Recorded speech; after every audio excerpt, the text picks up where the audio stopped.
Good morning, everyone. It's January 22nd, and we're starting our planning board meeting. The first item this morning is adoption of resolutions. The first three all can vote on except Commissioner Hedrick. And those three are Wilgus 2 North Park Site Plan, Wilgus 2 North Park Preliminary Plan, and Wilgus 2 North Park Forest Conservation Plan. These are all resolutions. Do I have a motion for approval of these three resolutions? I move to approve these resolutions. Second. All in favor? Aye. Aye. Aye. This have it 401. I just want to mention Commissioner Linden is virtual this morning. Welcome, Commissioner Linden. The next is approval of minutes. All commissioners can vote. There are three this morning. There's the minutes of January 8th, the minutes of January 15th, and the closed session minutes of January 15th. Do I have a motion for approval of these three board minutes? Move to approve the minutes. I second. All in favor? Aye. Aye. The ayes Aye. have 5-0. The next is the other preliminary matters. This is the MPF Montgomery Parks Foundation Board of Trustees, a new nominee, Brooks Hanson, where staff is recommending approval of Mr. Hanson's addition to the board. Do I have a motion for approval? I'll move to approve. I turned myself off. Move to approve. I second. All in favor? Aye. Aye. Aye. Aye. The ayes have it, 5-0.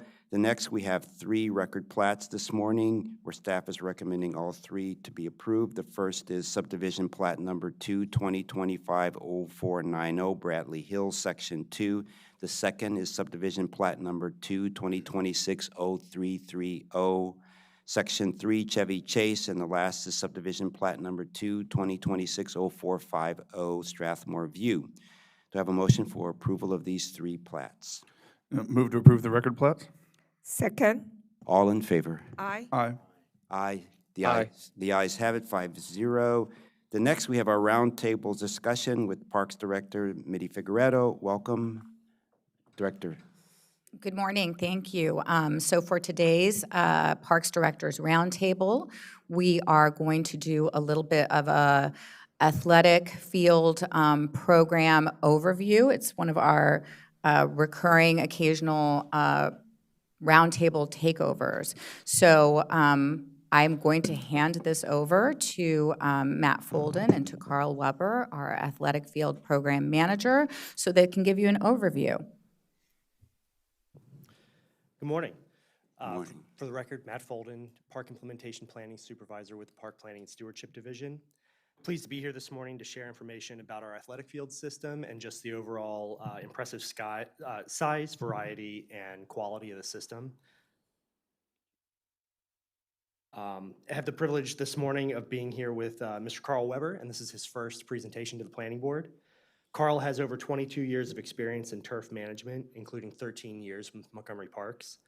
The first 10 years of his service here at Parks were spent in operations, where he was responsible for the specialized care and management of our athletic fields. And for the last 3 years, he's been on the administrative side of the department, focused on the overall strategy and policies associated with athletic fields. Carl has a degree in crop and soil environmental science with a focus in turf management from Virginia Tech. And in his spare time, he's a youth soccer coach. So he's truly an expert on all sides of things related to athletic fields. Actually, sorry, one right before that. Thank you. The purpose of the presentation this morning is just to familiarize the board with our athletic field system ahead of the upcoming discussion on the athletic field use policy on February 5th. And during the discussion today, we'll provide an overview on just how exceptional our park system and athletic field system is, and touch on some of the capacity issues we face with the athletic fields. And then we'll conclude with some time for questions and discussion. As we get started here, I just want to emphasize the importance of the 2022 PROS plan. And with regard to athletic fields, PROS directs staff to support physical activity by providing a variety of athletic fields that feel welcoming for all. Athletic fields fulfill 2 of the 3 major themes of PROS, which include physical activity and social connectivity. And with that, it's my pleasure to turn it over to Carl. For the record, my name is Carl Weber. I'm our athletic field planner from our Montgomery Parks in our Park Planning and Stewardship Division. Today, I'm representing a large staff that work on athletic fields in Montgomery Parks, anywhere from cutting the grass to planting new athletic fields. We have 2 operations divisions that do all of our general maintenance operations on our fields, and we have an in-house athletic field renovation team. We have a park development division that does all of our athletic field construction, that have park project managers, construction managers, and inspectors. We have a permits office that works on permitting our athletic fields and works with our user groups through that permitting process. And then we also have support staff. Our GIS and data team help us a lot with our planning of athletic fields. So why do we invest all this staff time into athletic fields? Well, it's because we're trying to achieve our mission of providing areas for physical activity and social connectivity to our communities. We all know the benefits of physical activity. You have better physical health, you have better mental health, right? And it's with students, it's proven to be better for academic achievement. Also, getting social skills for our communities. In an age where everybody's glued to screens, it's great to get out and socialize with your friends and other community members. Also, we track our trends, right? So team sports have increased by 2.5% last year to an all-time high. So team sports are constantly growing. So we have to be cognizant of that and providing that opportunity for our communities. Now I'm going to talk about our system, and I want to thank Jing, our research and data planner, for these maps that you'll see today. But we have 312 athletic fields throughout our system. We offer a wide range of fields. We have a lot of rectangles, we have a lot of softball, we have a lot of baseball fields. And we have 8 cricket fields in our community too. If you look at the map, a lot of our fields are down county and east county along the 270 corridor. Obviously, we don't have anything in the municipalities because they have their own fields. Of those 312 fields, we do have some fields that are what we call overlay fields at 35 sites. It's where when we were planning, we didn't have enough room, or we wanted to save some space and kind of have one area share space with 2. So we have 2 fields that share area for one space. So in this diagram, you can see that you can play softball or you can play soccer. So although we have 312 fields, and at one time only 279 can be permitted at one time. So we're going to be talking about capacity throughout this presentation, and one way we can increase capacity is through lighting fields. We have 28 lighted fields. You can see them with the yellow indication. We are installing lights at Damascus, so we'll be adding 2 more. So we have 28 fields that we can permit after it goes dark. And that's an important feature because once it goes dark, and especially in the fall, we only have 28 opportunities for outdoor athletics. We do have 27 irrigated fields. This helps with our maintenance. It helps with regrowing of the grass. It's very beneficial for the quality of our fields.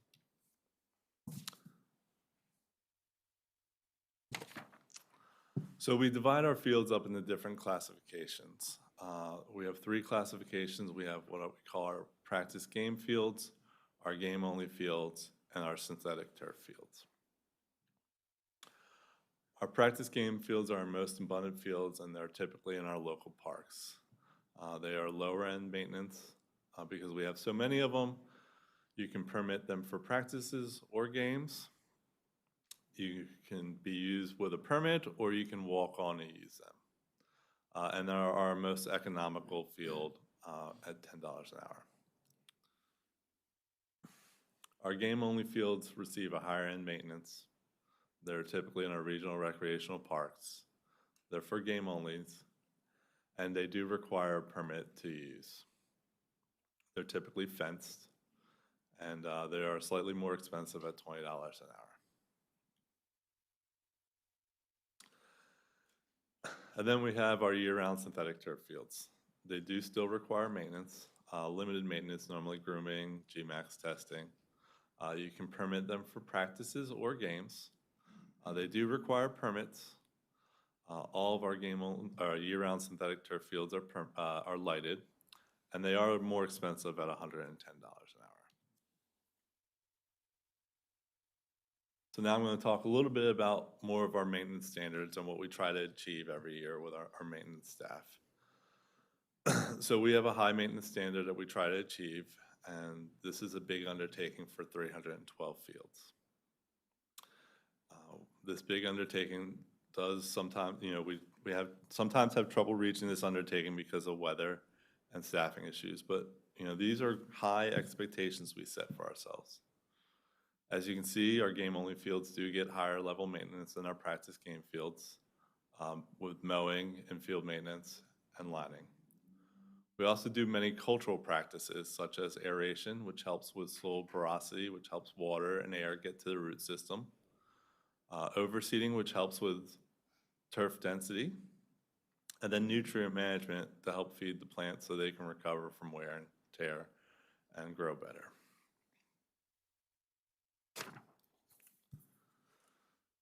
So we have a lot of fields and they get a lot of use. In 2024, we had over 134,000 hours of permits.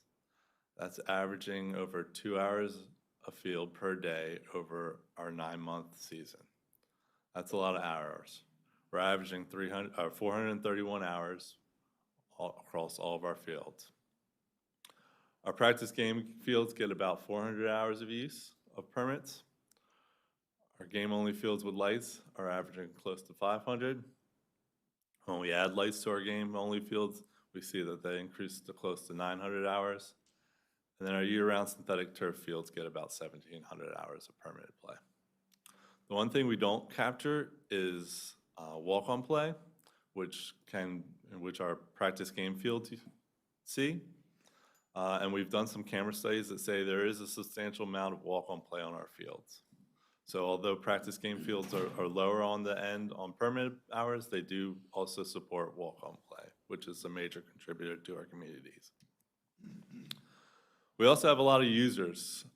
Here's a small sampling of our users. We have a lot of government agencies, which is Maryland County Recreation, which we work with. We got Montgomery County Public Schools, and then we have a lot of large organizations and small organizations that provide recreation to our communities. We have a lot of long-established leagues and a lot of startup leagues.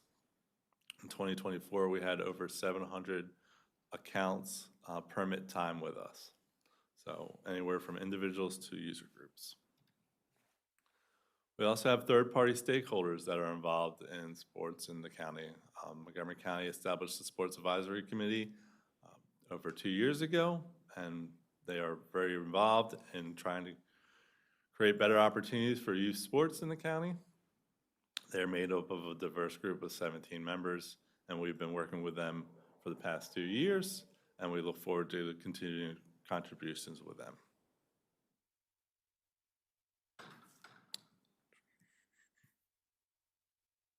So as we're going towards the latter part of this presentation, I do want to talk about what keeps me up at night, what are our problems, what areas do we think we can improve on, and one thing I think about a lot is our capacity and how many hours a field can handle.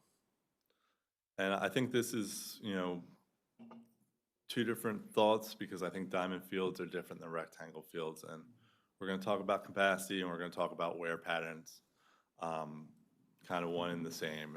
And if you look at a diamond field, you can see, diagram on the left, you can see most of the players are on the dirt, and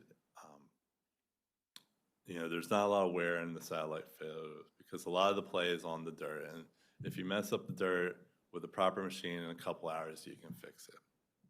You can see the wear pattern on the satellite image. You can see a little bit of wear in front of the dugouts. You can see a little bit of wear from the pitcher's mounds to home plate.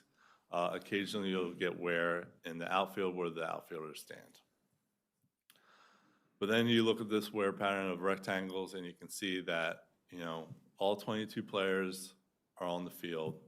This is true for soccer, football, lacrosse. You can see that, there's a major wear problems in the center. And we're starting to see this more and more throughout our communities as our fields are used more often out there. And we've had some failures, and we've renovated some fields, and they've just been what we call loved to death. And it's because we have these fields in these highly densely communities, and everybody flocks to them when we open them, and they're just used an awful lot. So we're studying this because we want to improve, and we know this, we can't have this. This is not what we're striving towards. And so we're throwing out some new ideas, and we're trying some new things. We're resting some of our game-only fields during the week to help let them recover. We're extending our establishment period longer so that maybe the grass has better time to establish and really handle the wear. And then we're also looking at new products and technologies to better manage our grass. And this brings us to basically our major case study, which is Hillendale. This is a state-of-the-art field, natural grass field. We built this with drainage, irrigation. It's got Bermuda grass. It's got a sand-based system. This field was opened in 2024, and that first year I got over 900 hours of permitted use. So at the end of 2024, we determined that the field needed to be renovated. We renovated it, the southern region renovated in the spring and the summer of 2025. The picture on the left is the renovated field. And then we've been monitoring it because we really want to know what's going on. And you can see the picture on the right is it at November at the end of the season.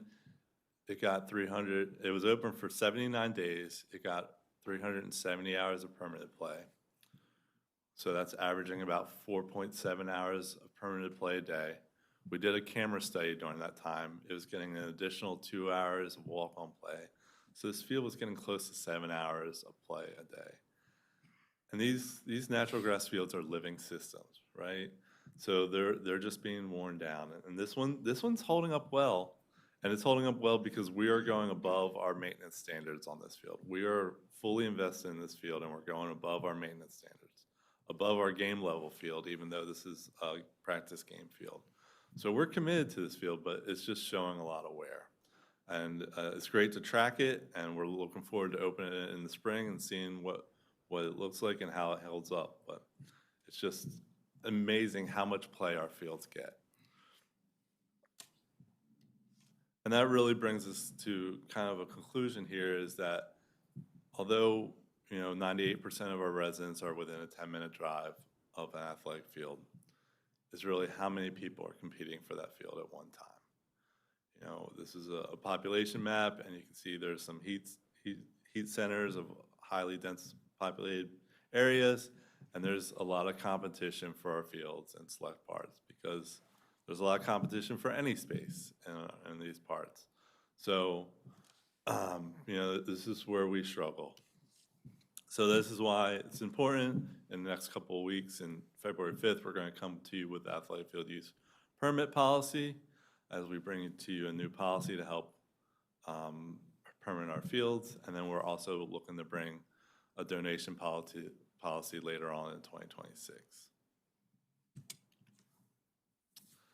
And that's all I have, and open for questions. And thank you for your time. Yep, Mr. Weber did a great job. Thank you.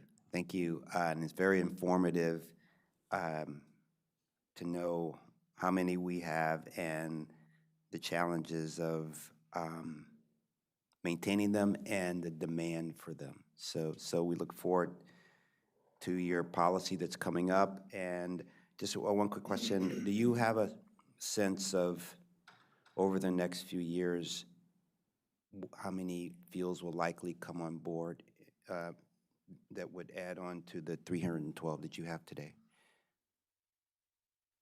So I don't have a total Okay, number, okay. but we're looking at a couple projects to add at least a couple more fields. Okay, great, thank you. Do we have any questions or comments from the other board members? I have a comment. So thank you very much. I know for a fact that, and I learned it actually, that turf is a science. And it takes a lot to have a good turf during the construction. That was one of our biggest challenges, to get a turf. One thing that I think it would be interesting for the board members, that what is the cost? It's not cheap. The cost of the maintenance and also construction of these fields. And, you know, you just showed one example that you renovate, how much it the cost and time to renovate, and, you know, within a season, it could go down.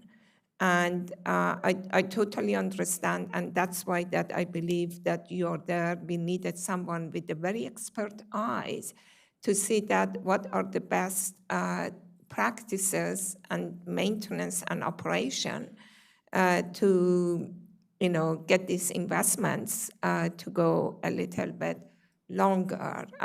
It was really eye-opening and interesting to know. It's purely a science. It's very difficult, extremely difficult. And there are so many variables that is not even on our hand. And I know that one of your biggest variables are the walkers and users that we're still not tracking. So we really appreciate for you bringing here, Matt. It was so nice to see you with a different hat back in here.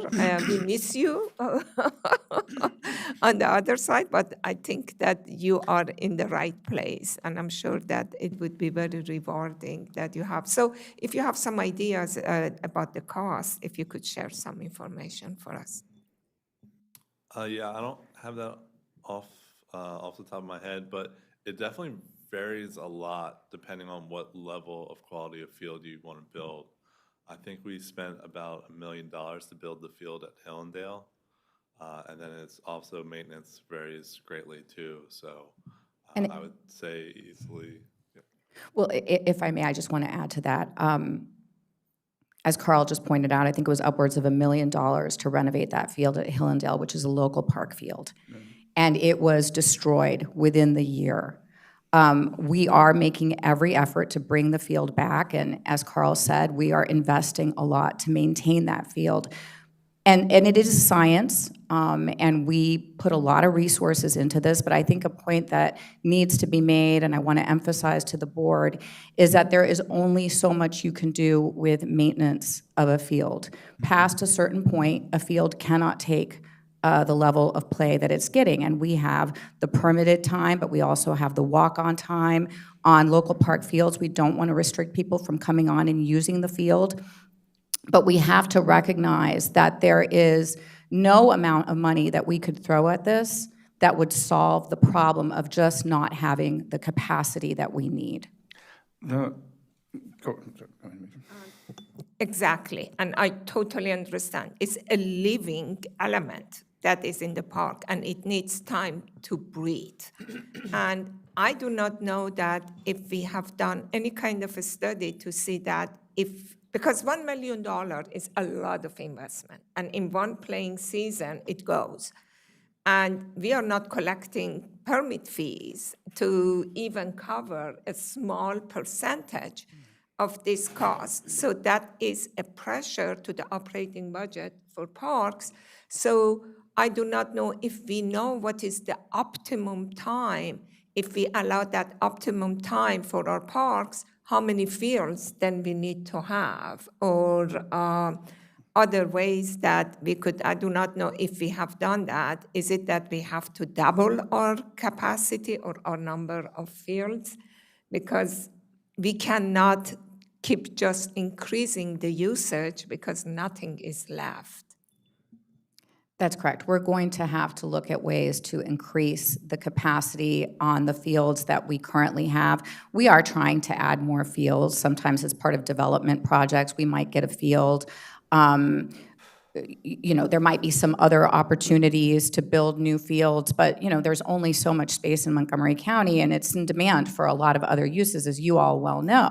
So we have to be, I think, creative in making the best use of what we have, and then also just, be willing, as a Parks Department, policymakers, council members, the community, to understand that there are trade-offs and that there's only so much that we can do with what we have. Okay. Actually, Commissioner Pettaway covered a couple of the things I was going to ask about, and particularly on, so what is our upper range of usage for fields like that? I mean, I think you pointed out, no matter how much money we throw at it, we can't adjust for, that. But what's sort of the upper range on those fields?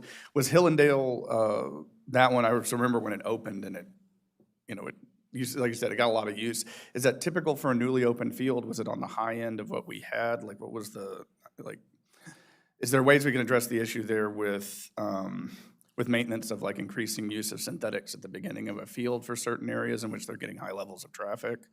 Do we have some options along sort of those lines? I'm going to let Carl and Matt address the question of how, we have looked at how much play our fields are getting versus what they can tolerate, and those numbers are startling and sobering when you see them.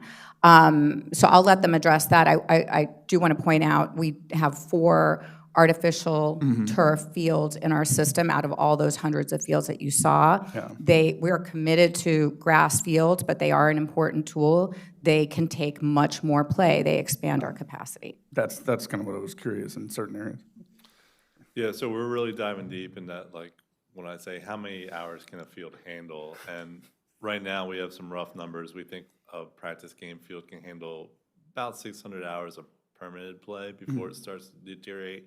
And then a game-only field, because it's controlled and there's no walk-on play, we think about 800 hours. Yeah. And that's based on our experience with our current fields. We have some, like Latonia has 2 game-only fields that are rectangles, that are natural grass, that are showing wear, and they were getting about 800 hours. Yeah. So those fields, we've kind of started to rest one day or maybe 2 days a week just to kind of see if they can recover a little bit. Yeah. Is that something that that was another question I was going to ask, is sort of rotating fields or sort of like a Wednesday night off kind of thing, or what are some options for sort of extending the life of those fields? Yeah, so we're starting to do that a little bit in our game-only fields, but then that does reduce our capacity. It reduces capacity, So it's really a give and take. So, like I said, in those fields that we can contain or control, we're testing it out, but we're not looking to do that in our practice game That's good, fields. yeah. They're for the community, and Absolutely. that's how we're going forward. Okay. Yeah. Commissioner. Thanks for your presentation. As you know, I love parks, and I really appreciate the effort and time you put in to help maintain the 312 athletic fields that our community uses. Sports is a great bridge and connection amongst our residents. And it's interesting that, parks fuels the economy because people who play sports buy merchandise, right? And so it's great that we provide this opportunity and synergy for commerce.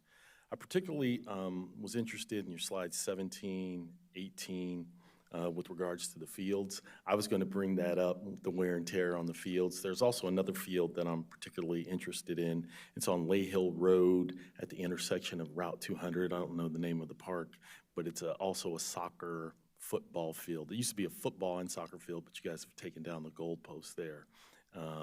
It's right on the intersection of 200 and Lay Hill Road. Yeah, I think that's Lay Hill Local Park. Yeah. And that park had a wear and tear issue also with the soccer fields, and you guys closing it down for a long extended period of time and then getting it back up.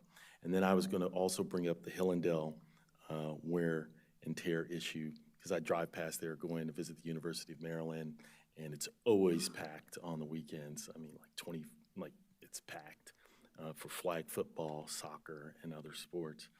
Was wondering if there have been ideas with regards to shoe usage, like what kind of cleats they could wear on the turf, whether or not there's overseeding on the turf. And then former county council member Gabe Albernaz, and now the director of the Department of Recreation, was a big advocate for turf fields. And I appreciate all grass fields because I think there is a safety benefit for using grass fields as opposed to turf fields. But I was wondering if there is a cost difference between turf fields and grass fields, or is it negligible, or is it more expensive to maintain turf than it is grass? And if it's less expensive to have one over the other, how do you come about making that choice, whether or not to use turf or grass? Because I note that to rent a turf field, it's more expensive than renting a grass field, and I was wondering how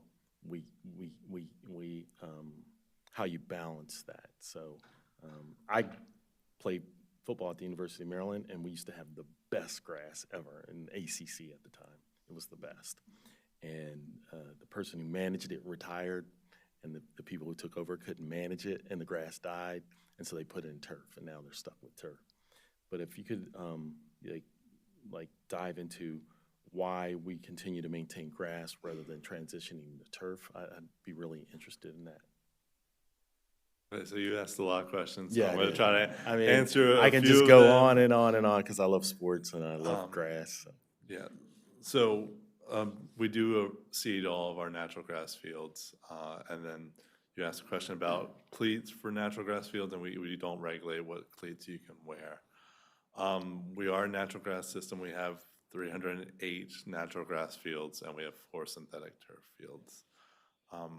But synthetic turf fields are a tool in the toolbox, and in the right locations, they sometimes make the right sense.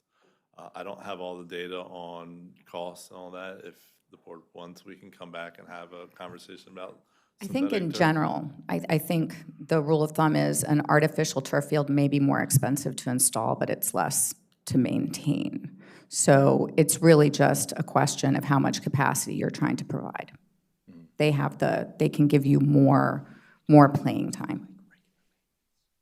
Can I just add something to Well, that? but so just in follow-up, why in the high-use fields that are experiencing deterioration through overuse, why have we not decided to go to turf instead of grass? Can I So- just say something on Yes, that? yes, you may. This topic has been a topic of discussion with Montgomery Parks for years. Andy was involved, I was involved. A lot of studies and research has been done. It's a very controversial topic because there are a lot of literature out there in regard to pros and cons. And it was very controversial. And, Parks Department had a plan for replacing exactly what you're saying. But because of all these issues at that time, it was eventually, it was a lot of ideas and, decision that eventually it went to the county council.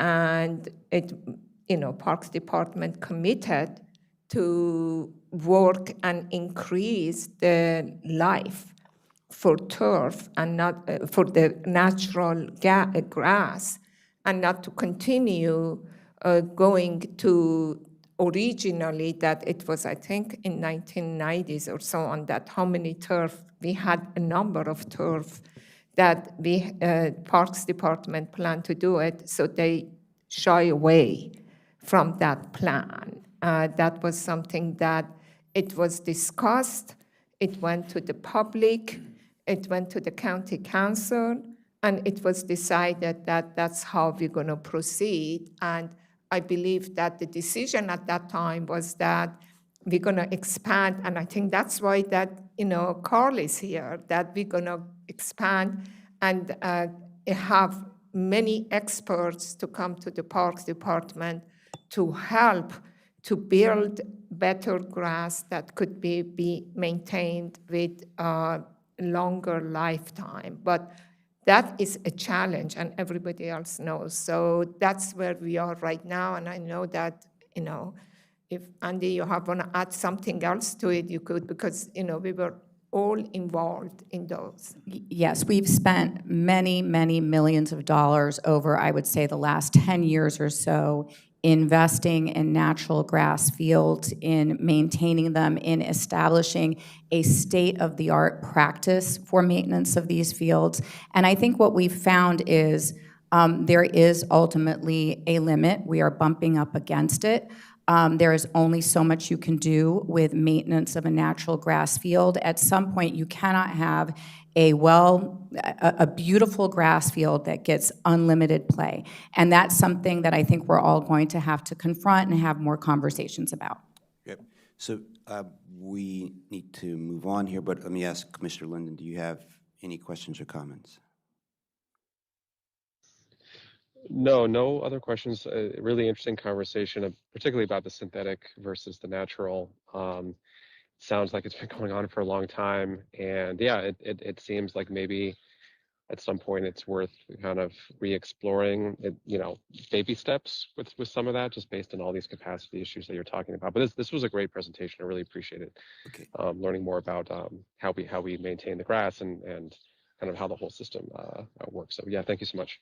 Great. So we look forward to your presentation on the recommendations for fees. It's one of the things that may be good to do is, I'm sure you have the numbers about like sort of how much do you spend a year on maintenance of like a grass field versus maybe a synthetic field. I know that in general, whatever you recommend, the fees will never cover the cost. But it probably would be a good to show, whether for us or the council, whatever, how, regardless, they need to be subsidized. And it's a cost that, we want to provide these fields, for the reasons you mentioned, and there's a cost. You can never charge the full cost of the maintenance, but you need to charge something. And here's the gap, and this is what we're part of our operating costs that we're asking a budget for it, it's to pay for those things like that. So I really appreciate that. My daughters grew up in Tacoma Rec League soccer and MSI, and they were probably, when they were like 4 doing the soccer, they were the ones probably picking your grass up as they start out. They're grass pickers, and then they really get into it. So thank you so much, and we look forward to you coming back. And great Thank you. presentation. Thank you. Thank you very much. All right, so we're going to take are we going to go on the same call? Okay, we'll take a 1-minute break and go with our next item, which is the North Branch Trail funding approval. Thank you.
Good morning. We're on item number 10, the North Branch Trail funding approval, where staff is recommending approval. This morning we have Andy Frank, Ron Peel, and Josh Arnett presenting. Thank you.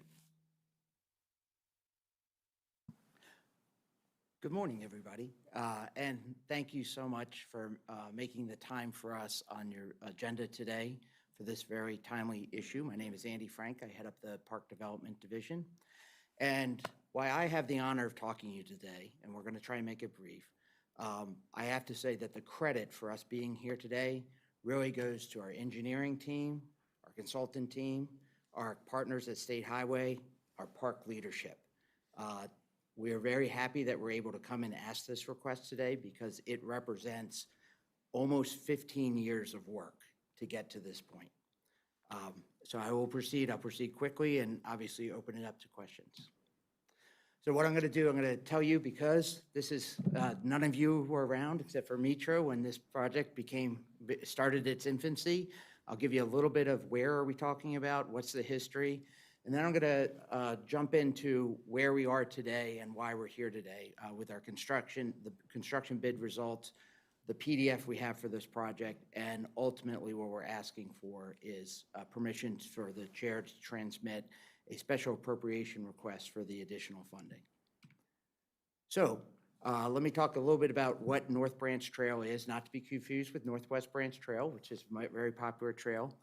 Northwest Branch Trail is a little bit further north, right near Lake Frank, and this project will connect our existing trail at Lake Frank to the north to Muncaster Road and the recently built Emery Lane Trail, which serves the citizens on the north side of Muncaster Mill. So it's a great connection on that east side. We also are connecting on the west side to an existing walkway along Muncaster Mill Road that'll connect the community to the west and provide trailhead parking. In addition, this project also extends a recently built developer trail to the ICC trail, which is an important connection. Overall, we're talking about adding a little over 2 miles of trail to our hard surface system. And this trail is being designed to SHA standards and specification because of the TAP grant, or Transportation Alternatives Program grant, that we had to use. Part of the cost here is because this is in a stream valley park and we are having to use concrete boardwalks and bridges to make this thing work. We're trying our best to get ADA access and of course do stormwater management treatment as required by the county. So just to get where we are, in the lower left corner here is Lake Frank, not named after me. We're not there yet. And what we're doing, the red line, maybe a little hard to see, the squiggly line is our extension of our trail up to Muncaster Mill, which goes about 2/3 of the way up the screen from upper left to lower right. That's the connection that we're making. And then at the very top, that left to right, that is the ICC, and you can see a little bit of the red that's connecting to the existing trail. So this is the expansion to our hard surface trail program that we're looking to do. So what's the history of this? So this trail is recommended in a lot of different master plans and trail plans. A facility plan was ultimately approved in 2013 and then had to be amended in 2017. Yes, we are talking about 13 years ago. I'm not going to back away from that. That we had to do there really involved addressing community concerns, and it required us to relocate a trailhead and provide this connector trail then cross over North Branch, which did have the added benefit of connecting to that western part of the Muncaster Mill Trail. This was a difficult project, and this represents what it takes in this day and age for local governments to do hard things. And this was challenging with some of our partners, but also made possible by our different partners through DPS, MDE, WSSC, and SHA. But this did require unusual things such as a CLOMAR. Also, it was involved with the SHA Office of Highway Structures, and their standards are very strict, and they updated their requirements for this in 2024. In 2025, SHA required us to go back through a NEPA reevaluation and get a new approval from WSSC. in all these cases, virtually all these cases, it was new staff that we were working with that had to take a new look on it. Finally, this summer, we received SHA authorization to bid the project, which we did as quickly as we could, and we bid in October 2025. What did we get? We got competitive bids. We advertised this project a lot, and in this, we got a bid of just about $6 million in our competitive bid process. So we think we got a real bid that represents the market conditions as we speak today. So what does this do? Obviously, this project was talked about years ago. The world has changed in terms of the cost of construction. We talked a lot about the regulatory work that we had to do. So right now, in our CIP, this PDF was given a total funding of just about $5.3 million, of which $2 million was TAP grant. The rest is through POS, a GEO bond, and other sources. The cost to date to get where we have been is about $1.5 million. That represents staff time, consultant time, some repair work that had to be done in the interim, which allows us about 3.8 remaining. So what do we think this is going to cost to build? In addition to the contract cost, there's also an SHA coordination cost as well as construction management, and we expect that the overall remaining cost is about $6.7 million. That results in a shortfall of $2.9 million. This comes in the good news. Oh boy, $2.9 million doesn't come out of thin air. We went back to our partners at SHA, and they were able to secure an additional $2 million TAP grant funding. That's $2 million that's not having to come back out of the county program. That said, that doesn't cover everything. And so what we're going to we would like to ask for is an additional $900,000 in county funds to match that TAP grant and cover the additional costs of the construction management, implementing the project, and doing all those, doing the additional work to get this implemented. Now, we know that construction is challenging. We may find different things when we're in construction. There may be contingencies. The contingencies we are proposing to come out of our level of effort programs for our trail programs. That would be beyond anything that was required beyond that $900,000. But we do think it's important for us not to totally shut down the rest of the trail program that Parks works on, and we do think it's a valid request to the county to find the $900,000 in county funding. So where are we? We're currently working through the concurrence and award program with SHA. We're coordinating with SHA on those, trying to save money on some of those remaining pre-construction items about how we're going to set up the construction management testing, making agreements. What we need to do now, because this is time is of the essence. We have bids. We do have the bids. We require the contractor to hold their pricing for a certain amount of time, but we can only do that for a certain amount of time to get this thing built. So this is why we're here today, and again, appreciating your accommodation. What we need to do is ask for the planning board's approval to submit a special appropriation to the council to cover this additional funding. What would happen then is the council president would refer that to the PHP committee, and they would consider it. Once they consider it, then it has to go to the full council for special appropriation and a CIP amendment. The hope is to get this all done this spring so we can get notice to proceed on this 15-year project that's been a long time coming, and our goal is to open up this project next fall for the community. So with that, we'd like to ask, our recommendation is for the planning board to approve adding $2.9 million to the Northwest Branch Trail PDF, including $2 million of federal aid and $900,000 of GEO bond, and request that we can work with the chair to quickly transmit the request for a special appropriation and CIP amendment to the council to facilitate allowing this project to get implemented under the current procurement activity. Thank you so much, and I'd answer any questions you have.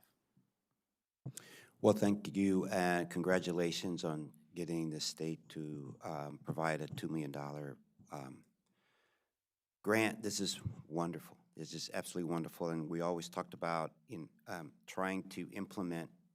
I mean, it's been since, 2013 that we've been pushing this, and one of the things is that, people, it's needed, and our constituents also want to see progress. We go to all these meetings, and they say, you promise, not parks per se, but in general, things we put,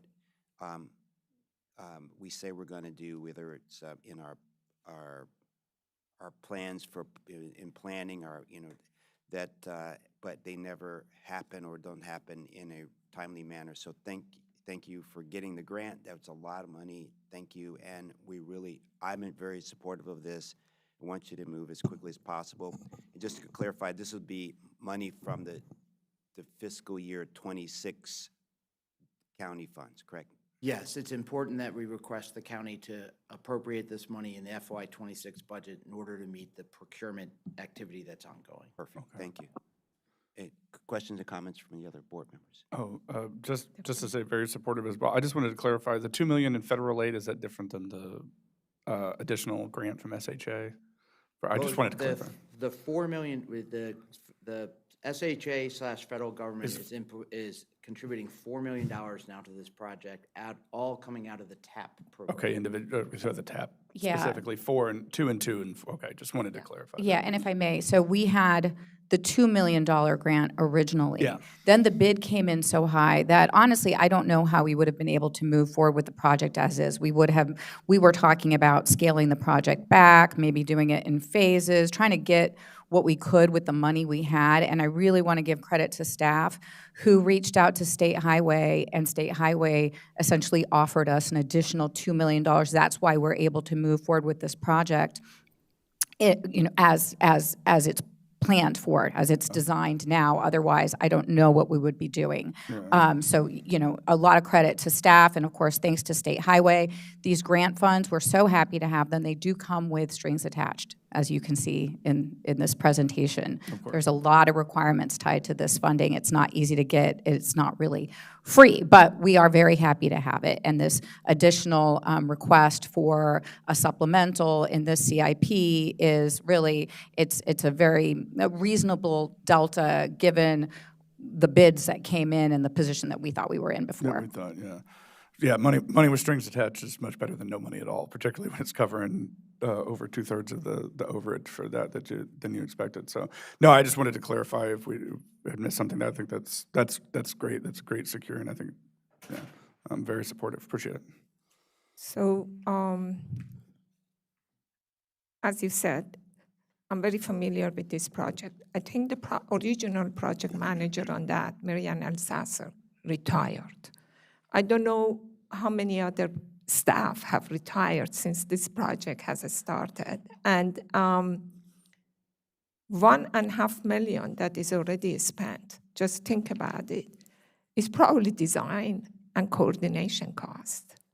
So although that I'm very appreciative to get the grants, but this project is not a normal design project that Parks Department does. This project went through a lot of loops and difficulties because of the requirements and environmental requirements that was put on this project, that it took so long. Of course, we had to do some changes in the design and other things, but $1.5 million, the design for 2.2 million mile project is not normal. So this is a great project, and I'm just pleading that we need to streamline these permitting.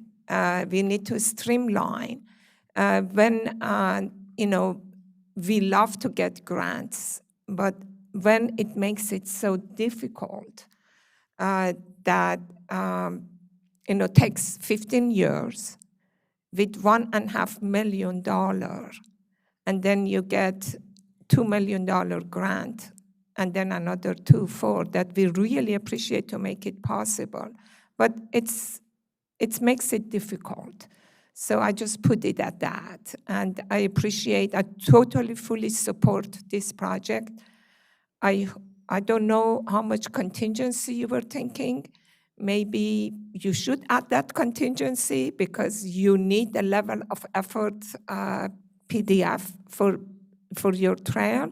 But I leave it to your judgment. I trust your judgment that this is the right thing to do, but I wouldn't have minded. I don't know if how much money it's available for us to get and how much you're talking about, but I'm fully open to that if you like to do that. But I fully support, this is a very good project, has been there, hasn't died after 15 years, and we need to build it.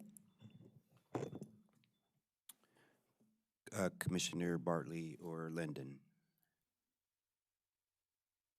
No, okay. Hearing no comments, do I have a motion to? Um, I'm sorry, go ahead.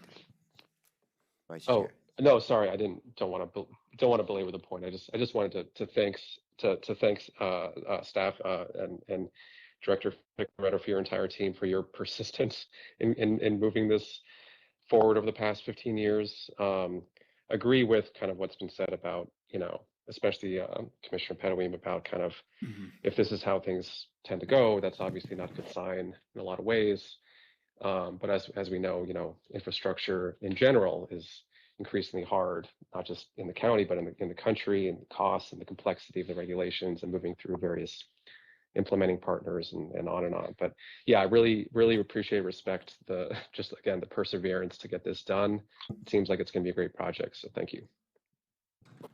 Great. So, excuse me, do I have an approval, motion for approval to add 2.9 million to the North Branch Trail PDF, including 2 million in the federal aid and 900,000 of GO bonds, and for the chair to transmit the request for special appropriation and CIP amendment to facilitate timing council action to allow project implementation.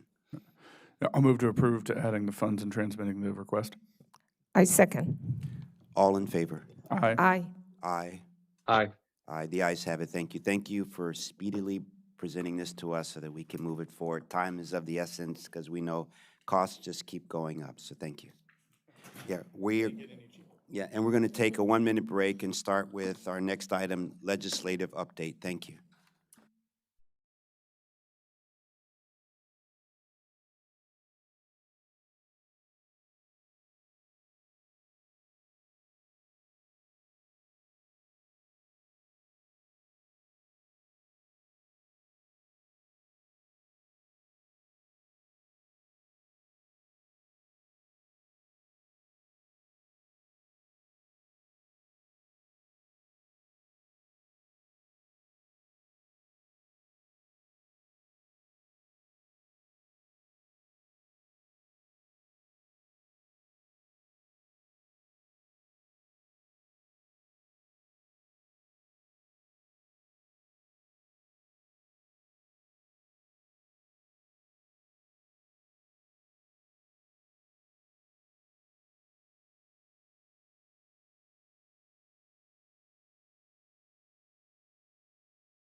Good morning. We're on item number 9, legislative update, and this morning we have our General Counsel Deborah Borden and Jordan Balcom Colbert.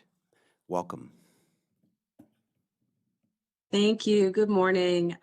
We have the first of a series, probably, bills that we'll be discussing with you during this year's legislative session. For the record, I'm Deborah Borden, General Counsel, and with me is Jordan Balcom Colbert. Oh, thank you, Jordan. You're going to put the bills up, or the position statements up. And first of all, I would really love to thank several other people other than Jordan that helped us out last night. We were working on these statements until late in the evening. Bridget Breuer, Emily Vias, Kimberly Mann Young, and Ilana Branda. We could not have done this without them and without their help. It was kind of critical yesterday. So not enough time in the day, but when you have the help that you need, it's really great. So thanks to them. So I will start with the Land Use Comprehensive General Plans Bill. We discussed this just a little bit yesterday at the full commission hearing, meeting. And yeah, this was a big one to review. This is the one that was 52 pages. The bill itself is 52 pages, as you can see.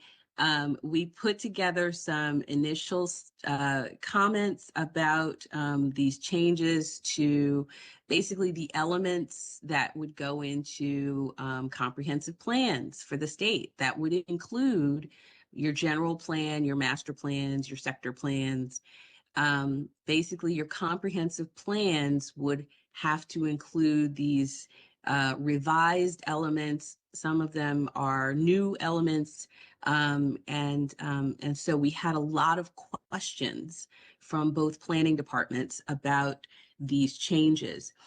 I don't believe this is actually set for a hearing date yet, or at least it's not within the next week or so. So we will continue to look at this bill. There's just so much in there. There's no way that we could get everything on the first pass. We're also going to reach out to the Department of Planning and see if we can enter a dialogue with them. There's a lot to unpack here, and I don't want to give anybody the impression that we are finished with this, with reviewing this bill. This is going to be a process. So I think I can stop there and see, do you want me to go through and hit some of the points in our initial comments, or do you have questions that you'd like to dive into yourself? Well, we'd like you to go over suggested recommendations. We're going to see this again. We're not making a decision on this right now, correct? And so, but it'd be good to go over the key items that you guys worked on last night, or that you think we need to really focus on. Okay, we can do that. Okay, so some of the more pressing issues, I guess I'll jump to, are the inclusion of things like APF style study, putting that into a comprehensive plan. That rang alarm bells with me from a legal standpoint. You know, comprehensive plans are aspirational, visioning. They are not legal code. They don't have regulatory impact except in very small, exceptional cases. For the most part, master plans are not intended to be regulatory documents. And so when you start talking about adequate public facilities ordinances and adequate public facilities studies, those are really a different animal. And they really, I think, it becomes problematic to try to include that kind of thing in a comprehensive plan of any kind, even if it's a smaller study area. It's very difficult to do both at the same time and do them both well. Just because, even if you were able to put something like that into your comp plan, your comp plan is supposed to be in place for 10 years or more. Things change. And, so how are you going to change and adapt to that if your APF is buried in a master plan? We just think it's confusing, and we would like to get more information about what they're trying to do. One of the other things that stood out is on, I guess, on the second page that's on the screen. Let's see, page 6, lines 23 of the bill, 23 to 30. It talks about religious institutions, and that plans should identify the most appropriate patterns and locations for religious institutions. Well, that is problematic as well, because religious institutions have special protection under federal law, specifically related to land use and specifically related to governmental burdens caused by land use regulations. We are not supposed to be in the business of telling religious institutions where they can go and where we think they can go. That's just a little too close to putting additional burdens on them, because what if they don't agree and they want to go someplace else? We flag that for them. Let's see, what else do we have? Why I'll do you stop. think they put that in there? And then after that, Vice Chair Linden has his hand up, okay? Why do you think they Yeah, put? I don't know. I have, I can speculate that they think that in some counties, churches, religious institutions, take up a huge amount of land.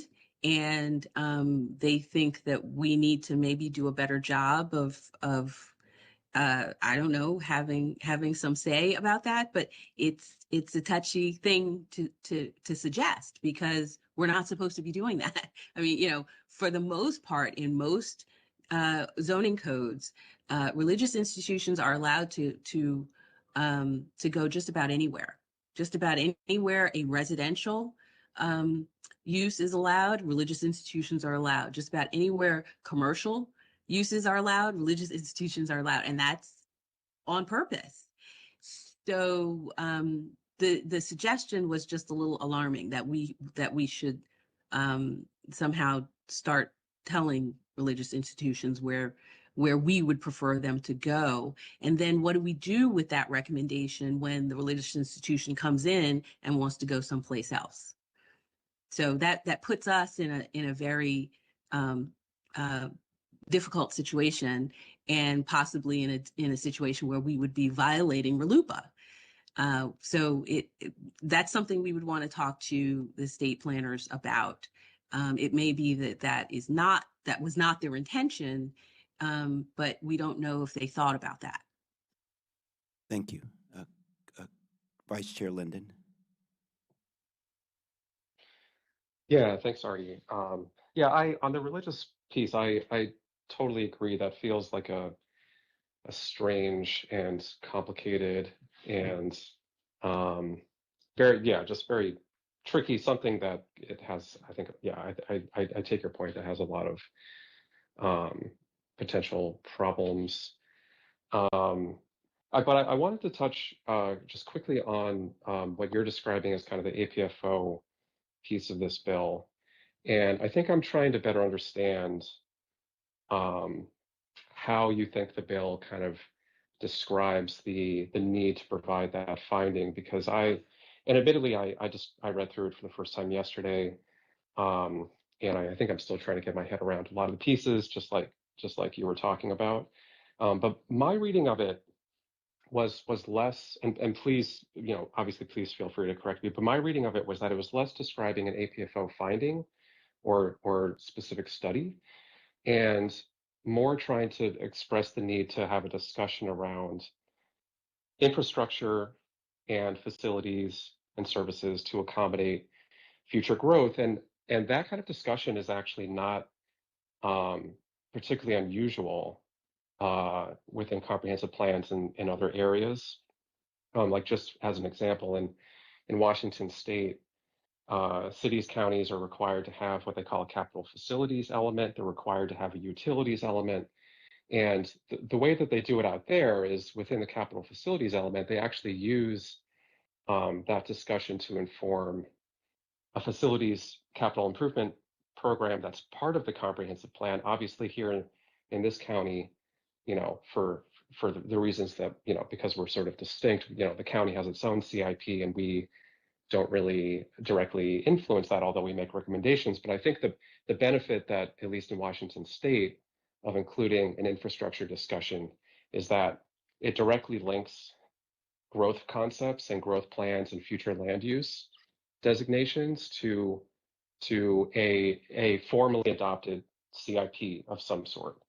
And I'm not saying that that would be part of this here, but if it's not required to make a specific APFO finding, because I agree that that kind of finding is complex and kind of much more obviously directly related to development and requires more study.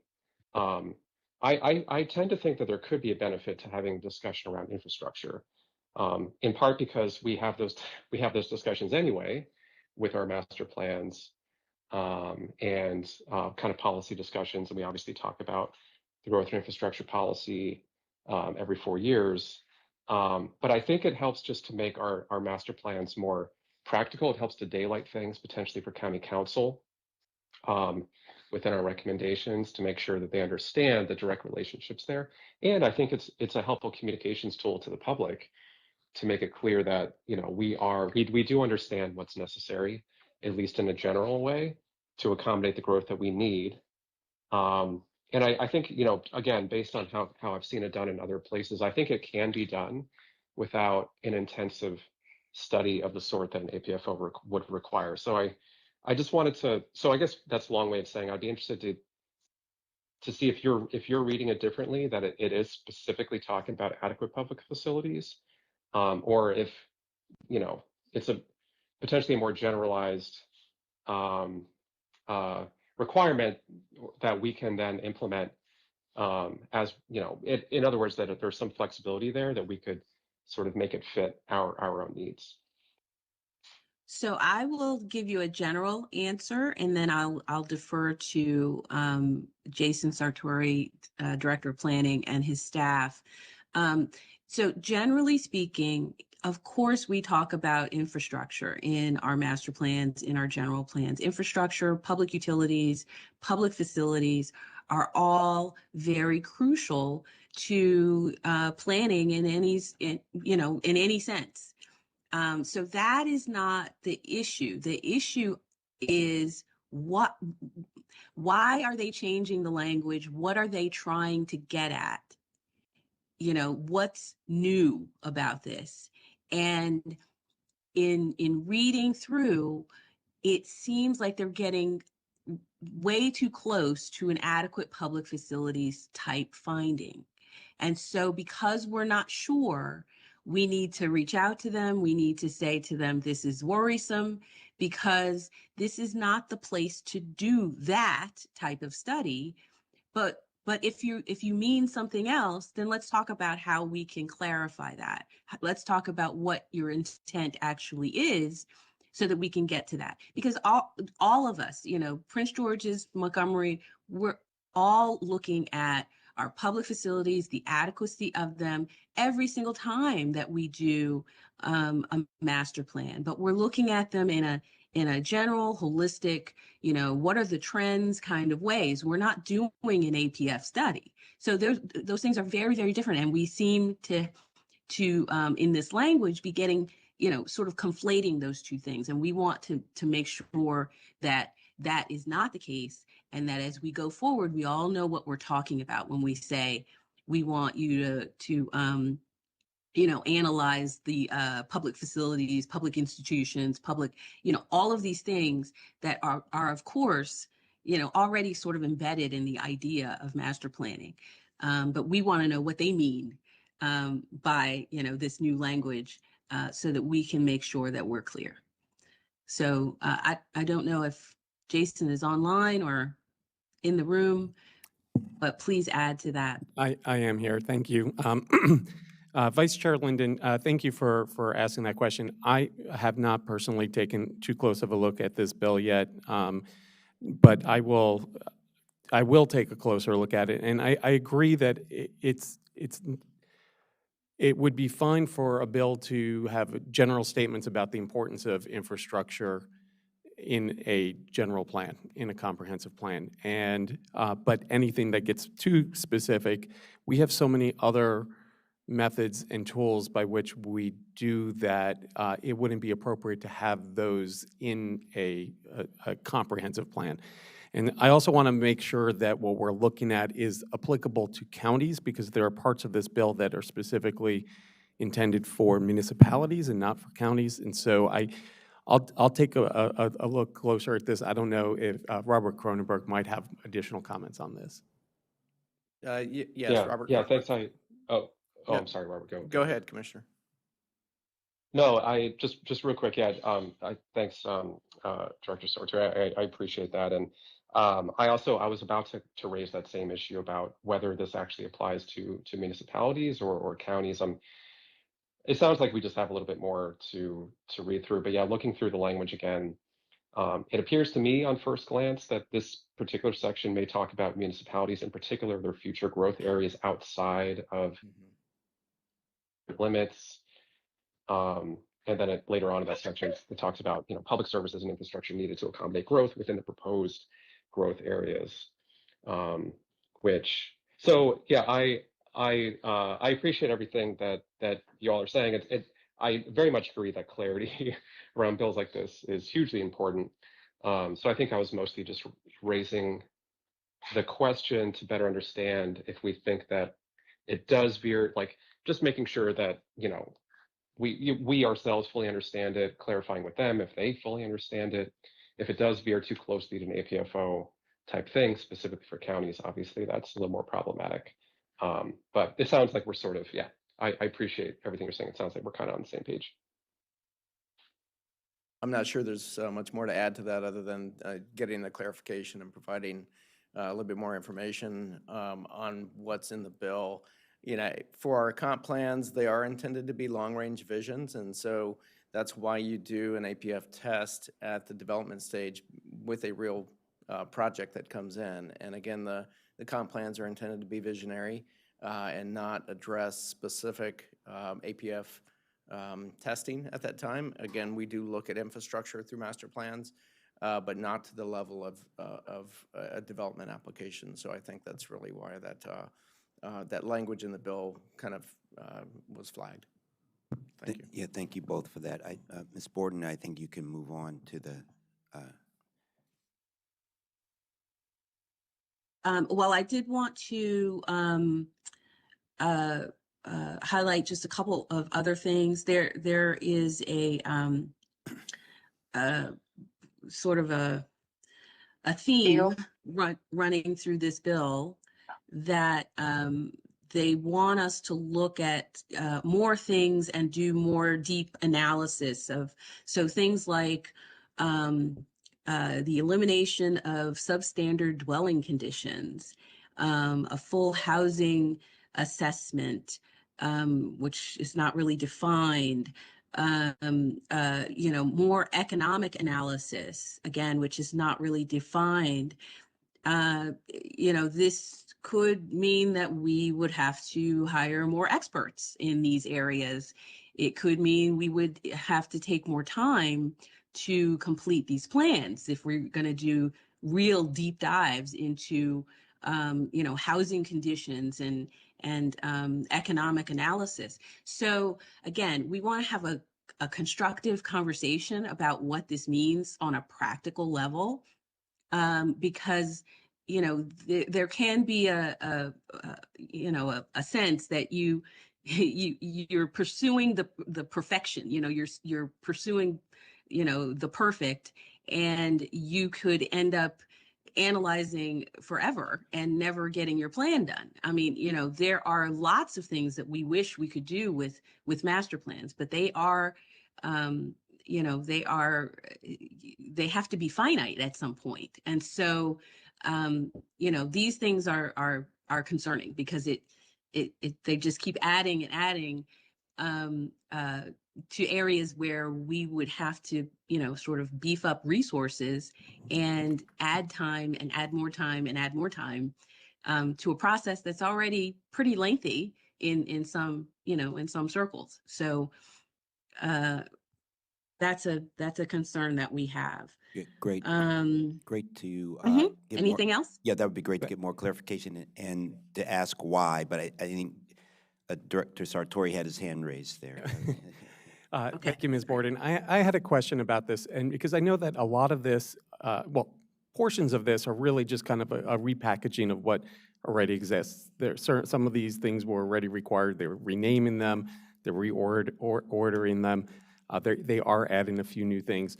I'm curious, though, the extent to which this applies only to updates, in our case, with the way we do master plans, to our general plan, Thrive, versus all of the master plans and sector plans that we work through that are amendments to Thrive. So, a housing element has been required, and our housing chapter in Thrive was found to be sufficient as the housing element that was required by state law previously. Do we need to have all of these different types of elements in all of this detail in every single master plan, or is it sufficient for us to have elements in Thrive alone? Like, how does this exactly apply to that distinction? Yeah, that's a good question. And that's not entirely clear from the bill. Because legally the definition of comp plan or comprehensive plan would apply to all of our master plans, all of our sector plans, it doesn't matter how large the geography is. So that's a good question. And that's one that we would like to discuss with the Department of Planning. Because again, you could you could read it, you could read this to apply to just about any planning process that we enter into, and that could be incredibly impactful. You know, I can't answer your question, but I think that's a good question. Okay. Okay, Commissioner Linden has his hand up. Yeah, Director Sartori's question about that is, I'm glad. Thank you for asking that, because that was actually one of the things I was going to raise as well. So it sounds like some clarity there is good. I just had one final comment about. I know we're not making any decisions on this today, so I guess this is maybe just more comment for our own consideration as we move toward, deciding how we want to transmit, or whether we want to transmit support or just comments or whatever the case is. So it looks like they're introducing a new resilience element, which I saw. I saw some discussion around that in Ms. Borden's and her team's document, which appears to sort of get at. It appears to be sort of to cover a variety of different things: environmental, climate, probably some other things. I was wondering if there would be any appetite on our end to considering a recommendation to the bill authors to consider reframing this element as some version of climate change and resilience to just to elevate climate to a more kind of serious point of consideration in all of our master planning and general plan efforts. Not that we internally don't do that here. I know that we do it here, but in terms of statewide, I think that could be. It's coming back to kind of the emerging practices or how other communities are sort of treating climate change from a planning perspective these days. Increasingly, many do try to have chapters or elements within these comp plan updates or master plan or sector plan updates. And I think it provides just a way to talk about several different things, including, what jurisdictions can do from a mitigation standpoint to reduce greenhouse gas, how it relates to other elements within the comp plan, and then it of course can cover resilience too. So I guess that's maybe just an open question for us, if that's something that we could discuss more as we move toward a decision on this, and if we think it's worth providing that recommendation back to the state. I obviously recognize that, you know, when you start introducing kind of things around climate change at a legislative level, it gets very political, very quick, and I get that. So maybe resilience is a way of sort of getting at that, taking a bite at that apple without raising too many flags. But at the same time, I do think it's worth elevating it. I understand it's political, but I think it's something that's still worth taking on if we're supportive of making that recommendation. So I just want to flag that for now, something that's kind of been on my mind before this with some of our work, obviously, but this seems like a good opportunity to maybe codify it in state law. Okay. I would defer to Director Sartori's staff to come up with some maybe proposed language, and then we could react to that. And maybe they could, you know, include a little sort of blurb to talk about why they think it's a better framing of the issue. But I would defer to them. Well, yeah, thanks for bringing that up, Vice Chair. I'd like to, given all this that just came through, I'd like to also review it all, and we're all looking at it together, and maybe the next time we get together, we can discuss it. So, but thank you for bringing that up, okay? Okay, I'll move on to the next. And thank you for those comments. I really appreciate them. Okay, so the next one is, the Starter and Silver Homes Act. Again, we mentioned this yesterday at your meeting. This is the bill from the governor's administration. DHCD had proposed this bill.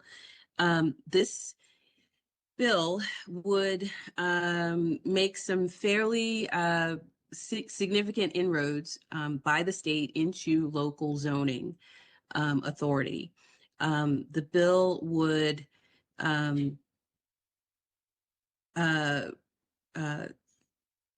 require basically that we not enforce lot size, setback, dimension requirements, design, architectural elements for certain single-family homes. And the bill would prohibit the local jurisdictions from certain subdivisions. It would allow, as long as a lot has sufficient lot size, it would allow, basically by right subdivision, up to a certain size. This bill really makes a lot of changes in a statewide way to local zoning rules and regulations that differ county by county, and sometimes city or town by city, So we're very concerned about the sort of one size fits all approach to this. We're concerned about the impact on existing neighborhoods, because you can visualize this, an existing neighborhood that maybe has a lot or two that haven't been built yet. That lot could then come in and say, well, I don't have to do setbacks. I don't have to do minimum lot requirements anymore. I can split this lot into two and build two homes where, normally, and in looking at the neighborhood, I would only build one.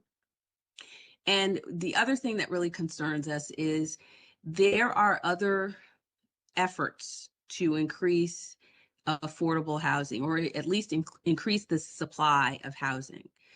And one of those efforts was recent. It was the ADU bill, the requirement that, we all figure out a way to do and to allow accessory dwelling units. Well, we're not really sure that this is going to work well or work in concert with that. This new bill, it seems to us, may contradict or work to have the opposite effect of the ADUs, because if you can just split your lot and create another home, or sell another lot for another home to be built, wouldn't that just, be a disincentive to do an ADU? We're not sure if that would apply, because there are so many different issues that we would have to test to see if that's the case. But we're concerned that it might be the case, because we would have to put through the parameters that are in this bill and actually test them and see if if it makes the ADUs less palatable to people who could just divide their lots instead, where maybe they couldn't divide their lots today.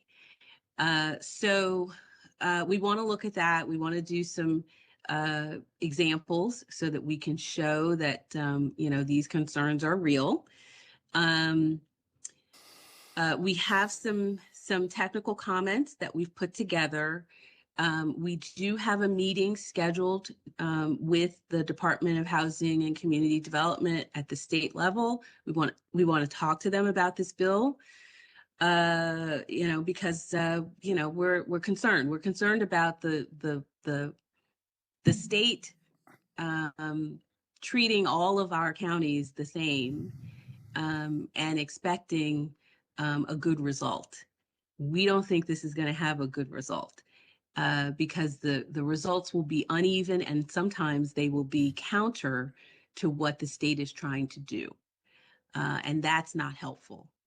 It doesn't help when, the state thinks, this is what we're going to do, this is how we're going to do it, and then it doesn't work at the local level. That doesn't help any of us. Right. So we're trying to be helpful. We want to be helpful. We want to, we all have the same goal. We want affordable housing. We want more supply of affordable housing. That is what we want. There's no question about that. It's about how we get there. And it's about not going forward too fast and making mistakes that will then make the provision of affordable housing harder. We don't want that. So we're going to work with them. These are our initial comments. As I said, we will bring this back to you again, probably at least twice, so that we can refine what we're saying, and hopefully we'll get some clarity when we meet with DHCD. We'll get some clarity on some of these points, and hopefully they'll be open to some suggestions about what we can do to make all of this work. Yeah. So I'll stop there and see if you have any questions. Yeah, can I just say one thing? It's a fine line, and I know one size doesn't fit all, and just in certain areas having, really, really small lots may not work, but the goal is what kind of recommendations can we make? And I mean, it's not necessarily days for all us to think about, to give the nudge, right? They say, what are comments to give a nudge to all the municipalities around that you need to do things differently? So I know what's here is not, won't make it, but because all municipalities, even in our county, there's the down county, the mid county, up county, with all different wide array of lot sizes. And so, but let's think through, let's put our thinking hats on over the next, what could we say that could give the nudge? You need some nudges, because we tried really hard over the past couple of years with all of these, attainable housing, more housing now, and these other things to try to do it in a way where we have, people on our local level, in our own context, and everyone agrees that we need more housing, all types, everywhere, but we're not getting there. What's gets approved is very nominal Well- for the large, For the larger. yeah, for I- larger. So yeah. that would be my suggestion. Let's put our heads together. How can we change all this? How can we give recommendations to at least provide a nudge? And we do want to bring our local partners in the game. You know, we don't want to get too ahead of them, but at the same time, Yes. we haven't made much progress. Just trying to understand this bill a little bit more, Deborah. When you say certain areas, could you just give a little bit more example, where are those certain areas? Okay, I will go to the bill and I will look at, let's see, some of the language. Luckily, this bill is not 52 pages. And So, Deborah, just so you know, Lisa is here as well to Oh, help you out wonderful, with some of the wonderful. details, so you know. Thank you. Actually, why don't I defer to Lisa on that question? Sure. Lisa Gavoni, Planning Supervisor with Design, Placemaking, and Policy. So the area that we're generally talking about in this bill is areas that are connected, are planned to be connected to public water and sewer systems. That's generally, so one of the things we'll come back with is we have a graph of the zones and how much of them are covered by water and sewer. But we're generally talking about our residential detached zones. So think R60, R90, R40, R200, some of the residential estate zones like RE2, RE2C, and RE1, but not the entirety of the zones because they're not all served by water and sewer, which, as Ms. Borden said, that it's a kind of, the problem with this is one size fits all, but our zones are not one size fits all. There's a lot of, So it's the majority of the county, the majority of the residential zones in the county. residential zone. And the way that it is written, it's going to change it with no public input and no county council oversight. So the thing is that supposedly this bill goes through, people really don't follow it. And suddenly everything in the county would change with no public input or the county council oversight. Is that correct? I think there's public input on the state legislative session. Yeah, but that's it. Generally, there would be a lot of changes that will have to be made to minimum lot sizes, lot coverage, and setbacks. There would be a lot of changes to those zones through this legislation. Yeah, I know that some of my commission I can hear, but The I feature do not above, support, what, Ms. Borden talked about. That's something that we don't really know how it's going to be done and how it would work. Usually if you have public access available and everything, public transportation or something, but this is not even looking at that. It's just looking at public water and sewer. And that was one of the comments the overarching comments that we made, is that this kind of goes against a lot of the principles of smart growth. A lot of our zones are R200, for example, not exactly the most transit accessible zone for a lot of it, and that just goes against some of our basic planning. Yes, and also the quality of life for the existing community is completely, that's why when you take the public input out, that's what the impact that you could see. I would just like to comment that I've read through the language. It's incredibly complex, and I appreciate the technical comments about sewer and water access, but there's nothing in this bill that would do what we say we want to do, which is increase housing supply.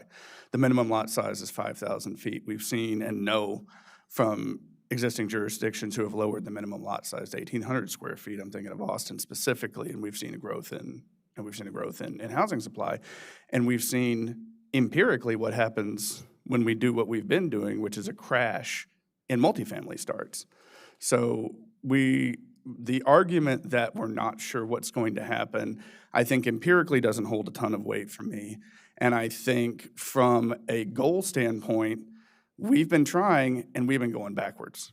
So what we say we have a goal of affordable housing, we say we have a goal of increased housing supply, and as a county, we've gotten worse over the last year.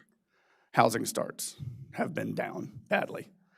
And I think that there's nothing in this bill that's not empirically supported by evidence from outside of our jurisdiction that it will increase housing supply and not cause major issues. Things about the technical comments from, things like access to sewer and water. One of the reasons that we don't have access to sewer and water out there is because it's intended to just stop housing supply out there. That's one of the reasons that we have, in one of the richest counties in the world, septic and well, which I don't quite understand coming from rural Texas. You had septic and well because you couldn't get sewer and public water where I was from. So, and we've talked about it in the Planning Commission before on its safety, the collapse of those, pollution, and everything that happens from these septic systems. So I appreciate the technical corrections there. I understand and actually would support, some comment like that, but I think we should also incentivize expanding public sewer and water for a variety of reasons, not the least of which being housing supply. So we have goals that we have stated. If this is a turf battle, then let's just say it's a turf battle. If this is a policy goal, then let's treat it as policy goals. I said very similar things at the overall meeting yesterday. I'm fine with technical comments. I'm fine with discussing issues here, but the actual policies implemented here are things we've talked about and things that we have discussed with both attainable housing and other situations. If it's a turf battle, let's treat it as a turf battle. If it's a policy issue, let's treat it as a policy issue. And so nothing jumps out from my reading here that this is in any way, shape, or form a danger to anything that or any of our stated goals, and in fact would help. So, and we have the evidence for that. We have other jurisdictions who have experienced all the things that are mentioned in this policy. We can go with actual data, and we can go with goals and policies that we've set forth in Thrive and other situations. So I think overall, we should treat this as a policy issue, not as a one-size-fits-all, because this isn't one-size-fits-all. This is taking away the level of unnecessary complexity that we have layered on over decades and decades, which we know inhibits the growth of housing supply. So treat it one way or the other, but let's be clear about what we're doing. So those are my comments on it. Vice Chair Linden. Yeah, I don't have much to add to that. I agree with Commissioner Hendrick's comments almost entirely.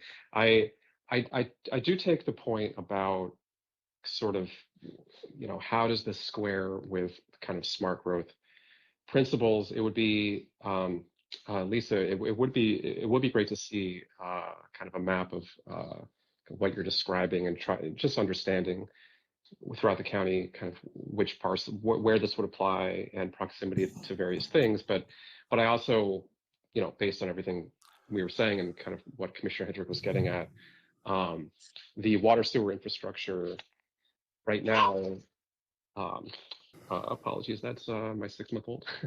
But the water sewer infrastructure right now also kind of functionally serves as a boundary to try to constrain housing stock or at least density generally, but also place it in closer proximity to other infrastructure. We can debate the merits of that, of course, but that exists, and the bill seems to acknowledge that or sort of also kind of layers on that constraint in terms of where this would apply.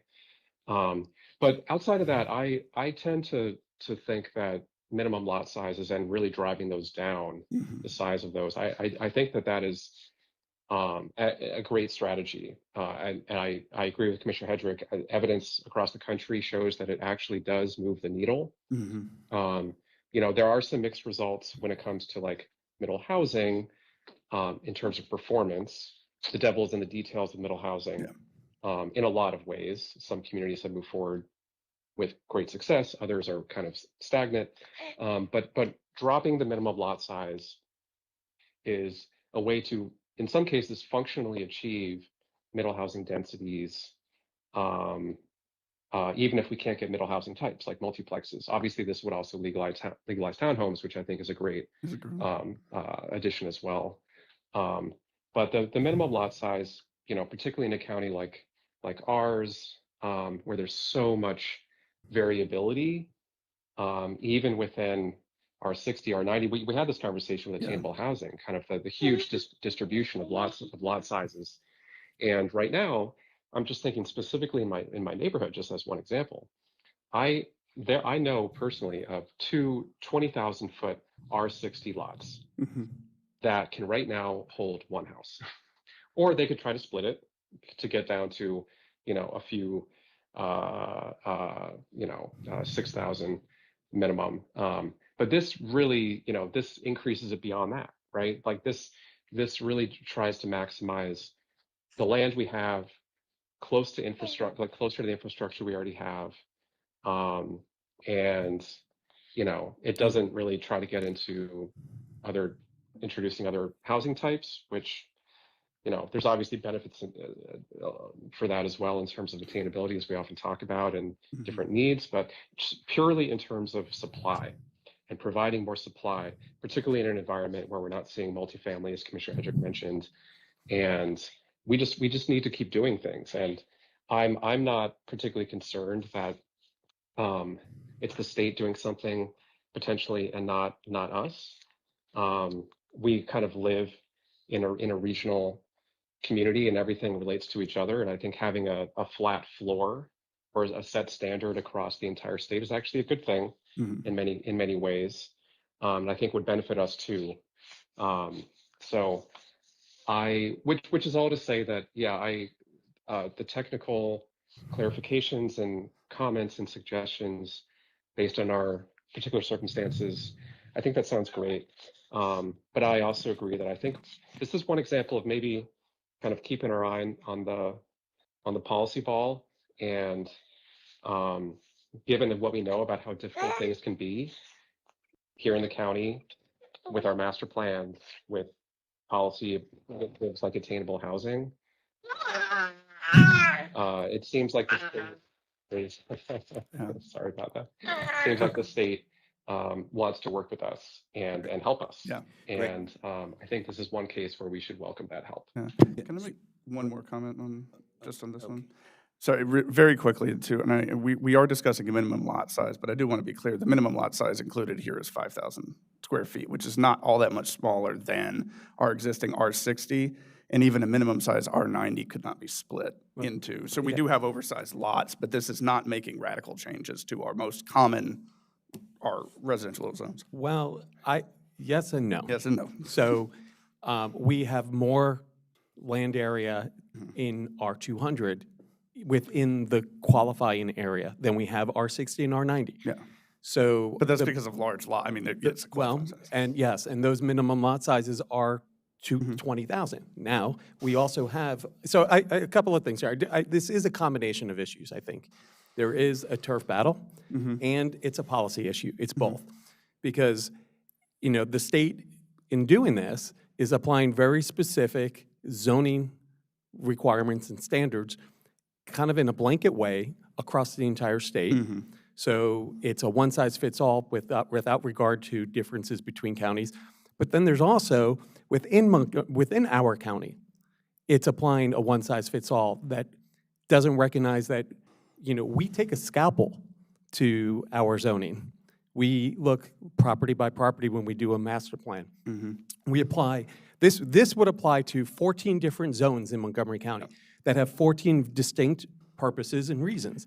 And, this is, instead of taking a scalpel, it's a machete. But also some of those are 3 different townhome density ones that don't really get, and they're not, we don't really have them in many places either. So we can come back with some maps that show you where this would apply. But the concern is that, we have decades in the state of policy and within Montgomery County. I mean, we just did a general plan update where we were very explicit about, smart growth, sustainable growth patterns. And we have lots that this would, zones that this would apply to that are actually defined in our zoning code as large lot residential uses for that purpose. So, the concern here is, not every area that has water and sewer service in Montgomery County is an area that we have said is a priority for growth.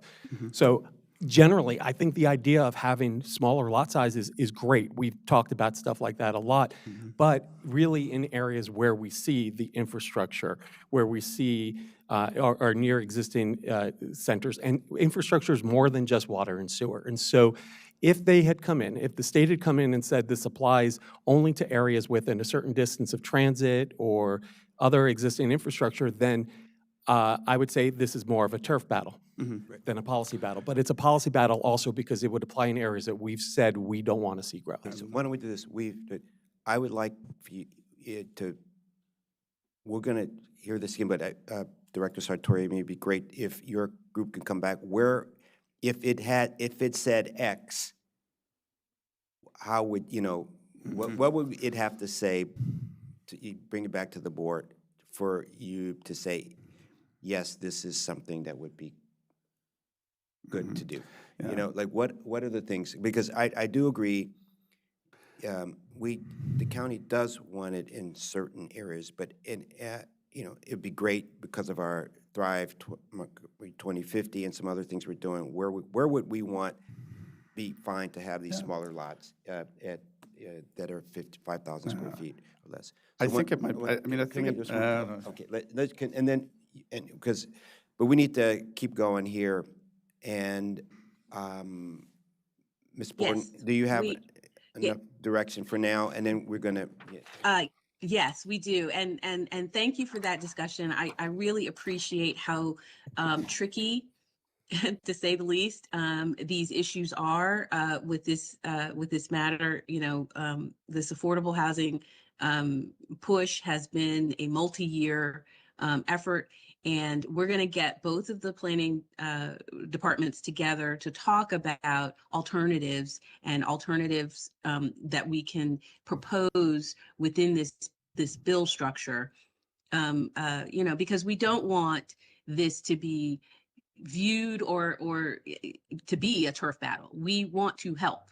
We are trying just as hard, really, as the governor's folks are, to solve this puzzle of affordable housing. But it's a tricky, difficult puzzle, and we don't think one size fits all approach will work. So how do we solve that? And we're ready and willing to do that, and we're gonna do our best to facilitate that. Okay. No, I do, and I just want to make the philosophical point that we've tried a scalpel and we've tried the very opposite of one size fits all with, as you said, 14 different residential zones, and what have we gotten for our efforts? A housing crisis.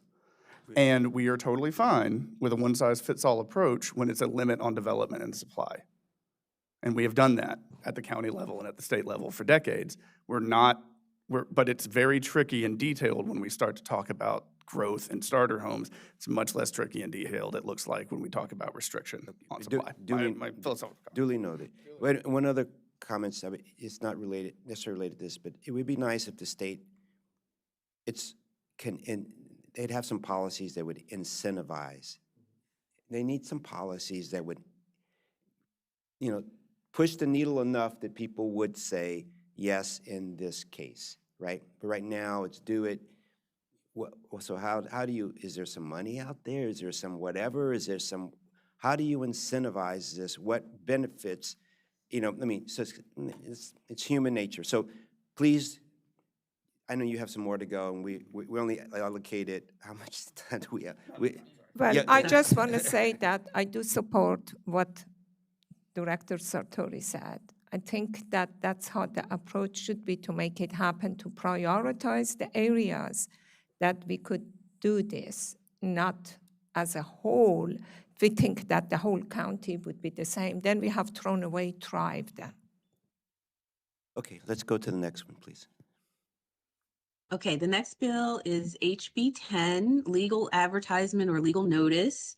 This bill is a long time coming. We really hope this bill passes. This bill would basically change the definition of legal notice. So anytime a legal notice is required, it would allow the use of digital media.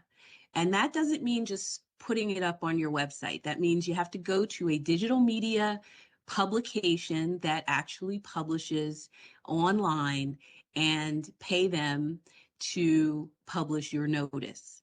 But you can use that instead of a print publication. And it seems like the time has come. We really hope that we can help get this passed. We think this will save us money. You know, we just think it's a really good idea. We do a lot of notice publications in our planning departments, particularly for master plans. Community planning does a lot of legal notice. And also, we do occasional legal notice at the corporate level when we have things like park rules and other corporate things that we have to update that require legal notice. So we are very much in support of this. We didn't really have to think about this too much, but we've prepared some comments. And if you have any questions, I'm happy to answer them. I have a question, and I haven't had a chance to read the position statement, but is the legal notice going to be limited to zoning and community notice and community interest, or is it going to also affect legal proceedings? It will affect any statutory requirement for legal notice. Okay, So if you law- have a like legal proceeding that has, lawsuits, service, and the like. Okay. Well, I don't know if I could abstain from this, but I'm against electronic No, publication. it only has in a legal notice. except as provided by law, resolution, or court order. So the courts set how you have to do notice, so it wouldn't have an impact on court proceedings. Okay. This that's is what I'm for concerned. other cases where you have to do legal by newspaper or newspaper in general circulation. That's the current term, and now they've just added that that can now mean print or digital publication, and there's additional criteria to make sure it's a legitimate outlet. But it doesn't affect court stuff. Okay, thanks. So would it affect, thank you, Emily. yeah, giving notice of like, this property is going to be rezoned? And when you have to notify the 300? No, not for mailing. It doesn't affect mailing notice. It's only when it specifically says by, newspaper. And see. so generally, that's our master plans, our newspaper. That's Okay. in Chapter 33A Okay. of the county code. Great. So, and it's just allowing it. It doesn't say you have to. No, It it's just great. says you can, where it says newspaper, now go to a legitimate digital source as well. So, okay, a digital newspaper. And how would, okay, and so, and how do the people know to go to the digital newspaper? Well, that's the thing. People are doing it now. And I think partly what we're thinking is we'll actually reach more people because the number of people who get a newspaper now is dwindling significantly. So many people get it electronically. So we think it could actually expand our outreach efforts to be able to do this, as well as potentially costing less. Don't know honestly about the cost because the newspapers know this. And so the cost to publish in digital sometimes is less, sometimes is not. But certainly, from an outreach perspective, the planning department realizes that that's how they reach a lot of people is through electronic as opposed to paper. So. Right, so if the current law says you have to advertise in X publications, newspapers, 3 of them or whatever, you can do the digital version of those newspapers or yeah, okay, great, thank you. I have a question about cost.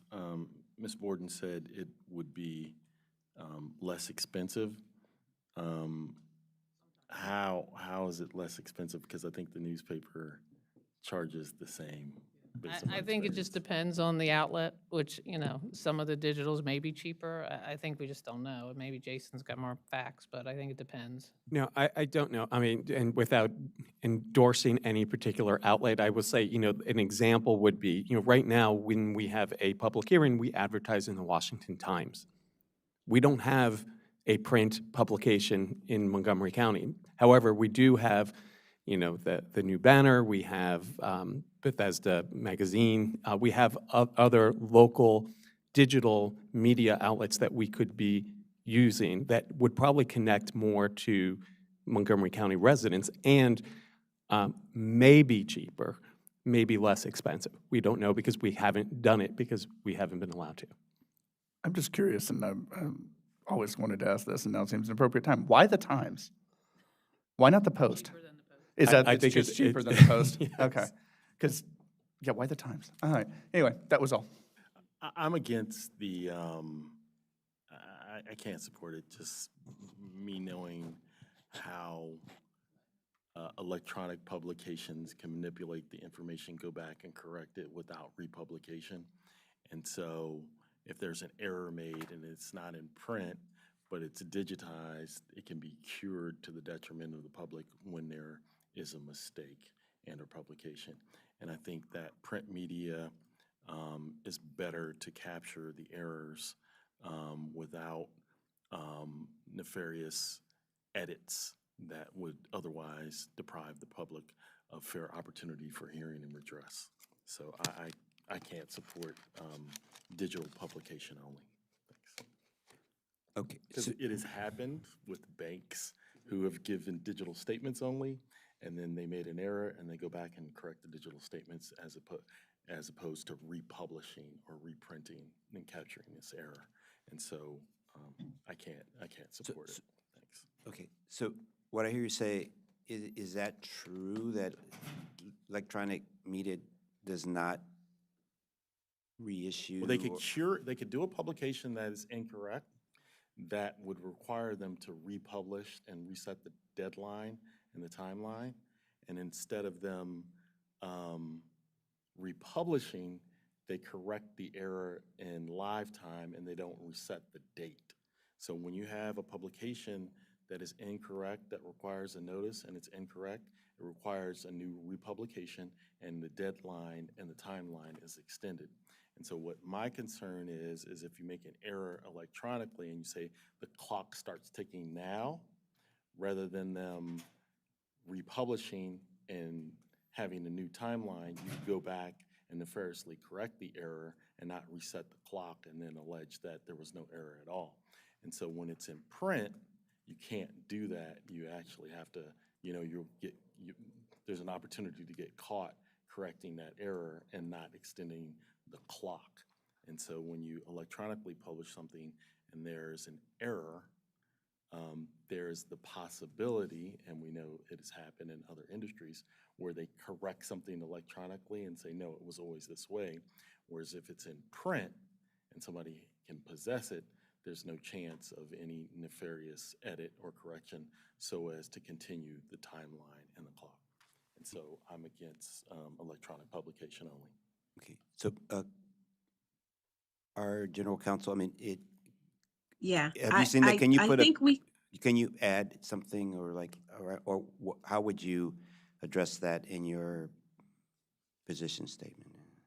If Yeah, that is true. I yeah. wouldn't address it in the position statement. I would address it as a process matter, that if we were to use digital publication, that we would have to have a printed representation of what was, the digital legal notice, that we then can compare if someone has a problem or a question or an allegation that the notice has been changed. It would become part of our process that we have to print the original notice when it goes out, and print, from the website or whatever, the publication, so that we have it on day one and we can then use that as our verification that that is what it said on day one. If it gets changed, then we have a bone to pick with the publisher, and we can extend the time that we need, in terms of the notice period. We have a lot of experience doing that, working with that. Our signs, signs get blown down, and we deal with that, as needed on an ad hoc basis. If a sign gets blown down, then the notice, that the notice period for that sign will need to be extended, Okay. so that everyone, can go to the hearing or be notified of the hearing. So it's not really that much different than any other notice. Okay, I'm supportive as long as that's in our, if this goes through, that's in the process. It's a part of the procedure. But thank you for bringing that up. We would make it so. Yeah, okay. Yes. Okay, Jordan, is this the last one? I believe we have two more, but do we need a vote for that one? Oh, yeah, yes, thank you. Uh-huh. Yes, could we have a vote on that one so that we are sure that we can make that representation? Yep. Is there, I moved for approval. Yeah. I'll second approval. all in favor? Aye. Aye. Aye. Aye. You're still against? I abstain. Okay, okay. 401, thank you. But please note that if this goes Okay. through, to have a procedure to deal with this, okay, Will do. okay. Okay, and the next one is SB 121, Public Servant Protections. So this is part two, really. Part one was the Wilkinson Act, which I think went through last year or was the year before. And it said that if you were a judge in this state, that you could request your personal information to be removed or scrubbed from websites that are run by government entities. And so we've had a few of those requests since then. We've run them through our expert Kevin Davey, our expert MPIA, and so he is used to dealing with these requests, and it's been running smoothly as far as I know. We haven't had any problems or hiccups with it. So this is now expanding the Wilkinson Act basically to other people who are, I guess, according to the state, in need of extra protection. You know, this is a security measure. So what this new bill would do, it would add, in addition to judges, attorneys, members of the General Assembly, various, different actors. Let me go through and get the list for you.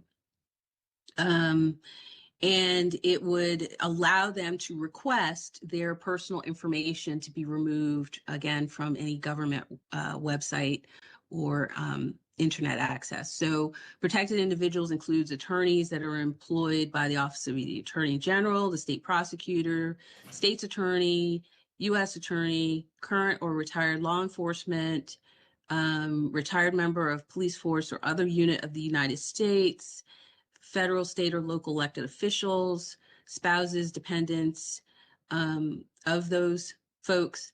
And so, if their information, their address would appear in our system, they can request for that information to be removed. Now, when it gets to be that information is a part of our record in a case, it gets a little complicated, but we think we can still deal with that. We have a number of examples where we have dealt with that in the past. But as this list expands, and we do expect it'll continue to expand, it may become a resource issue where we may have to, add resources to deal with these requests. But for now, we think that it's doable with our current, levels. And I guess I'll stop there and see if you have any questions. I think this is a good idea, and I think these people in these positions need to have some anonymity because of aggressive discontent public may share against individuals in their public roles. However, I think there needs to be a repository or an ability to obtain those addresses in the event these people or individuals are subject to legal actions that require them to be served. And so in that repository, if there's a request for their addresses for the purposes of instituting a legal matter against them outside of their roles as government officials, I think that information needs to be available for those reasons only, and there has to be some kind of way that it's managed. An example would be an off-duty police officer. is driving his private vehicle and is involved in an automobile accident and is subject now to a personal injury claim and needs to be served or included in the lawsuit. And so they're not exempt from their outside roles from being pursued in a civil litigation matter. And so exempting them from being served and their addresses being accessible to an injured person shouldn't be allowed. So there has to be some kind of provision that allows for access to that information in a civil litigation context. Thank you for that. How would, Ms. Borden, how would we address that, or how would? Well, I think that that idea is being addressed because this bill is establishing a program under the Secretary of State that would be the clearinghouse for these confidentiality requests. So, just like the Secretary of State is where you would go if you can't find a resident agent to serve, you would also go to the Secretary of State if you couldn't find an address because someone has requested this confidentiality. So you're saying there's a way to get that information? Yes, this bill is establishing this program under the Secretary of State. So yeah, you would go there in order to get this information. You don't think it would take more time, I don't know. I mean, this is not really the kind of thing that we get involved in. Right. Usually, we're dealing with people who come and testify and give their address. We're not generally the place to go if you're looking for someone to sue. Right. Okay. Any other comments or questions from the board? No. Okay. So is there a motion to, who's that? Sorry. We have one more, but I'm sorry. I didn't mean to cut you off. Yeah, we do have one more. We don't have a position statement for it. Just very quickly, this is a bill that would require on 121. You want to go ahead and vote? No, we those were informational comments. We don't need a vote on that unless you do want us to take a position on the protected individuals. We're here confidentiality. Whatever you were recommending. I mean, if you're not recommending we take position but provide information, that's fine with me. Okay. Yes. Okay. So the last one I promise is public schools water safety and swimming course. This bill would require the State Board of Education to develop a curriculum around water safety and swimming. This is I think the second time that this bill has come before the General Assembly. We would like to support the bill. We think that it can be workable in the sense that, it requires a curriculum, but it doesn't require each school to have a pool. But water safety is important. Obviously, we have facilities. Some of our facilities have pools. Some of those facilities are in close proximity to public schools. We are happy to work with public schools to help them, with this curriculum, as well as to help them, do or plan for implementation. We do think it's generally a good idea, and we'd like to work with the sponsor to help. So I'll stop there. So if this is in public schools, there's a class how do we participate in this class? Well, there isn't a class yet. I know, but if there are models for this kind of curriculum throughout the country. We want to partner with this delegate in order to talk about water safety courses. We have them in some of our facilities in Prince George's County. And so we are a resource for this kind of curriculum, and we want to also, assuage any issues about implementation. The bill is not requiring every school to have a pool, and so we're raising our hand to sort of help and do some testimony if she would like us to talk about how this curriculum could work and how we see, our role in helping. Jordan, did you want to add something?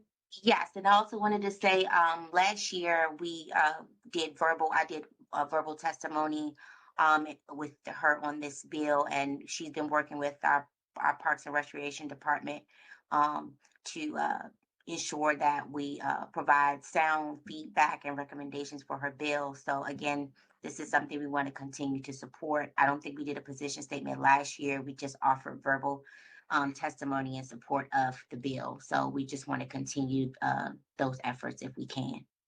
Well, have you talked to the public schools?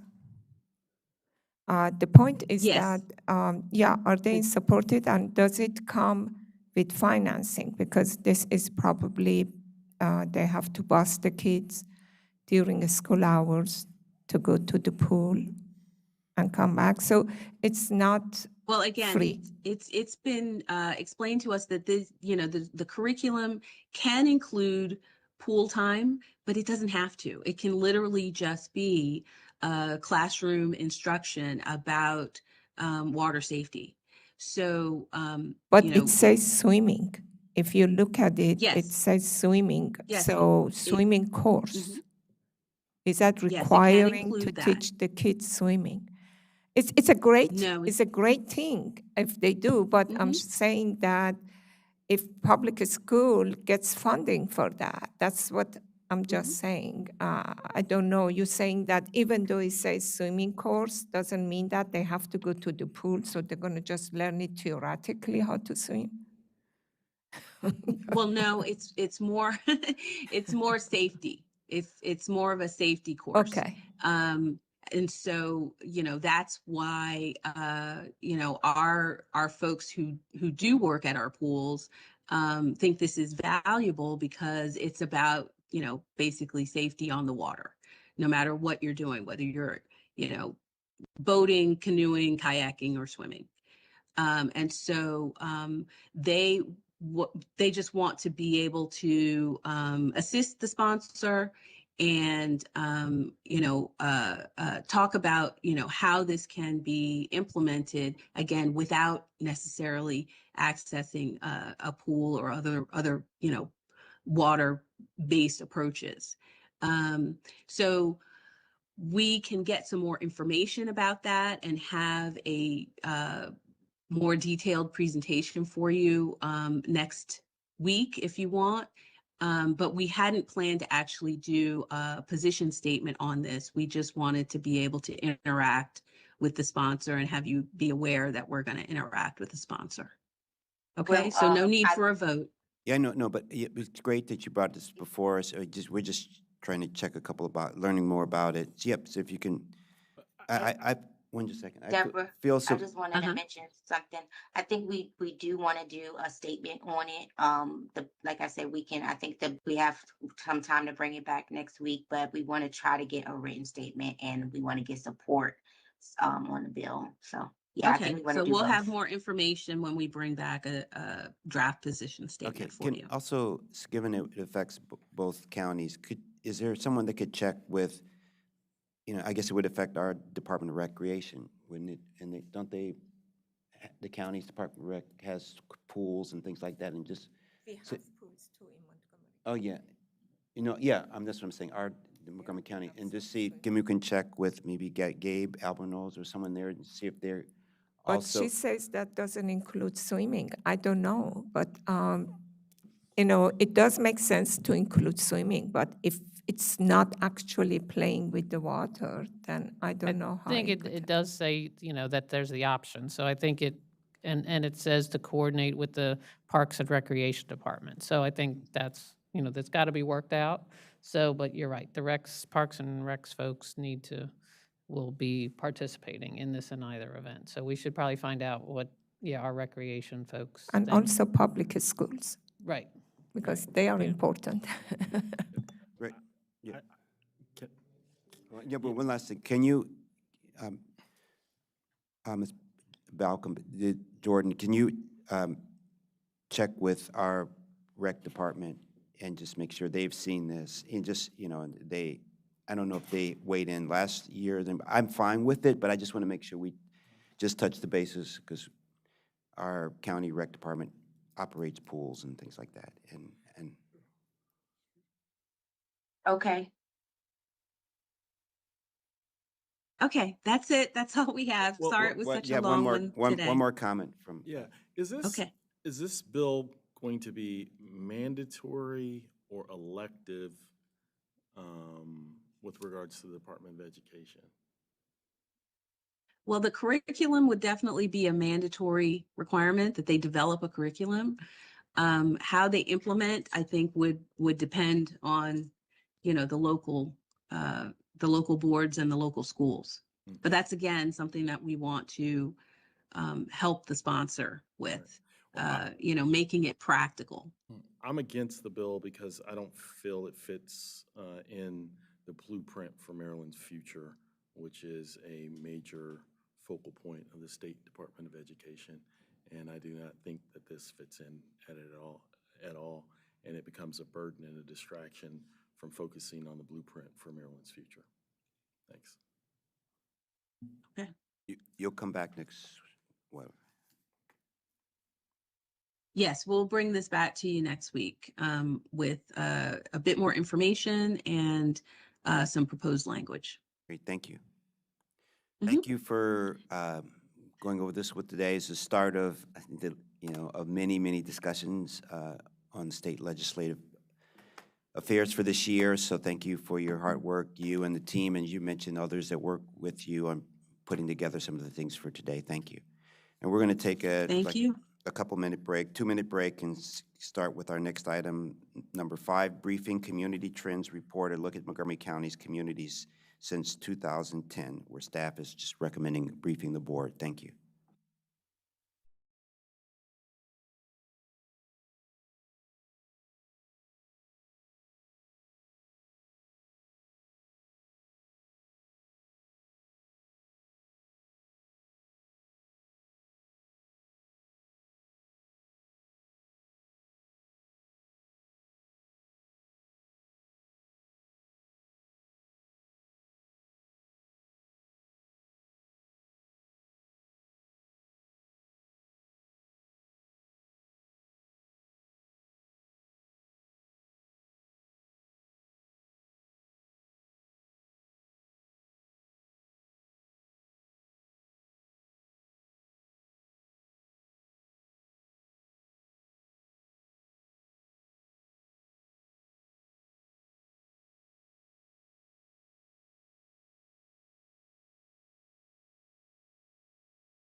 Good morning. We're on item number 5, briefing on community trends report, a look at Montgomery County community since 2010, where staff is providing a briefing to the board, and we have James Lee, the planning department this morning, leading this presentation with his distinguished cast of teammates there. Thank you. Chair Harris, members of the planning board, thank you. I'm James Lee, forecaster and demographic research specialist with the Research and Strategic Projects Division. I have the team members here today for this project. On my left, Luke Savonis, and on my right is Bhavna Subramanian and Colin McNamara, and we also have the division chief, Carrie McCarthy, here today. So for today's informational briefing for the planning board, we have the Community Trends Report, a look at Montgomery County communities since 2010. This new publication by the Research and Strategic Projects Division is the culmination of more than 2 years of work by the staff members here. We are delighted to bring this to you today. So for today's agenda, we'll go over the project background, then discuss key findings, divided into the 3 themes of place, people, and housing. Then we will do a dashboard demo, and we'll ask a planning board member to tell us which communities information you would like to see. And finally, we'll conclude with some key points about the report and our analysis. We do have a long presentation, so fair warning here. So first of all, let's start with some background about the project origins, goals, and methods. So work for the Community Trends Report started in 2024, and it is the Research Division's first comprehensive study of all small areas of the county. While staff has previously completed county-wide level analyses and place-based analyses for master planning efforts, this report provides a detailed look across all parts of the county, including places where master plans have not recently been conducted. While this report is unique to Montgomery County, we drew inspiration from peer organizations across the United States with existing community-level data products. For example, we looked at information from the New York University Furman Center for Real Estate and Urban Policy. We also looked at information from Houston, Texas, Portland, Oregon, City of Chicago, et cetera. When we set out to do this project, we had several goals in mind. So first, document changing conditions objectively. Second, inform policymakers and the public of local trends and patterns across the county over time. And third, support policy and other decision-making with useful and easily accessible and understandable data. So the report consists of 2 products, an online PDF publication with 38 community profiles, one for each of 37 communities and one for the county as a whole, and an interactive dashboard. First, I'll go over the data sources for this report. So we used multiple data sources and analyzed about 300 variables and more than 30,000 data points. The first data source is the American Communities Survey, 5-year estimates for 2010, 2016, and 2022, which we use for all demographic information and most of the housing information. We also used Montgomery Planning's internal administrative data, which reflect conditions as of 2024. So these sources include the Maryland State Department of Assessments and Taxation property data, SDAPT.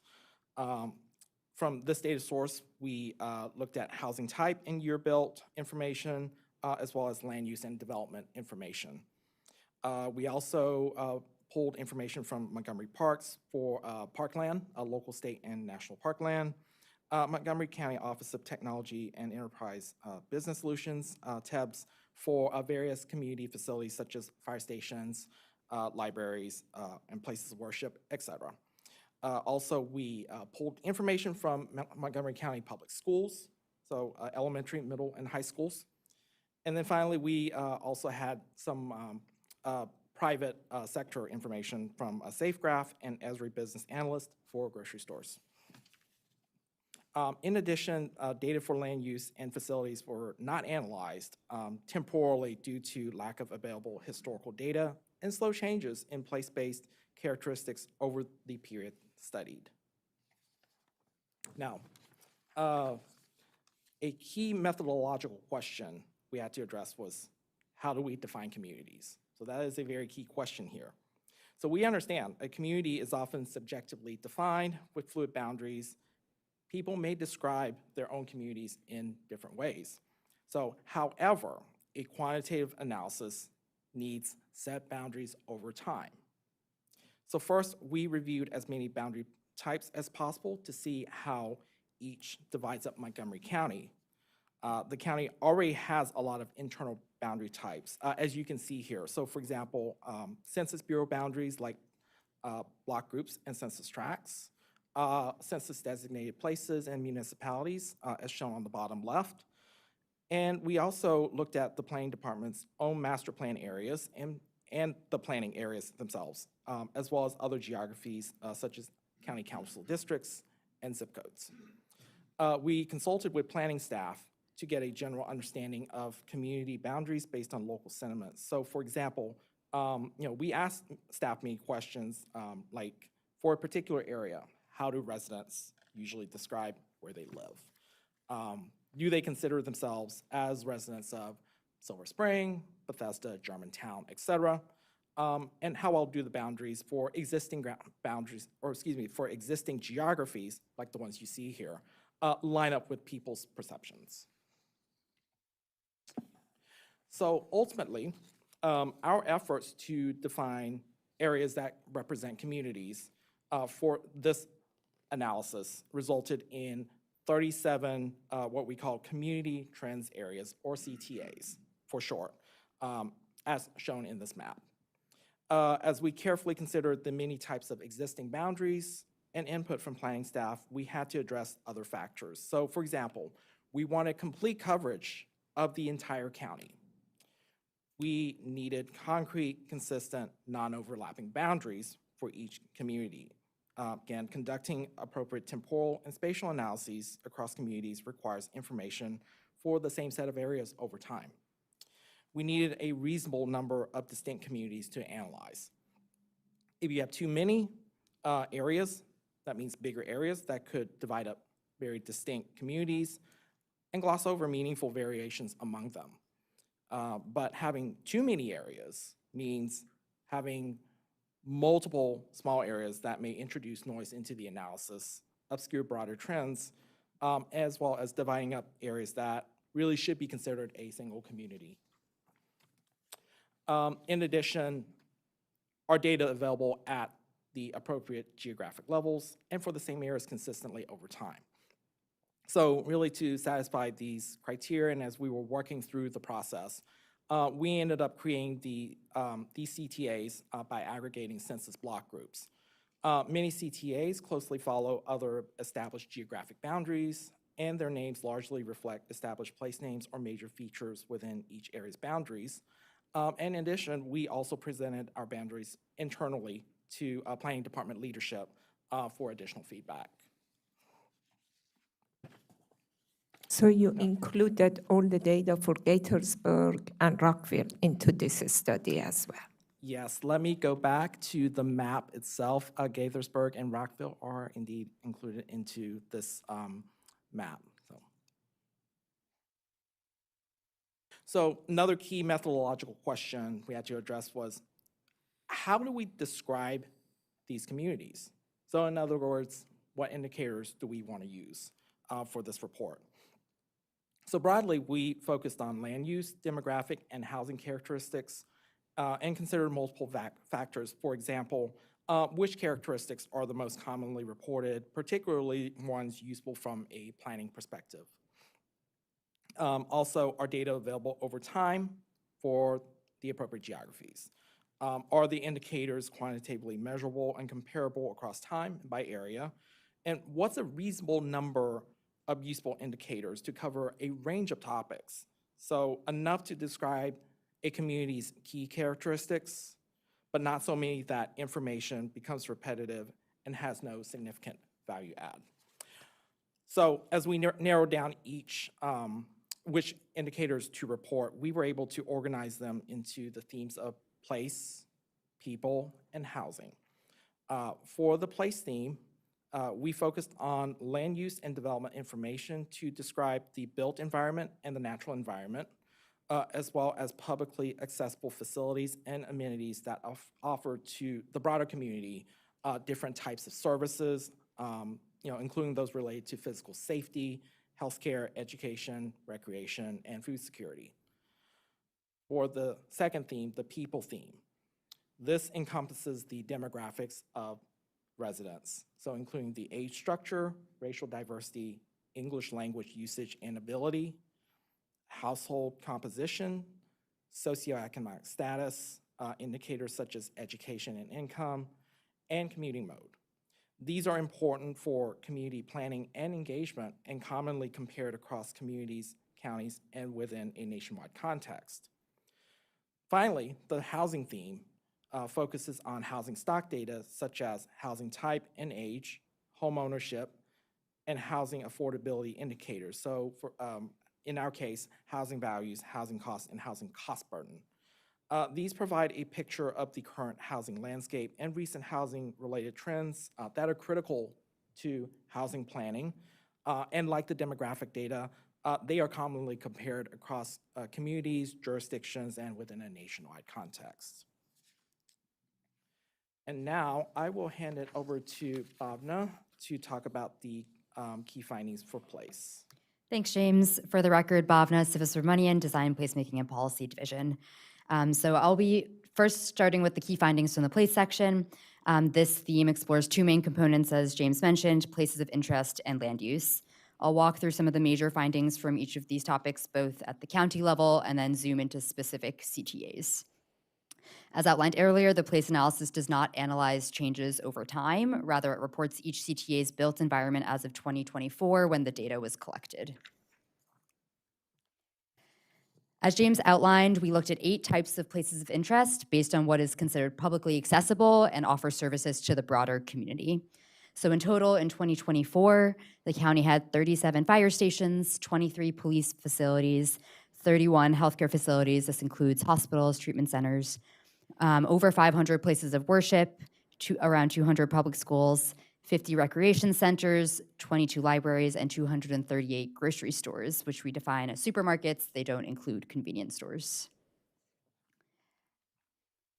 And in mapping these points across the CTAs, we found that while places of interest are distributed across the county, geographically larger and more densely populated CTAs have a higher concentration of these amenities. So as seen on this slide, Rockville, which is on the left, has a far greater number of facilities and amenities, 101 of these points, than Trevilla, which is the community on the right, which only has one place of worship within its CTA boundaries. Rockville has a population of roughly 67,800, while Trevilla has an estimated population of 10,800. So really the supply of amenities is driven by household employment and population density. Lower density areas of the county will have fewer amenities. We also found that places of interest are often clustered. For example, many public schools are in proximity to a library or a recreation center and are located in the downtown of the community. Now looking at the land use in the county, 3 major land uses cover 77% of the county's area. These are residential uses, including single family and multifamily, which occupy 30% of the land area, followed by parks and open space at 24% and agricultural land at 23%. The rest of the land uses include institutional and community facilities, which cover 4%, and commercial and industrial uses at 2% each. Vacant parcels constitute 4% of the county's land, while rights-of-way cover the remaining 11%. And accounting for all these land use types, 85% of the county's land is already developed or otherwise unavailable for new development. So this really begs the question of how we can continue to build in the county. Growth now relies upon redevelopment strategies, including sites previously considered unsuitable for development. These could include parking lots or leveraging air rights to expand existing buildings. Now diving a little deeper into each land use type, we'll start with residential land. It is notable that single-family detached homes occupy a disproportionate amount of residential land. While single-family detached homes comprise 45% of the housing stock, they take up 91% of residential land area. Looking at townhouses, they comprise 19% of the county's housing stock, but only 4% of its residential land, while multifamily units account for the remaining 36% of housing stock, but only on 4% of the county's residential land. So as noted previously, with little space left to expand, the county must now make the most of its available space. And the challenge will be to find room for housing in a place where almost all of the residential land is already developed with single-family houses. Now, looking at residential land use at the CTA level, this slide shows where each of these types of housing is most prominent in terms of the percentage of a CTA's land use. So single-family detached homes occupy the greatest share of land in Colesville and in Travilla at around 55% of their land area each. This is on the leftmost bars. Of the CTAs, Leisure World has the greatest share of land used for townhomes and multifamily buildings at 27% and 23% respectively. In terms of number of units, that will be further discussed in the housing section of this presentation, but townhome development can be seen in growing communities such as Clarksburg and Germantown, while multifamily properties are concentrated in the centers of Bethesda, Silver Spring, and Rockville.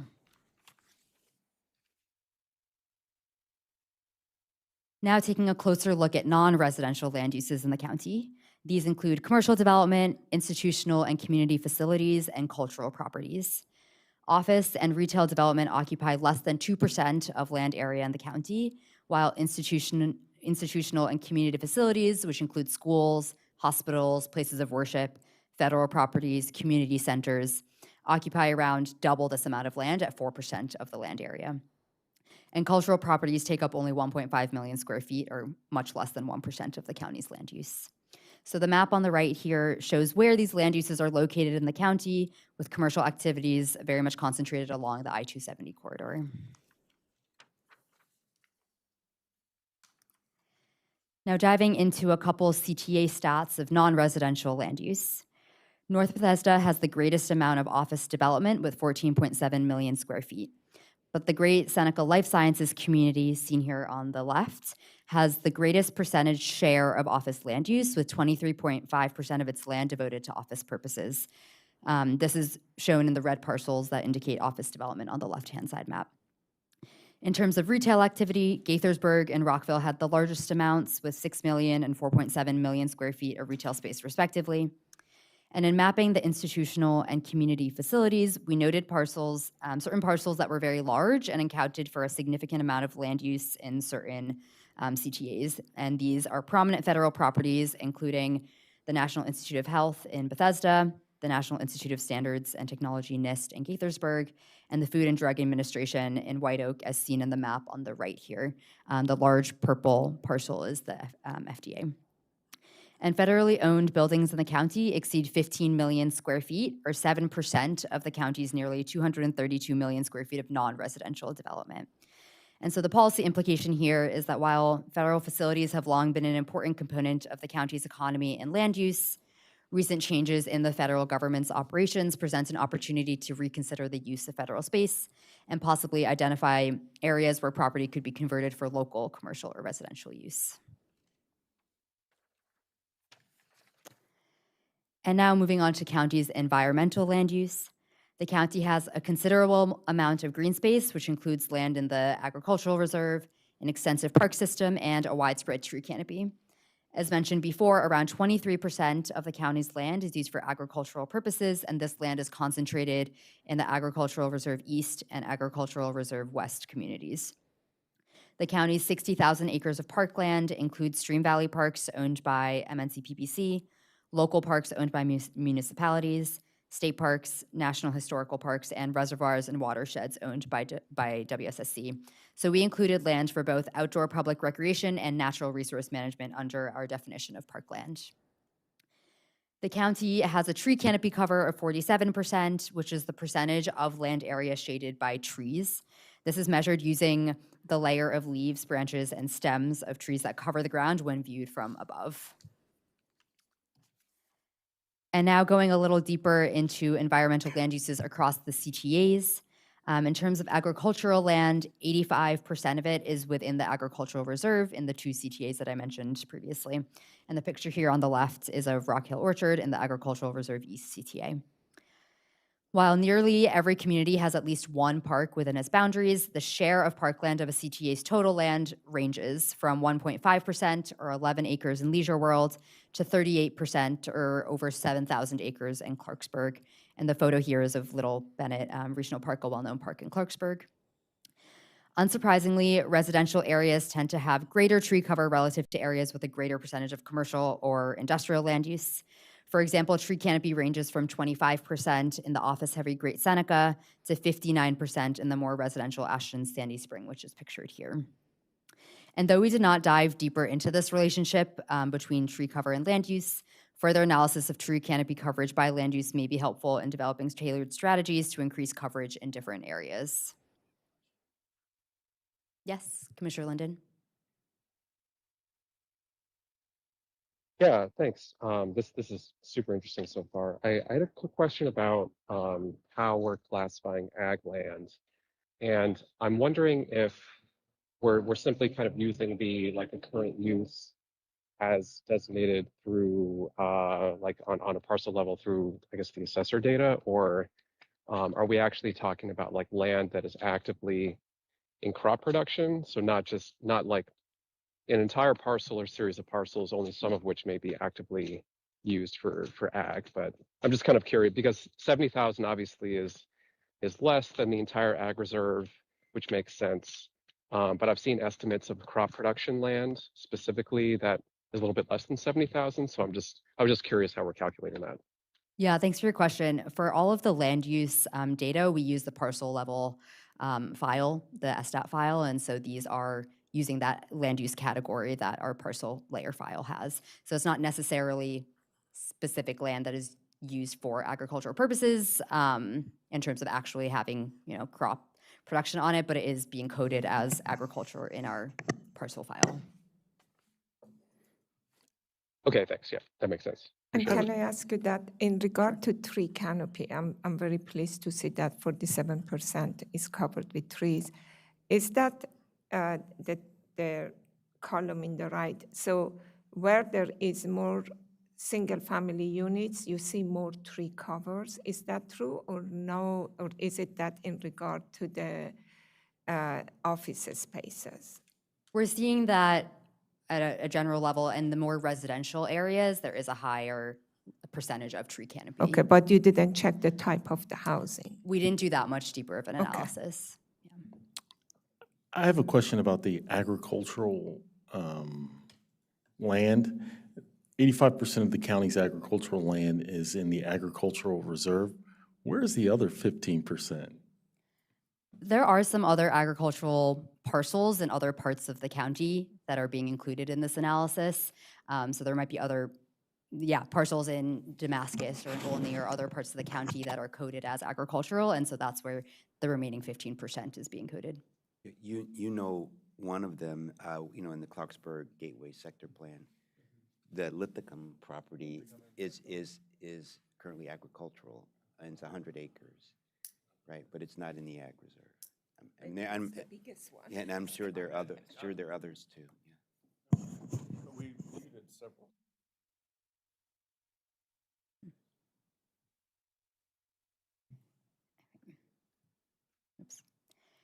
And finally, the last takeaway in the place section before we move on to people is around complete communities. And this is a concept that's discussed in Thrive 2050. It envisions complete communities to have a vibrant mix of community facilities, housing types, and employment, with a key component being the co-location of public amenities.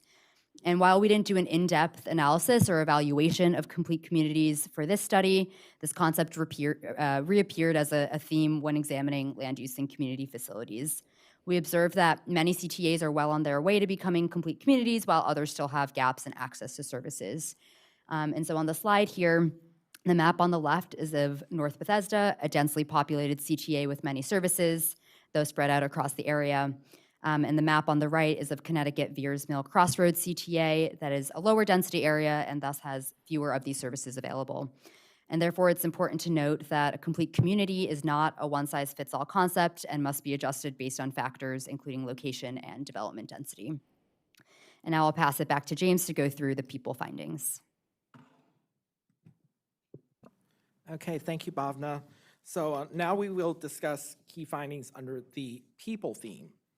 In this presentation, we'll focus on age, household composition, racial diversity, English language usage and ability, education, and income. Again, we analyzed temporal changes from 2010 to 2016 to 2022 using the ACS 5-year estimates. So again, as a reminder, these demographic characteristics are commonly analyzed and compared across communities, jurisdictions, and within a nationwide context, and they are important for community planning and engagement. So for example, in our master planning work, we look at these pieces of information to see who lives in the plan area and consider the best ways to conduct community outreach. Like in the place indicators, I'll walk through some of the major findings from each of the topics I just mentioned, both at the county level and then zooming into specific CTAs. So looking at total population first, Montgomery County increased by 12% from 2010 to 2022 for a gain of 110,000 residents. However, population growth was concentrated in a small handful of areas. So 5 communities are shown here in this graph: Clarksburg, Gaithersburg, North Bethesda, Rockville, and Silver Spring. These have the largest population growth in absolute terms and are also among the top 10 in terms of population, or excuse me, in percentage growth. So altogether, these 5 communities gained about 58,000 residents, or 52% of the county's overall growth of that 110,000. Clarksburg alone experienced the greatest population growth in absolute and percentage terms, nearly 18,000 people, or a 137% increase. In addition, I do want to acknowledge that many other communities in the county had little to almost no population growth at all. So more importantly, this trend highlights a need to consider how to broadly support growth in a larger number of communities with the appropriate infrastructure, particularly outside of places where population growth has been concentrated. Now let's look at the information by age group. So we can see that the county's population has continued to trend older. From 2010 to 2022, the county's population in the ages 65 and older group increased by 50% for an additional 56,000 plus residents. Conversely, young populations grew at a much slower rate. Countywide, the young adult population ages 18 to 34 grew by 8%, adding more than 15,000 residents. The underage 18 population altogether grew by only 5% from 2010 to 2022. But if you look at the graph where we have 0 to 4 years and 5 to 17 years split up, it's actually that 5 to 17 years, school-age children, that population was growing while the underage 5 group declined by 2%. Now, because of fast growth among this population, older adults made up an increasing share of the total population countywide, as you can see on the bars on the left, growing from 12% to 16% of all residents. This aging trend can be seen across many communities as well. So here we see 7 communities where the percentage of residents ages 65 and over had more than doubled. These are located in the northern and western parts of the county and include communities such as Damascus, Germantown, and Travilla. This doesn't mean that people have moved in. This means that people have aged in place, correct? This could be a number of things. So yes, it could be people aging in place. It could be older folks, older adults moving in. We did not get into that depth of analysis because we actually don't have the information to conduct a much deeper analysis as to where this population is coming from. But we do suspect it's probably, a lot of it is people aging in place. Yeah, I think so. But it's only, I mean, it's only 12 years and you're experiencing in several of these, double or 2.5 times the percentage increase in the amount of age. That does not indicate just an aging population. That indicates a move-in, an influx of an older age population pushing up like there's got to be some aging in place, but those numbers indicate to me that the influx is coming from an older population than we were previously getting. I mean, if you go back to slide 22, the best explanation for that slide is that young families can't afford to live here anymore, and they're not coming. And if we keep going the way we're going, as we've talked about in several things just today, we're not going to have young families the way that we used to. I mean, I couldn't afford to live here now. I moved in about 2014. I wouldn't come here today. I wouldn't be able to afford it. Also, let me remind members of planning board, so 2010 is basically when the start of the baby boomer generation moved into that 65+ age group. So we are going through. Yes, that's that. what I was going Yeah. to say, that's probably right at that age that now they have come to that. And also, it looks like that people are having less children. That's what it seems, -2%. We will get to that next. Because it's expensive to have them. I don't want to keep coming back to the problem, but like we can dance around the reasons why all we want. The best and most consistent explanation for all of this is it's really expensive and younger families can't afford it. And that'll explain 99% of this. Like it's just, the cost of daycare is more than my mortgage. The cost of my mortgage is insane. Like, and I locked mine in more than a decade ago. Like we can try to, explain away it all we want. It's cost. It's But just let them, economics. you're drawing the conclusion. They're sitting here to telling us. Go ahead. We will talk about children here in a little bit. So in the meantime, let me wrap up the portion about aging, older adults. So looking at how communities are aging in another way, we see on the map on the left, only 2 CTAs had more than 20% of its residents ages 65 and over in 2010. So Chevy Chase and Leisure World, which has a large age 55+ community. On the right, by 2022, the number of communities with more than 20% of residents ages 65 and over had increased to 7. These are scattered across different parts of the county, from a couple communities in the north, such as Ashland, Sandy Spring, to others further south, such as Potomac and Colesville. Now, given this trend of an aging population countywide and across many communities, this really indicates a potentially growing demand for certain services and infrastructure, such as healthcare and older adult housing.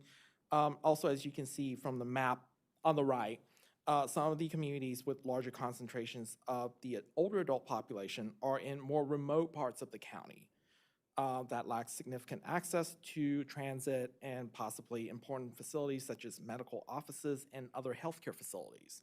Therefore, it may take additional effort to support the older adult population in these areas. So we will get to children. We are working through the age groups. Switching to a younger age group, communities had a wide variation in the amount of change in their young adult population of those ages 18 to 34. Here we show 3 communities with the highest and lowest change in this age group in absolute terms. So on the left side of the chart, Silver Spring, Rockville, and North Bethesda were the CTAs that gained the highest number of young adults from 2010 to 2022, approaching 3,000 people each in the case of Silver Spring and Rockville, which are sizable numbers compared to the county's overall increase of about 15,000. But several communities also had a decline in the young adult population. On the right-hand side of the chart, we show the 3 communities with the largest decrease. So Tacoma Park, Germantown, and East Silver Spring, with this last CTA losing 2,700 residents in this age group. Now, given that the working age population is a critical component of the county's workforce, one of the policy implications we came up with for this report is that as we see a slowly growing young adult population, and in some places a declining population, this could really create a challenge for the labor market if there are not enough workers to support business growth, for example. And now we will get to children. Looking at household composition, we see that low growth in the children population also means low growth in the number of households with children under 18. So from 2010 to 2022, the number of households in the county overall grew by 9% for an additional 32,000 households. However, the number of households with children only grew by 2%, adding only 2,500 households.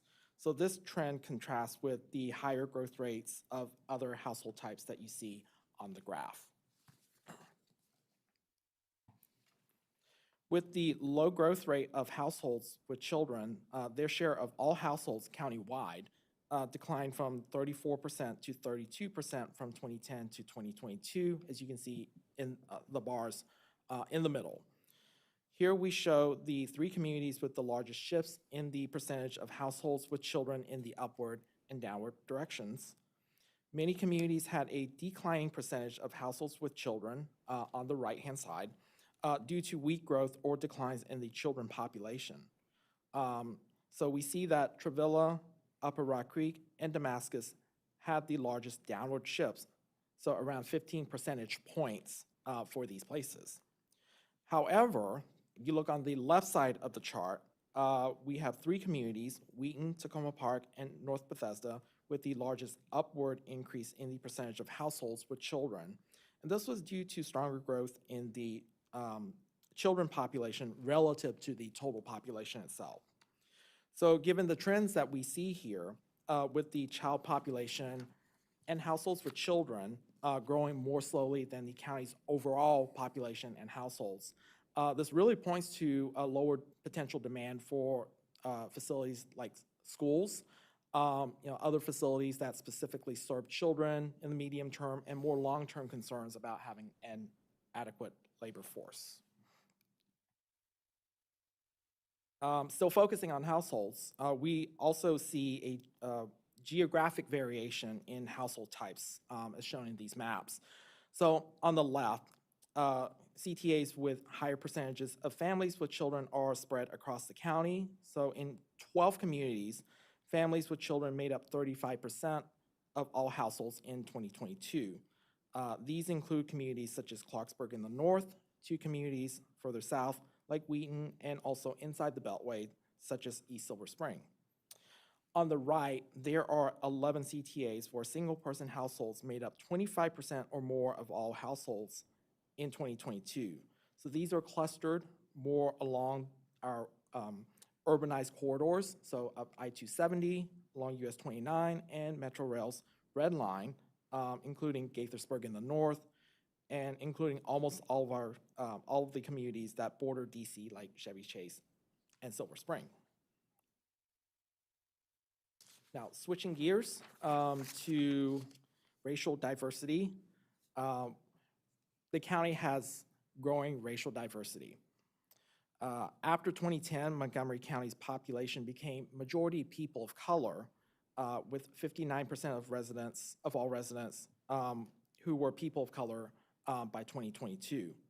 So all racial and ethnic groups experienced significant growth from 2010 to 2022, with the exception of the white population, which declined by 9%. So notably, the Hispanic population on the bar on the right-hand side had the largest absolute gain with an additional 60,000 residents. This population group's 39% growth was more than triple the growth rate for the total overall population. In addition, the other races category, the large bar on the right, that includes non-Hispanic multiracial people with the highest percentage increase of 108%. But the growth in this group started from much smaller numbers than the other groups. Now, communities have also become more racially diverse, so not just at the county level, but at the more localized levels. As seen in this map, in 2010, 18 communities scattered throughout the county had a population with majority people of color. So these are the ones that are in the red color, the 18. This increased to 22 communities by 2022. So the 4 communities in blue on the map that became majority people of color were Great Seneca Life Sciences, North Potomac, Rockville, and Upper Rock Creek.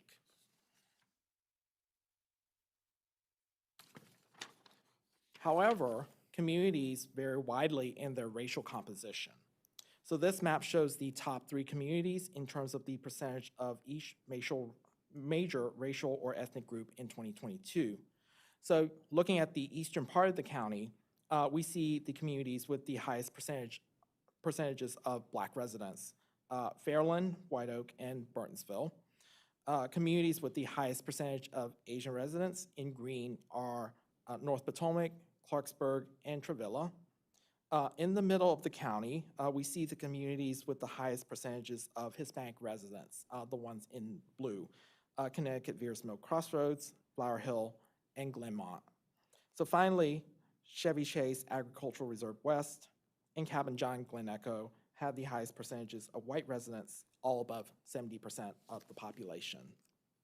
So given the increasing racial diversity across the county in many of the communities, this trend really indicates a growing demand for specific services that may need to be culturally sensitive, geographically concentrated, and or otherwise tailored to discrete needs of certain groups.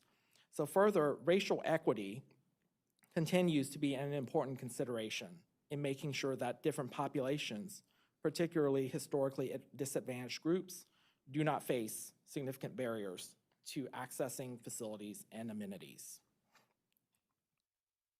Now we will switch to the topic of English language usage and ability. So this is related to the growing diversity here in the county.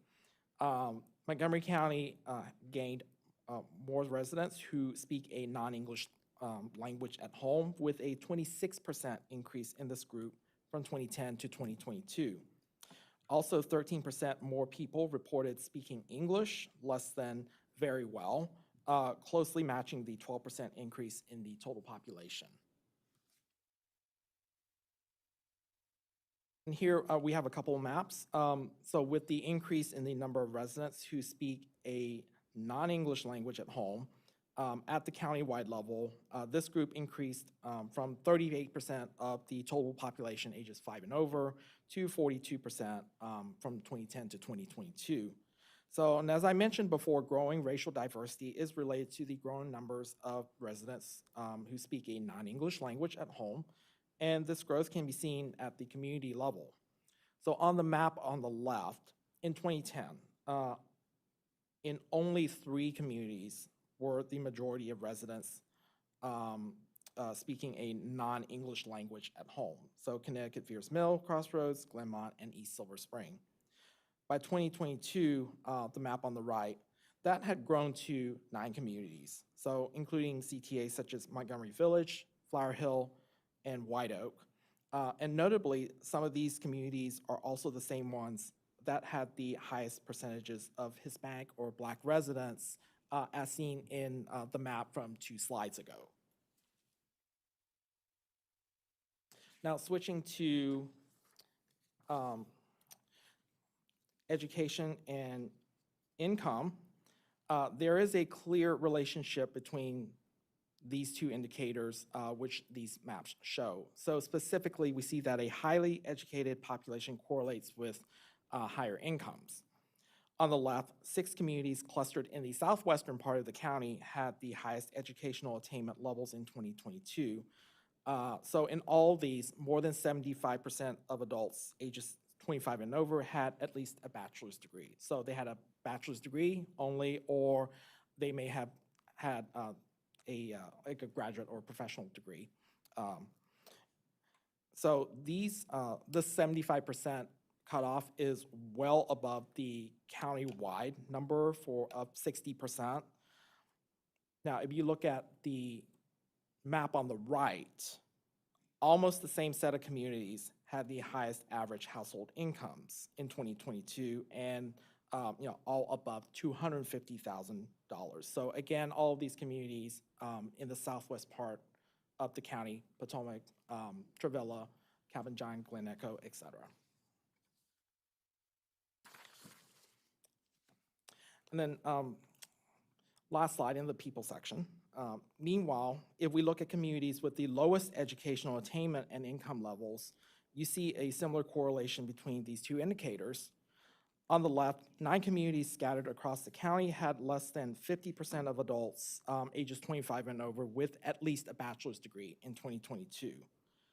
6 of those communities appear on the map on the right, which show the 8 communities with the lowest average household income in 2022, all below $125,000. So, however, despite lower incomes in the communities shown here, nearly all still have noteworthy educational attainment levels. So, for example, East Silver Spring, Flower Hill, and Montgomery Village, about 40% of the adults ages 25 and over had at least a bachelor's degree, and that actually exceeds the national rate of 34%. So given the wide range of educational attainment and income levels, many of the communities would benefit from having more opportunities for higher education that could help residents find higher paying jobs.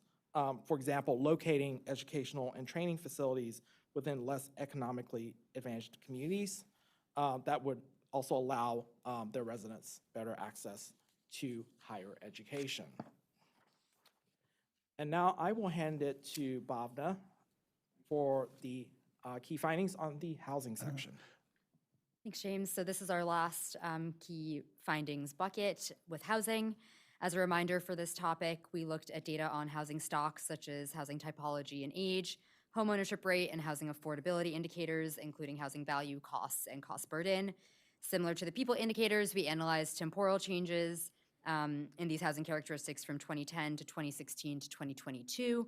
And most of these indicators are from the ACS 5-year estimates, with the exception of housing age and type, which we source from SSTAT and reflects conditions as of 2024. So I'll follow a similar structure of providing county-level information for each topic and then diving into CTA-level data. So first, looking at housing growth for the county over the past several decades, it's evident that the county is seeing more multifamily growth than single-family housing growth. And while Montgomery County has witnessed continuous housing growth since the 60s, construction peaked in the 1980s with more than 80,000 units built during this decade. And since 2010, 12% of the existing housing stock, which is a little more than 47,000 units, have been built. Of these units built after 2010, 61% were in multifamily buildings and only 19% as single-family detached homes. And notably, most of the multifamily units built recently have been in larger high-rise buildings rather than smaller garden-style apartments or small multiplex buildings. And this speaks to a policy implication around the need for diverse housing units to support mixed-income communities and help people remain in their communities even as their housing needs change. So to further the story of housing growth, we can look at the average age of housing by type and across the CTAs. Single-family detached units are the oldest type of housing in the county with an average age of 54 years. Townhouses and multifamily units are younger with average ages of 35 and 37 years respectively. And the map here shows the pattern of housing development in the county. Tacoma Park, East Silver Spring, Connecticut Veers Mill Crossroads, Kep Mill, and Kensington, as shown in the darkest shade on this map, have the oldest housing units on average, while the lighter shade indicates the younger housing units on average, which are found in Great Seneca and Clarksburg. And these two CTAs have seen most of their growth since 2010.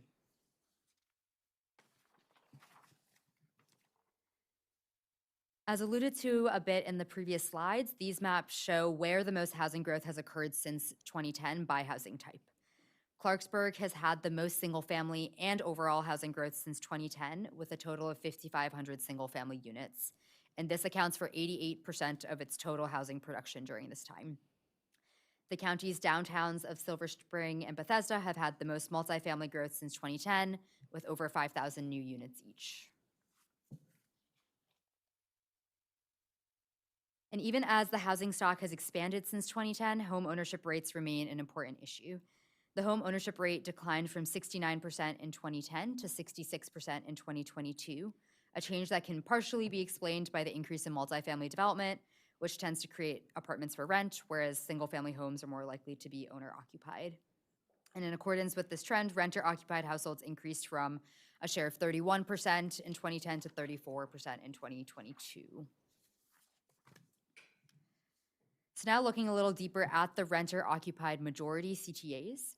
In 2010, there were only 3 CTAs where renter-occupied households were the majority. These were East Silver Spring, White Oak, and Silver Spring. And by 2022, this number increased to 5 CTAs, with North Bethesda and Great Seneca being the 2 new additions, shown in orange on the map here.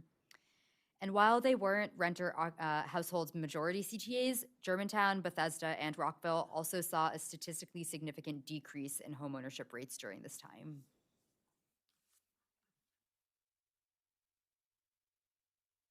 So while the county's homeownership rate declined, it still remains a majority owner-occupied, which is largely related to the prevalence of single-family homes that are more likely to be owner-occupied.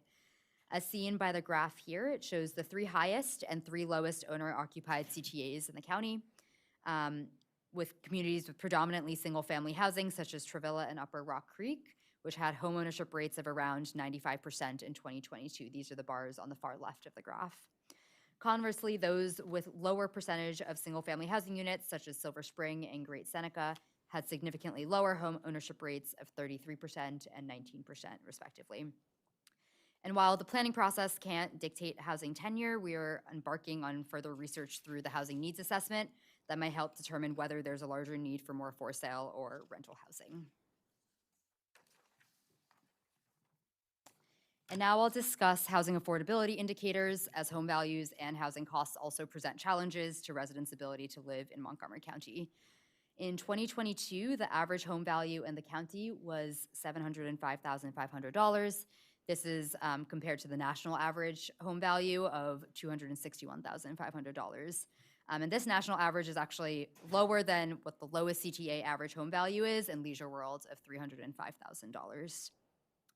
Just a quick question on this one. This is including everything from condo up to single-family detached. Is it all? Sorry, could you Is it repeat? all? It's all home It's value, including everything, including correct. Yeah, it's including not condo, broken. townhome, and single-family detached. Yeah.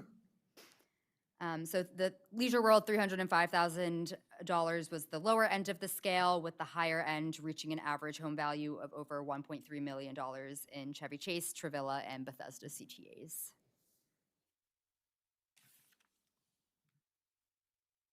This map here is highlighting where home values are growing and where they have remained relatively unchanged. The communities in blue have experienced the greatest increase in home values and are clustered in the southern part of the county, and their growth rates exceed that of the county, which was 27% between 2010 and 2022. These communities include the high-income areas of Chevy Chase and Bethesda. And these are also places close to employment centers, reaffirming the need to both improve access to places of work through transportation networks and to diversify the location of employment centers across the county. The communities in orange saw little to no growth in their average home values and include Damascus, Leisure World, and Burtonsville.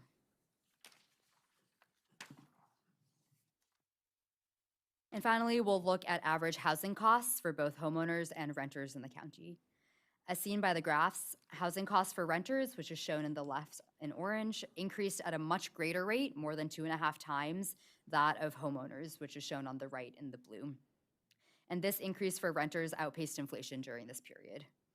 This trend is contributing to rising inequality between homeowners and renters, and rising housing costs disproportionately affect renters and place additional economic challenges on these households, including their prospects for future homeownership. And now looking a little closer at just renter-occupied households, it's apparent that renter communities have faced increasing costs, but to varying degrees. So this graph here shows a subset of communities that have at least 25% renter-occupied households. While some communities, including Redland Shady Grove, Chevy Chase, and Tacoma Park, have experienced greater than average increases in gross rent, others have experienced below average or inflation equivalent around 29% increases in rent.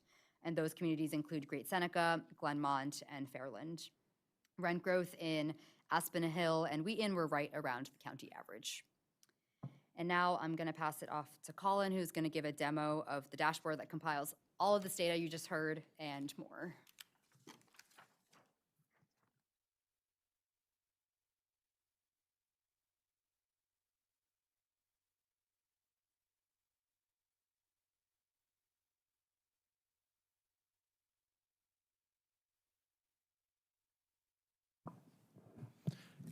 Good afternoon.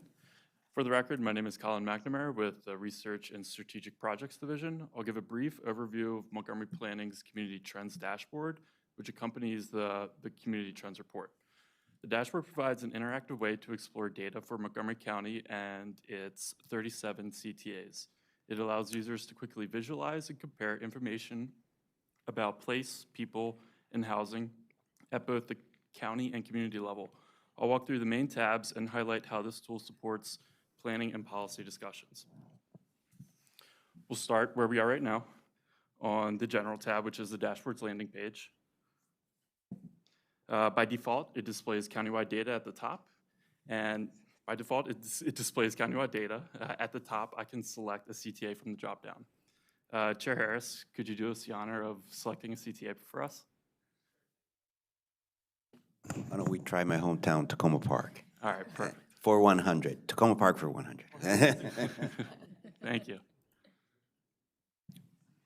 Okay, so we've just used the filter at the top to select Tacoma Park.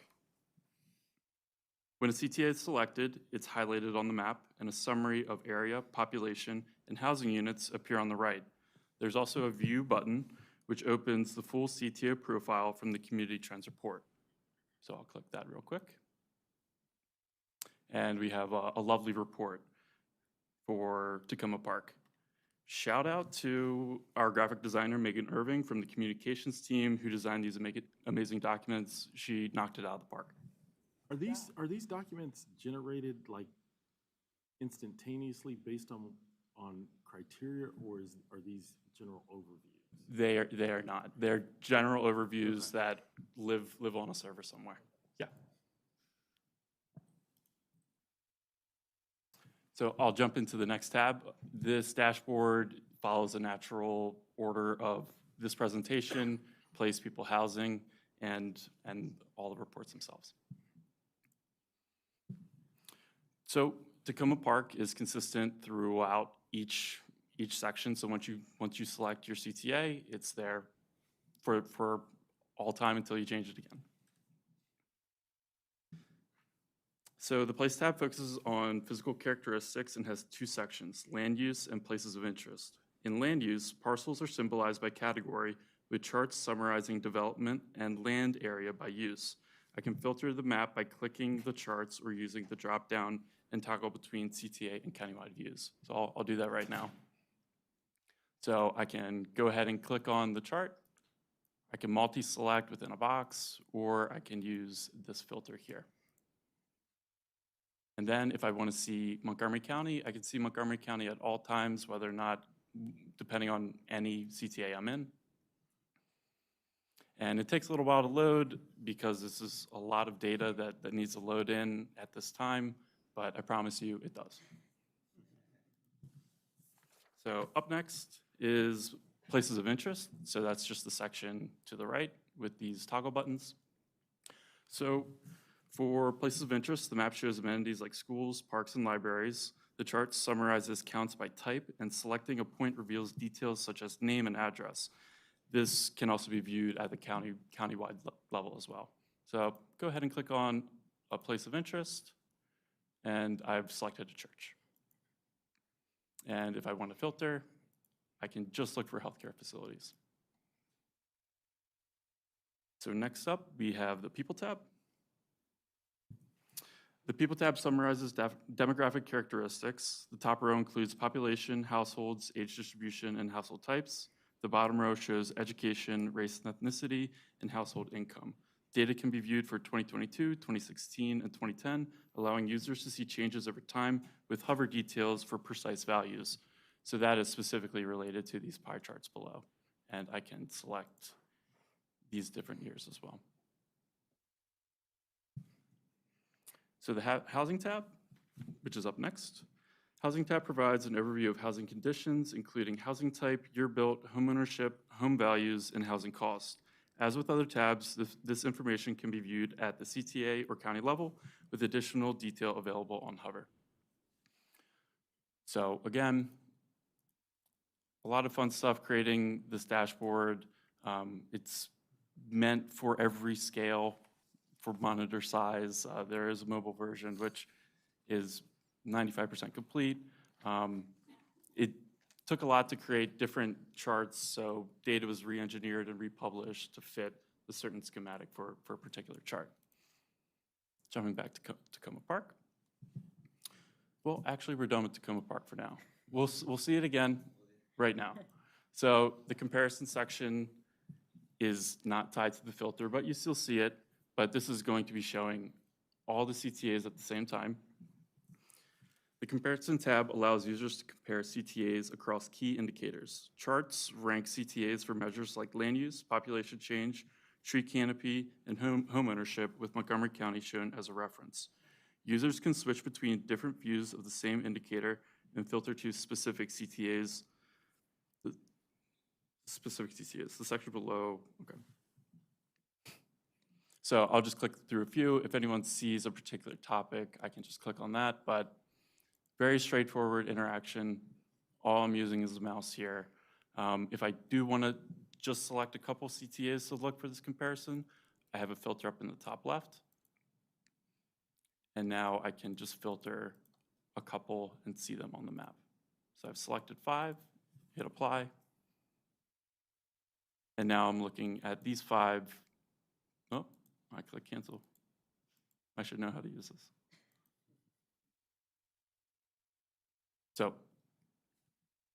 you see all 5, and Montgomery County will always be there as a reference. And last up, there are scatter plots down below for 3 particular topics: age 65 plus and people of color, education and income, and housing value and age. So I can click on a map, click on a CTA in the map, and see information specific to just these 2 topics: average housing age and average housing value and average housing age. And I can also interact with the scatter plot to filter out based on the chart. To wrap up, the Community Trends Dashboard complements the written report by making data more accessible, interactive, and comparable across communities. CTA profiles, documentation, and methodology are all accessible directly within the dashboard. Thank you. And last bit, there's an about section here for additional resources. We have an appendix for all of our data sources, video tutorials available on YouTube. James is here to answer any questions, and the project homepage on Montgomery Planning. Thank you. And we have a couple more slides to wrap up. So let me switch places with Colin again, and then restart the slides. It was amazing. Just, I had to say it. Good job.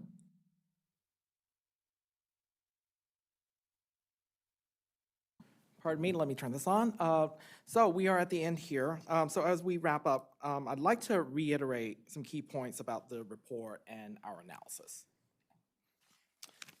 So first of all, in line with our project goals to document changing conditions objectively and to inform the public of local trends and patterns, we published the Community Trends Report and Dashboard to provide robust information on communities across the county. We looked at 37 communities covering the entire county and analyzed about 300 variables and more than 30,000 data points. The information from this report helps people understand that conditions vary in different places and over time. And it also really showcases Montgomery County's rich diversity in its population, housing stock, and places. And finally, our third goal was to support policy and other decision-making. And throughout this presentation, Bhavna and I made some statements about policy implications for land use planning that came out of our analysis. So as a broader summarization of these, here are the most crucial points. So first, a complete community is not a one-size-fits-all concept and must be adjusted based on factors including location and development density. So for example, a complete community in some of the outlying more rural or suburban areas of the county like Travilla or Clarksburg will not look the same as a complete community in more urbanized areas like Silver Spring. So ultimately, what makes a community more complete is when it has a range of land uses, housing types, and amenities to meet a variety of needs for a diverse set of people. Second, growth must be more broadly supported in a large number of communities in the county with the appropriate infrastructure. So as we saw, we have much of our growth in a small number of communities, but we should also see if other places, we should also see other places grow and not decline if the existing infrastructure will support it. Third, new land use strategies that facilitate redevelopment and advance new development opportunities continue to be required.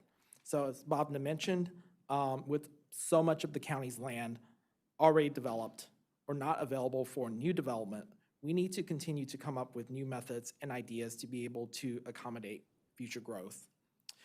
And fourth point, housing unit growth is important to economic development, as the working age population has grown more slowly than the county's population overall. So continuing housing growth is critical to affordability, which will help the county retain and attract people, especially working age people who are the backbone of our labor force and are needed to support the county's long-term economic growth. And finally, one last mention, we might have more recommendations for specific communities as we discuss the data with planners, with our staff members in the future. Overall, we have done a lot to put this report together, but as I said, there were more than 30,000 data points, and we are still noticing new things in the data that require more exploration. So still, we are excited to release the report and would like to continue the conversation with people. And this concludes our presentation. Thank you. Yeah, great. As Commissioner Pedram said, this is amazing, absolutely amazing, and we should disseminate it to, all parties that could take advantage of it, and to drive data informed decisions on how the county grows, who needs, and meet the needs of all the residents. I know you're going to do your housing preferences survey. I know with this, it's just amazing, and I'm sure DHCA and the council and the economic development departments and the planners and the chambers and the land use attorneys would need to see this, and please get it out to them. You guys did an amazing job, a lot of data. I know I'll come back with some questions.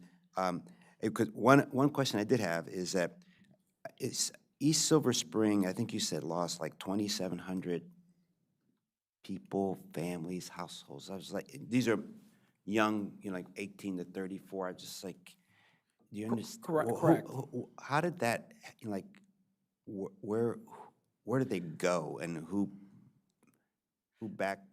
supplanted them? And also, I saw you said that Tacoma Park lost 2, but then they grew in the children. So I was just trying to figure out how that works. You don't have to answer now, but we could talk through that. But this is amazing, and also predicting or helping guiding what of our policies should be for those communities. So thank you so much. Yeah, certainly.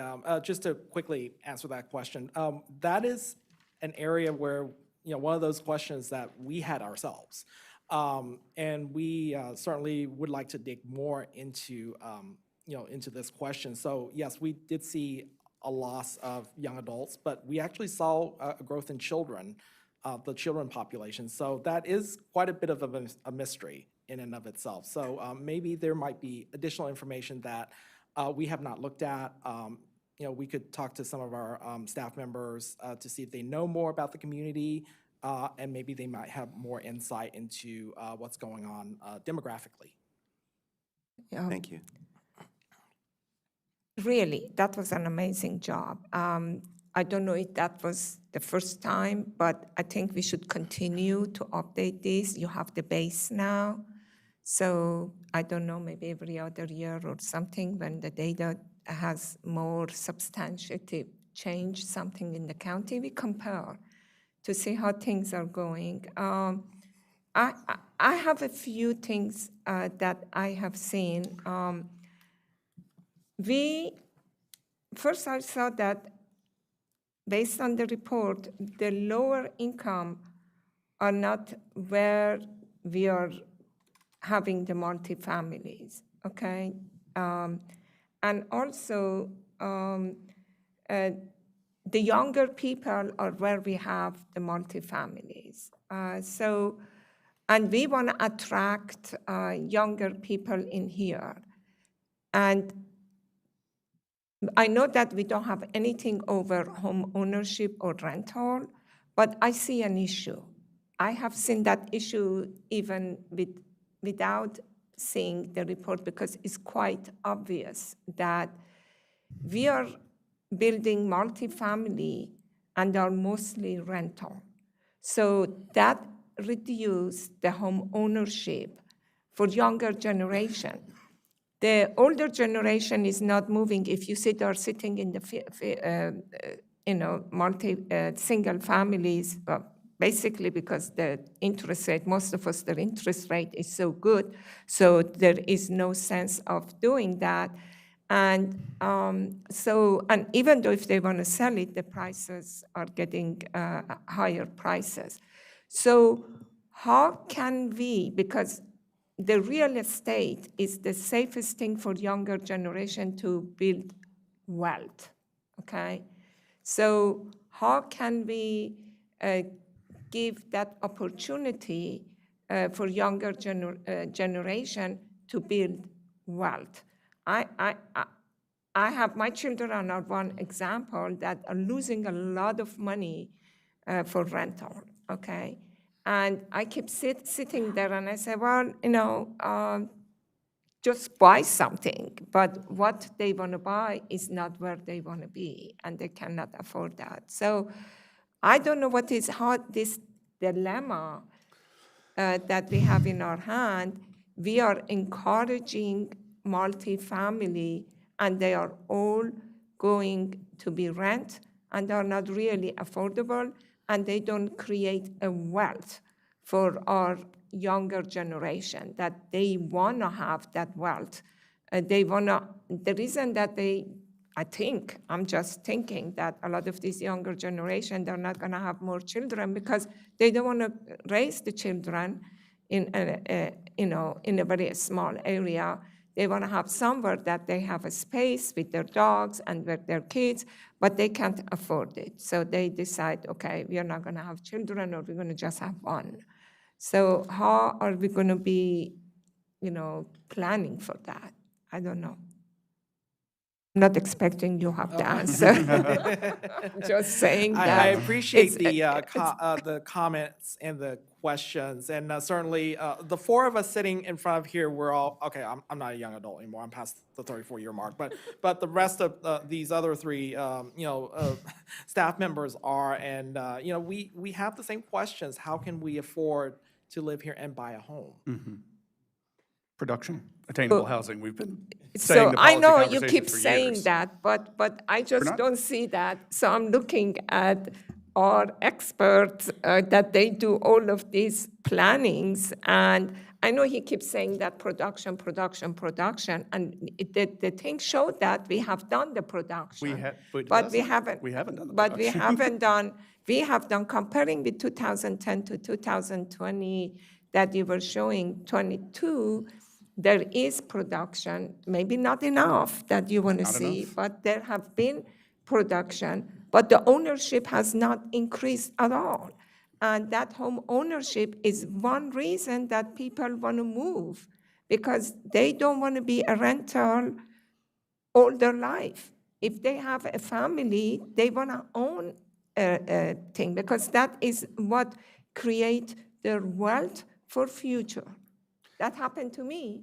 And I know a lot of my friends, like, that's the only thing, especially if you work for government, that can allow you to have some wealth. So how can we provide that opportunity for our children? We're trying. If I can just, I mean, just to respond, and sorry, you're having a conversation now across it, and thanks for sticking around. But like, I think that was the experience of an older generation. I do not think it's the experience of a generation much younger than me. We don't expect to be able to purchase a house. It takes so much longer to get together the wealth necessary to put a down payment and purchase a house than it did even a decade ago. My house values in my home neighborhood have gone up about 40 to 45%, depending on how you look at it. And if I was forced to get a 20% or even a 5% down payment on 340, which is what I paid, versus 525 to 550, which is what they're going for now, that is a scale difference, and that requires a much higher base to purchase from. So when you're talking about a post-baby boom generation or even an older Gen X generation, the inflation-adjusted cost of the home was considerably lower, and you had much more investment in FHA loans, VA loans, and things like that, which lowered the overall entry point to it that you do not have now. And we've taken, as we saw, 91% of the residential space, sectioned it off for single-family homes, which we cannot build because we are built out. And the places we are not built out, we restrict it. That's the agricultural reserve. All right, so we can only build multifamily in 9% of the county, and there's hardly any spaces left to build single family in 91% of the residentially zoned land. So you run those numbers, and what you see is what we get, which is creep, creep, creep, creep, creep, steep. And that's where we've come to this point. And people do want to buy, and people do want home ownership, but it's a different market for multifamily within dense areas with high land value, and a market for single-family detached home ownership, which we can't build anymore. Well, why which do you makes keep talking townhomes. about single family? I'm not talking about just single family, okay? You have townhomes, you have 2x2s, and I see the architect come with the really innovative ideas that allow, I'm not talking single family or anything. In your report, you said that the rent has increased by 40%, while the mortgage has gone up just by 14%, okay? And also, it allows people to have a better quality of life. I'm not talking about just single family. I'm just saying that rent versus options that allow people to have ownership, okay? So not just single. There Well, are other a kind 2 of over 2 is not housing eligible to be. type. Yeah. So what I'm challenging us that to think about all other different kind of housing types that allows ownership. That's what I'm talking about. Want to say that, great idea. That is, some of those are newer product types. We just started approving some of those in the past couple of years. Hopefully, we'll see them come into the market in the next couple of years, assuming the interest rates. Interest rates and they decline. can afford to build them. But this is great. I'd like to hear from some of my other board members, and we're going to wrap this up. I really liked your presentation. I especially like the changes and demographics that you displayed and showed them. Try not to be controversial, because sometimes I ask controversial questions.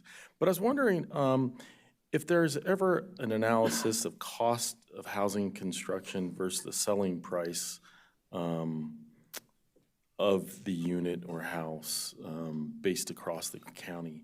Because I know one of the obstacles in providing new units is the cost of construction, the cost of housing.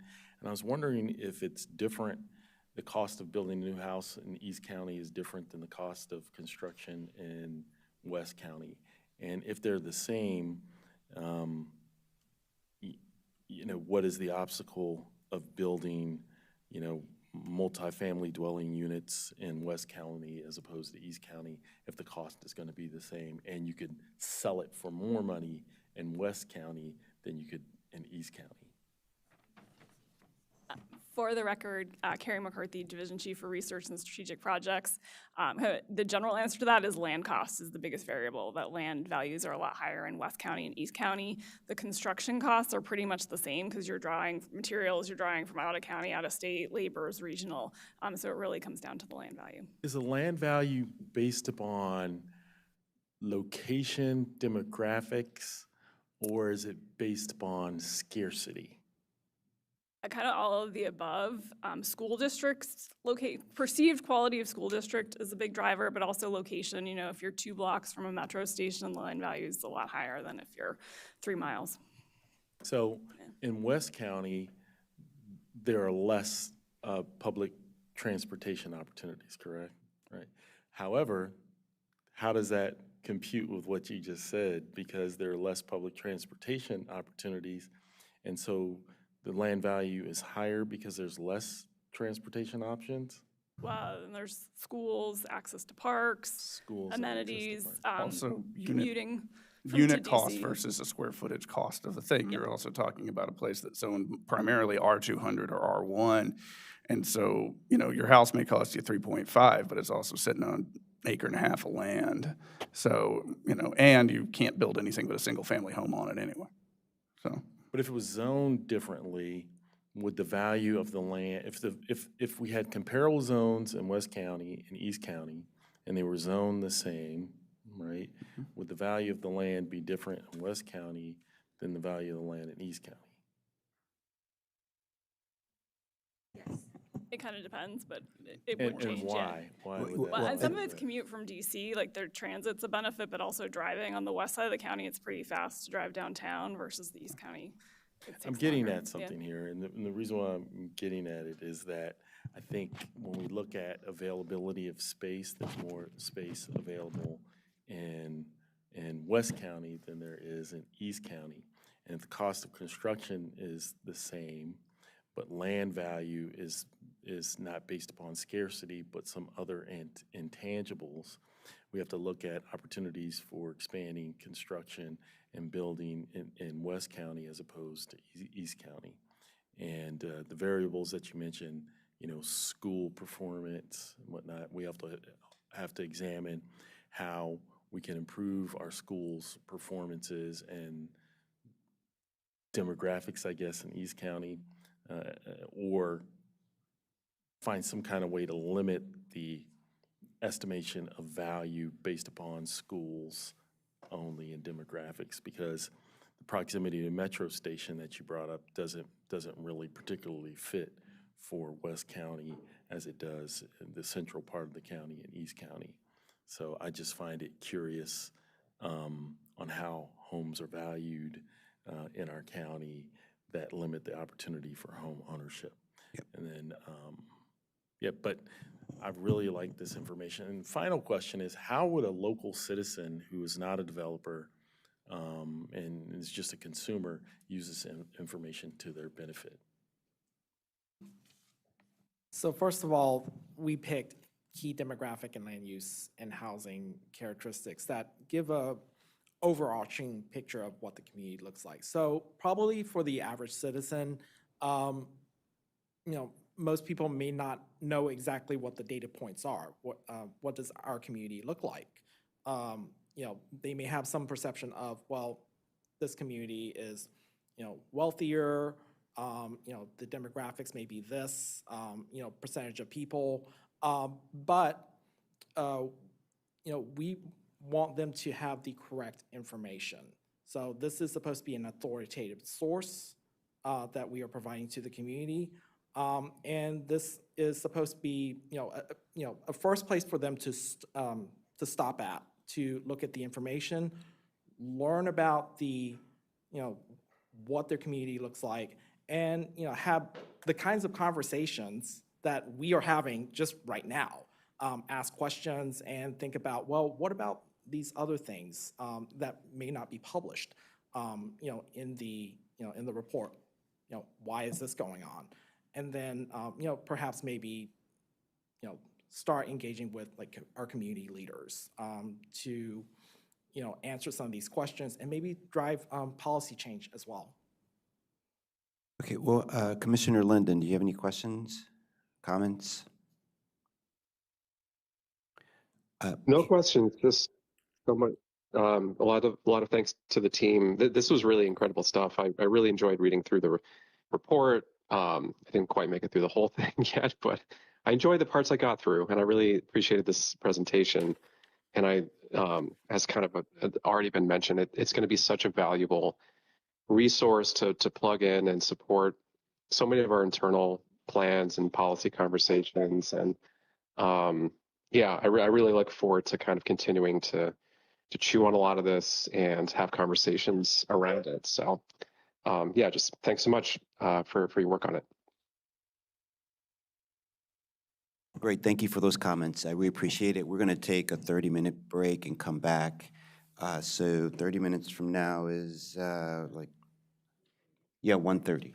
1:30. Thank you so much. Look, great work. Thank you.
Chair's voice.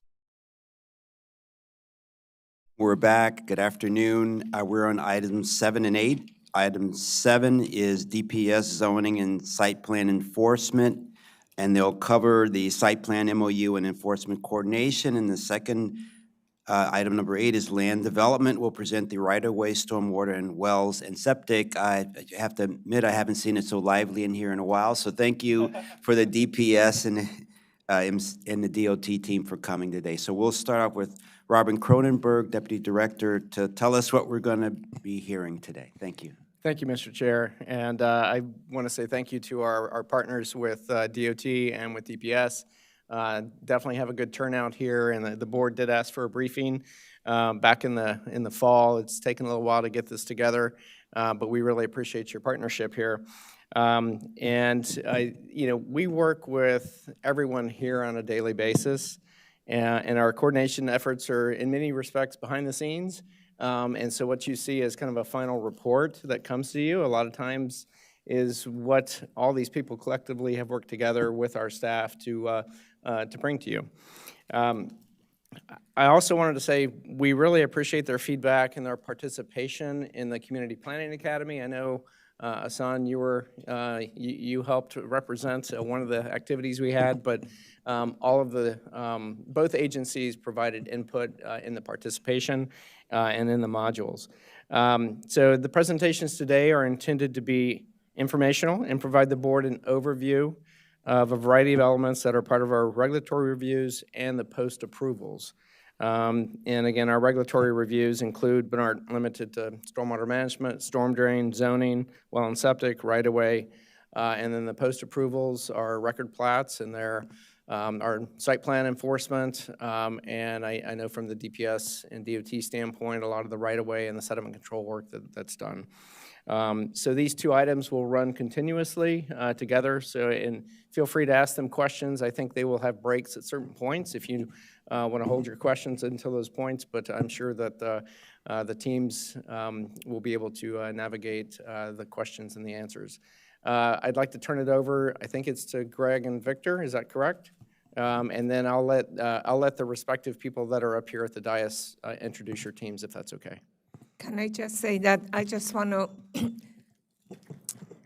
really thank you for all of you guys being here. First of all, I have had the privilege, for being the director for Department of Permitting Services, and staff that I see, I can attest to their dedication and to their hard work. I know that how passionate they are for the work that they do, and I could attest that how much they care have the good relationship and coordination with us right now. And I personally am privileged to know them, to work with them, and I wanted right now in a public setting, thanks them for everything that we did together and for everything that they're doing right now and providing support for us. Thank you for being here.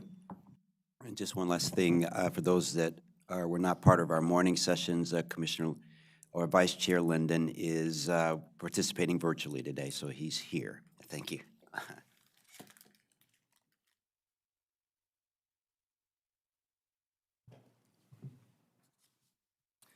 Good afternoon, Chair and members of the Planning Board. I'm Victor Salazar, Division Chief for Zoning and Code Compliance at DPS. I'm joined today by Greg Nichols, Section Manager for Code Compliance, and Brian Keeler, who is our Program Manager and manages our field inspection teams. And with us today are our inspectors who are seated behind us. And if I just ask them to just stand for a moment. It's not the whole team, but it is just some of them. So just to give you an idea, guys, keep standing for a second. We're only missing 2 out of the team, but raise your hand. Patrick, he's inside the Beltway, okay? Then just going north of that, we're missing Amir Abedin, but we've got Alvin Clarkson, who is basically your guy in the east. Just above him in Montgomery Village area, going up toward Gaithersburg, you got Nima Majorian, and you've got Oscar Hildago, which is Clarksburg, mostly the Clarksburg area, but he's in training still, really great, but we've got him all over the place. And we're also missing Unray Peters, who is Germantown, Gaithersburg West. And can I just say, I've been working with Alvin since he was assigned to Silver Springs, so appreciate the work that he's been doing. It's probably been at least 15 years that we've been working together, so appreciate their work. Okay. Today, our portion of the briefing focuses on how planning board decisions are translated into what actually gets built on the ground. Specifically through our certified site plan compliance program and the MOU between DPS and planning. This is not a policy pitch. It's an operational walkthrough, how the system works, how we coordinate, where accountability lives, and what we've learned. After this section, Linda and her team will walk you through the land development side of the house, which picks up where our compliance role intersects with infrastructure delivery.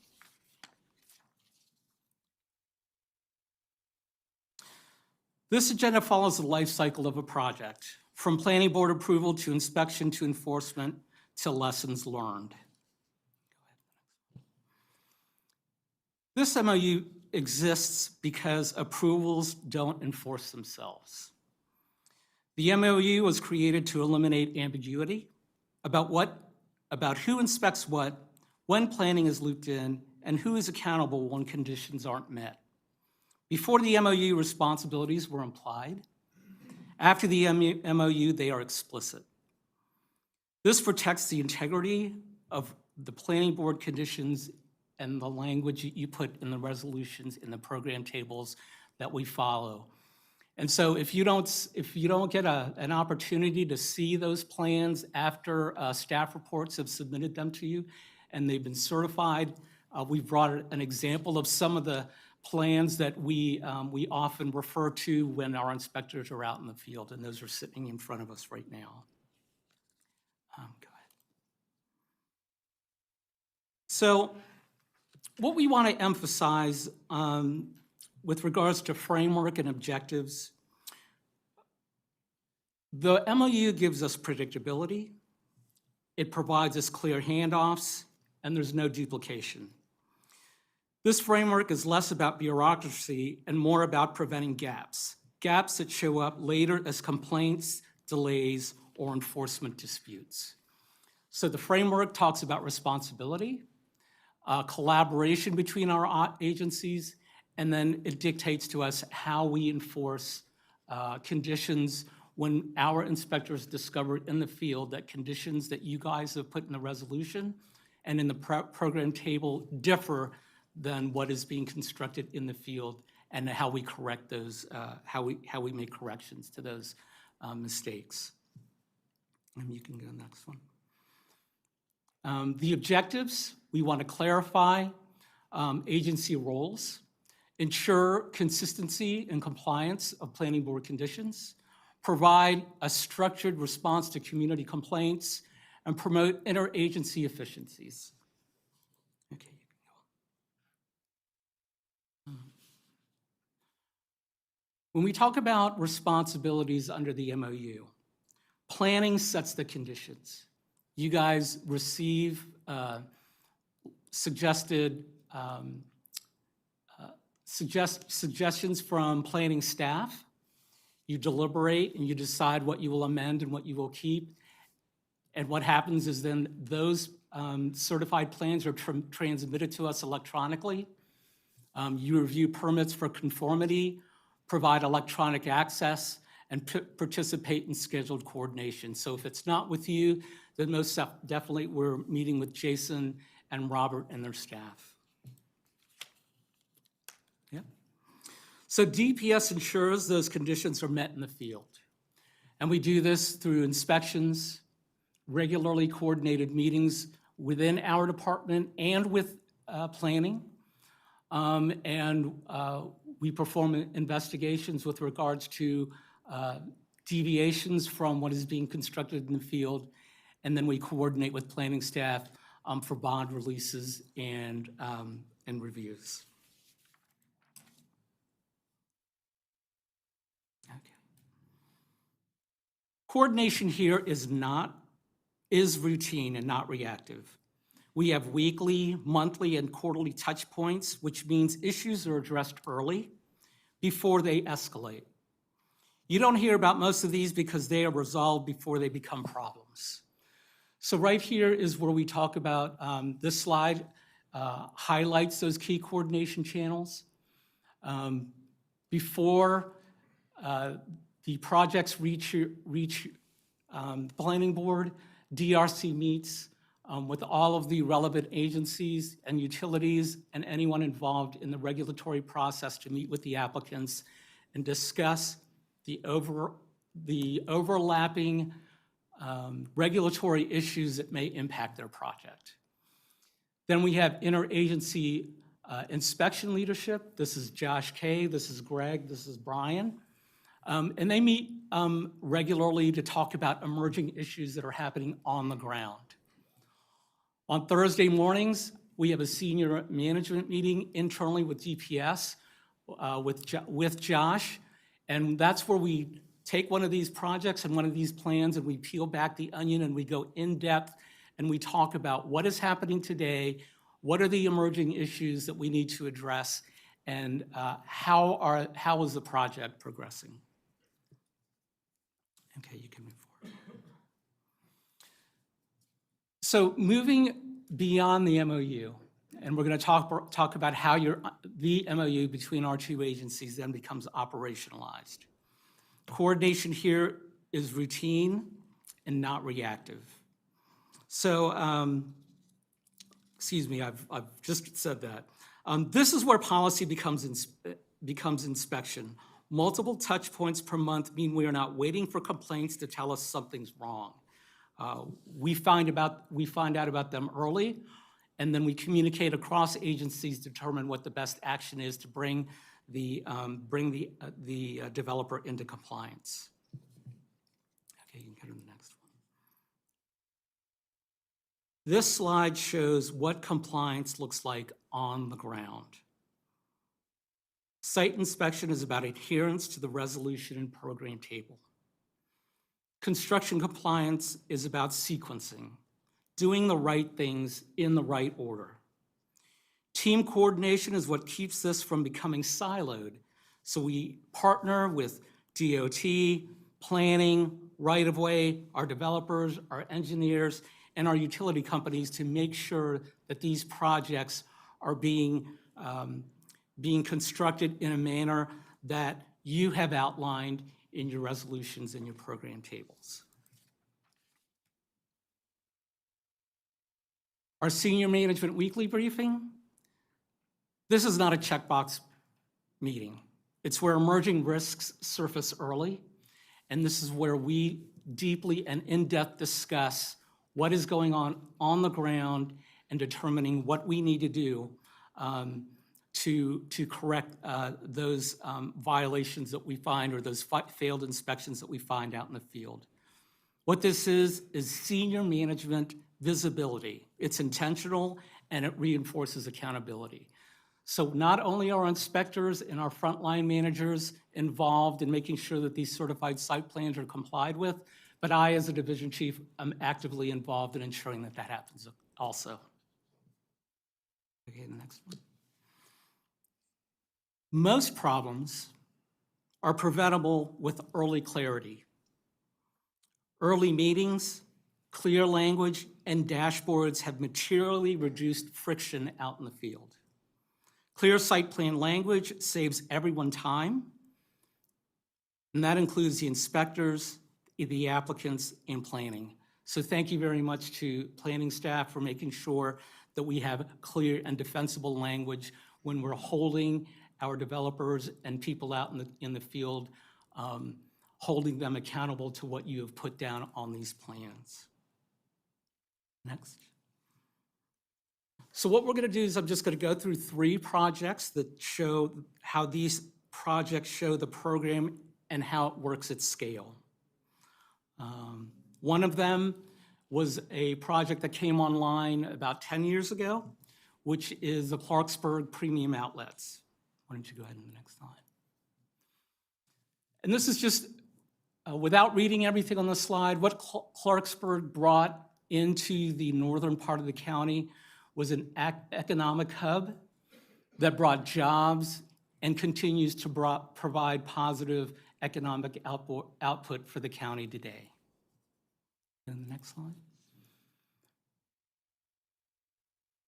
Another project that is much more closer to this board's membership is Marriott headquarters.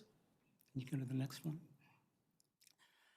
And what Marriott headquarters brings, and if you think about the brand of Marriott, we're talking about people associate Marriott with success. People associate Marriott with successful people bringing in money, people who are going on vacation, people who are having corporate meetings. And to have Marriott headquarters in Bethesda showcases how planning has successfully brought a marquee organization into Bethesda. And what Bethesda and the location of the Marriott headquarters also brings is an international organization. And when we're talking about the Climate Action Plan and trying to reduce vehicle miles traveled and providing a workplace that within a mile radius that people have access to restaurants, have access to shopping, have access to schools, and all of the things necessary to have a community. They also are located near a hub of transportation with the Bethesda Metro Center and soon the Purple Line. So what we have brought here is an employer, an international employer, and they have set up shop here in Montgomery County. And then the next one is Amelin Bethesda. So for us here, this is a pretty complex project. If you'll just go to the next page. This is just the scope of the project here. The one thing that was unique about this project is we had 2 developers that we were working with. So it was, the project is pretty close to finish, if it isn't already. And so what has happened is we've had to tag team and make sure that we've got our staff ensuring that 2 developers are meeting their triggers, that they're adhering to the resolution and the program tables that you guys have set before us. By the numbers. So this slide gives you a sense of scale and rhythm, how often this program is being exercised, and not that it just exists. So these numbers reflect routine activity and not exceptions. They show ongoing oversight, not episodic enforcement. And the program is active across multiple projects at the same time. So the takeaway here isn't the individual figures, it's that this program operates continuously across projects throughout the year. Next. So this slide's answer the question, why this matters beyond our 2 agencies. Clearer implementation of board conditions and fewer downstream interpretation issues. More predictability and fewer surprises late in construction. And earlier issue identification, reduced rework, and more efficient resolution. Because coordination happens early, issues surface sooner. And the public benefit here is confidence that what's approved is actually what gets built.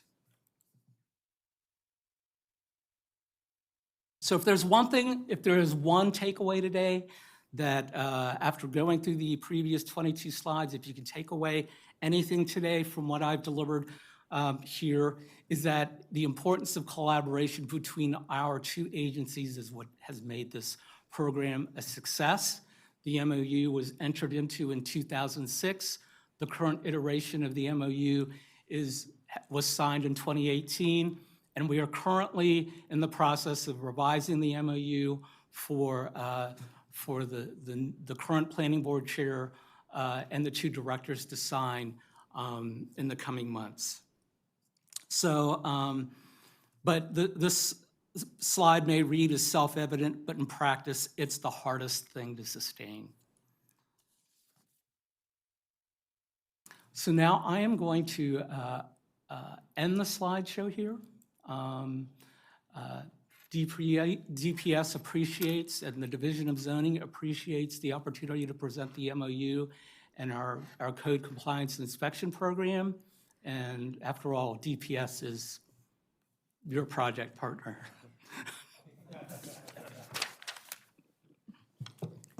I like that. Thank you. I needed that. Yeah, thank you so much explaining the process and letting us know that it's not just at periodic points you go out and check. There's some continuous checking, and that our teams are working together. And so what I heard you say is that the planning and the DPS people are interacting at you said every 10 days? Was that what it is? Or was that, did I get that right? during the No, process? what he was referring to is, we have a program now, the MOU stipulates that we inspect all active certified site plan projects within once every 10 days. Okay. Now, when projects are closing in on triggers, like they're trying to get all their landscaping in, they're trying to get all their amenities in, or they're trying to reach a certain milestone, our guys might have to go out there every day. Right. Right? But by the MOU, we have to go out on all active projects once every 10 days. And we have a Power BI program that tracks that. And even if guys are having to fill in for one another, somebody goes on extended leave, they can all see that dashboard, and that's the dashboard, that kind of thing he's talking about. Yeah. And so that way, we never get behind on that. Okay, great. That's great to know. I didn't know that, even though I was developer for all this time. I was the developer side and not on the construction side. So, and how, you said Josh plugs in, and so where would Josh plug into this process? Okay, so Josh works with obviously with Robert, and he works with Christine, right? And what's that division called? She's intake. I call it intake, but It's environment and climate now. okay, but it's yes. environment and climate now. So Josh and his staff do the forest conservation, okay? And they do all preliminary plan compliance. And we assist in that. They help us sometimes, we assist them sometimes. But he is a sort of a go-between, he's your liaison when it comes to between staff and our concerns. Right, And forest he's, and, you know, I've worked with Josh. We've known each other for well over 20 years. So, yeah, we collaborate in that respect. If we see a problem, you know, we want to bounce it off Josh, and he bounces it off the staff. We want to stay on the same page. Right. The MOU allows anyone at any time to escalate something. If they don't agree with one of our decisions, they can come to staff and they can escalate it. But what we try to do is we make sure we're on the same page, so that rarely happens. Okay, great. And I know those MOUs are always hard to, you know, put together or update, but they're so important at the end of the day. So thank you that you guys work so hard together to keep it, you know, up to date periodically. And so thank you so much. And Mr. Chair, I would add that Mr. Matazzi and I think, were the initiators of the MOU back in 2006. So the continuity has been there, and we do bring it and update it as much as possible. Usually it's every 2 to 3 years where we're updating it. I think the most recent one, and I would say DPS has graciously agreed to interpret our expedited plan approvals as a site plan. So this is something that we've added to the MOU because it's not technically a site plan, but it has the same context and same formality that the site plans do. So things like that we add to the MOU just so there's clarity in terms of who's doing what. Great, thank you. Yeah.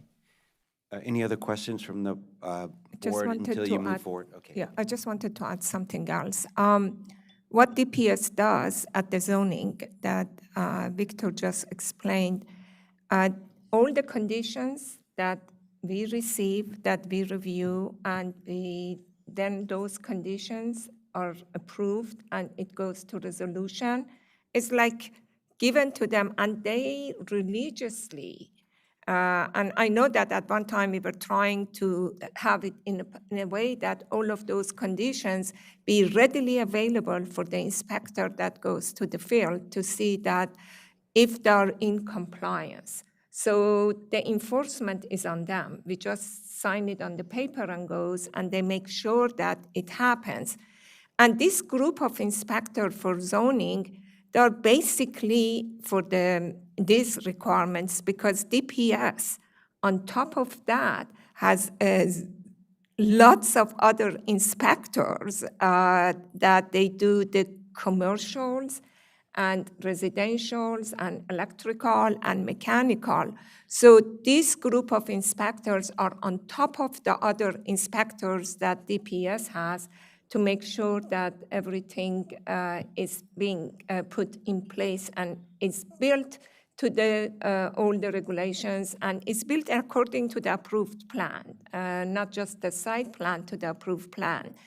And the other thing that DPS does that is very important, all the impact taxes and everything else that we, or the planning department have them and the policies that they collect. So, and the difficult part is that they don't all collect it right when the application goes in. There are a lot of different stages that I don't even know, but I know that because we discuss it, when it's going to be, when those fees are going to be collected, is all being collected by DPS at a certain time. A lot of times we say that they cannot allow to certain. If you say that a park should be built until 70% of the residential is in place with the last occupancy of the 70th building, that's when that they're not going to give it to them unless the park is complete. So it's a lot of coordination that they do for what we say in here and what it goes on the ground thanks to them. That they follow it through with all the capable staff that they have there, with their inspectors, and most of important, with the management, senior management that oversees and make sure that they have the tools that they need to have to get the job done. Thank you. Thank you so much. Thank you so much. So we'll go on to the next presentation. Thank you. Thank you so much. Great job.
Robert, okay, great, we're good. So I'll turn this over to Sam, and let Sam introduce his colleagues up here.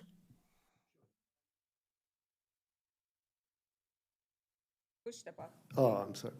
Yes, ladies and gentlemen of the Planning Board, good afternoon. My name is Sam Farhadi. I'm with Montgomery County Department of Permitting Services, Land Development Division, Right-of-Way Plan Review Section.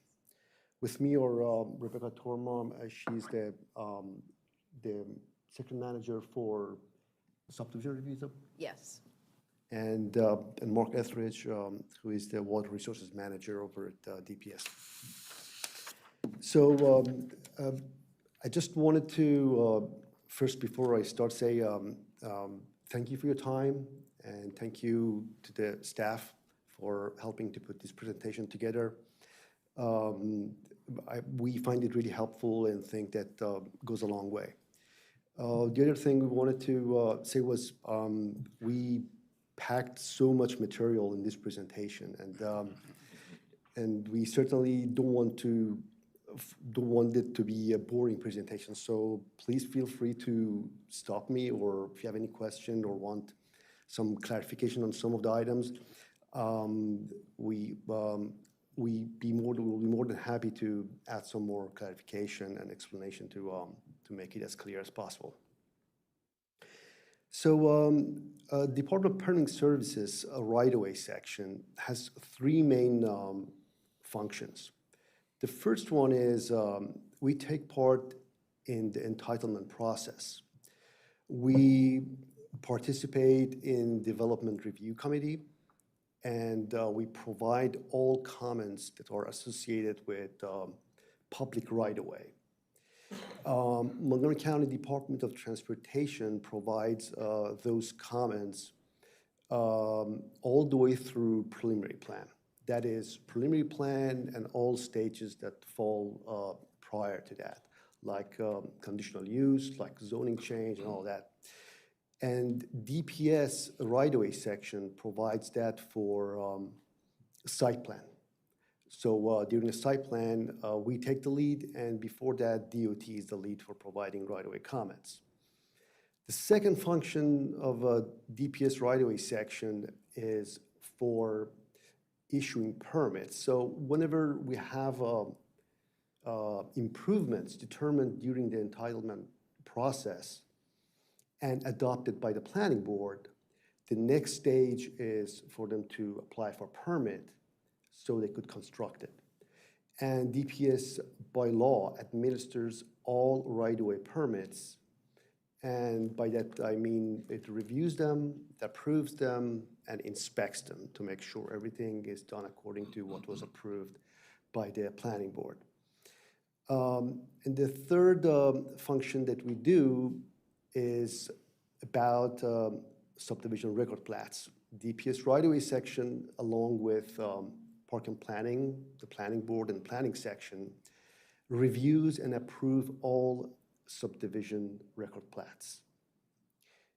And I'm going to provide more details on all of these issues later in the presentation. So where are these improvements applicable?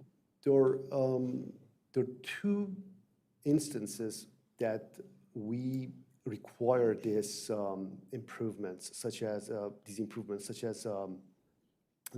that are adopted as part of the entitlement. The first and more visible one relates to all Montgomery County maintained roadways. And the second one, which doesn't come to mind as easily, is about public easements. Whenever we have an easement that is for public use, the improvements and for permitting, requirement for our review kicks in. The public easements could include storm drain easement, it could include a public improvement easement, and what have you. So that is the second place that all the requirements that are related to public right-of-way apply. Now,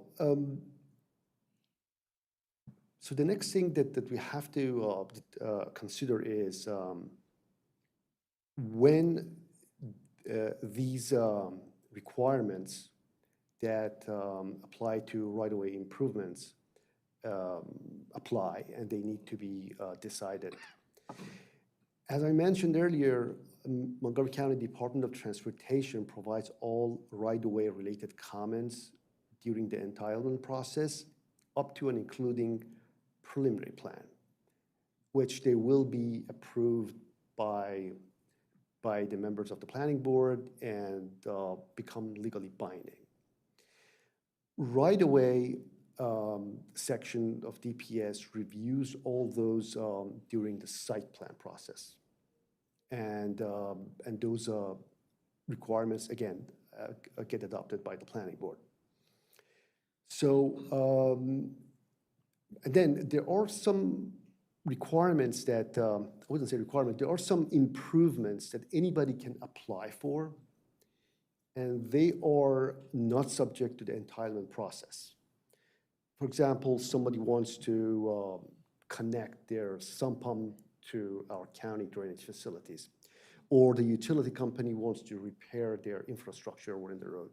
Those type of improvements, they are not subject to the entitlement process, but they do require a right-of-way permit, which our office administers. And our review applies to anything, or I should say everything within the right-of-way. It could be road pavement, it could be sidewalk, could be utilities, drainage facilities, street lights, street trees, and all streetscapes that have been adopted as part of the entitlement process. And they also include the special streetscaping, such as artworks that are considered part of the streetscape. So the next function that DPS does is reviewing the record plats. And we do it alongside with a planning board and planning department. But we specifically review the record plats from 2 points of views. Number one is from public right-of-way, and the second one is with respect to stormwater management and floodplains. When we review record plats for public right-of-way, we make sure all right-of-ways and easements are in place. And by the way, right-of-ways and easements can be used interchangeably, and from the legal point of view, they are subject to the same part of the county law. And we make sure that all the improvements, all the easements and right-of-way are in place. And we also make sure all improvements that were adopted by the planning board at the time of entitlement process, such as preliminary plan and site plan, are bonded. By doing so, we ensure that those improvements are implemented, because a bonding and improvement means that if and in case the applicant is not able to finish the improvements, the county can use the bond and finish them. We also make sure the notes are specified under record plats. There are a lot of legal notes, technical notes that need to be specified on the record plats.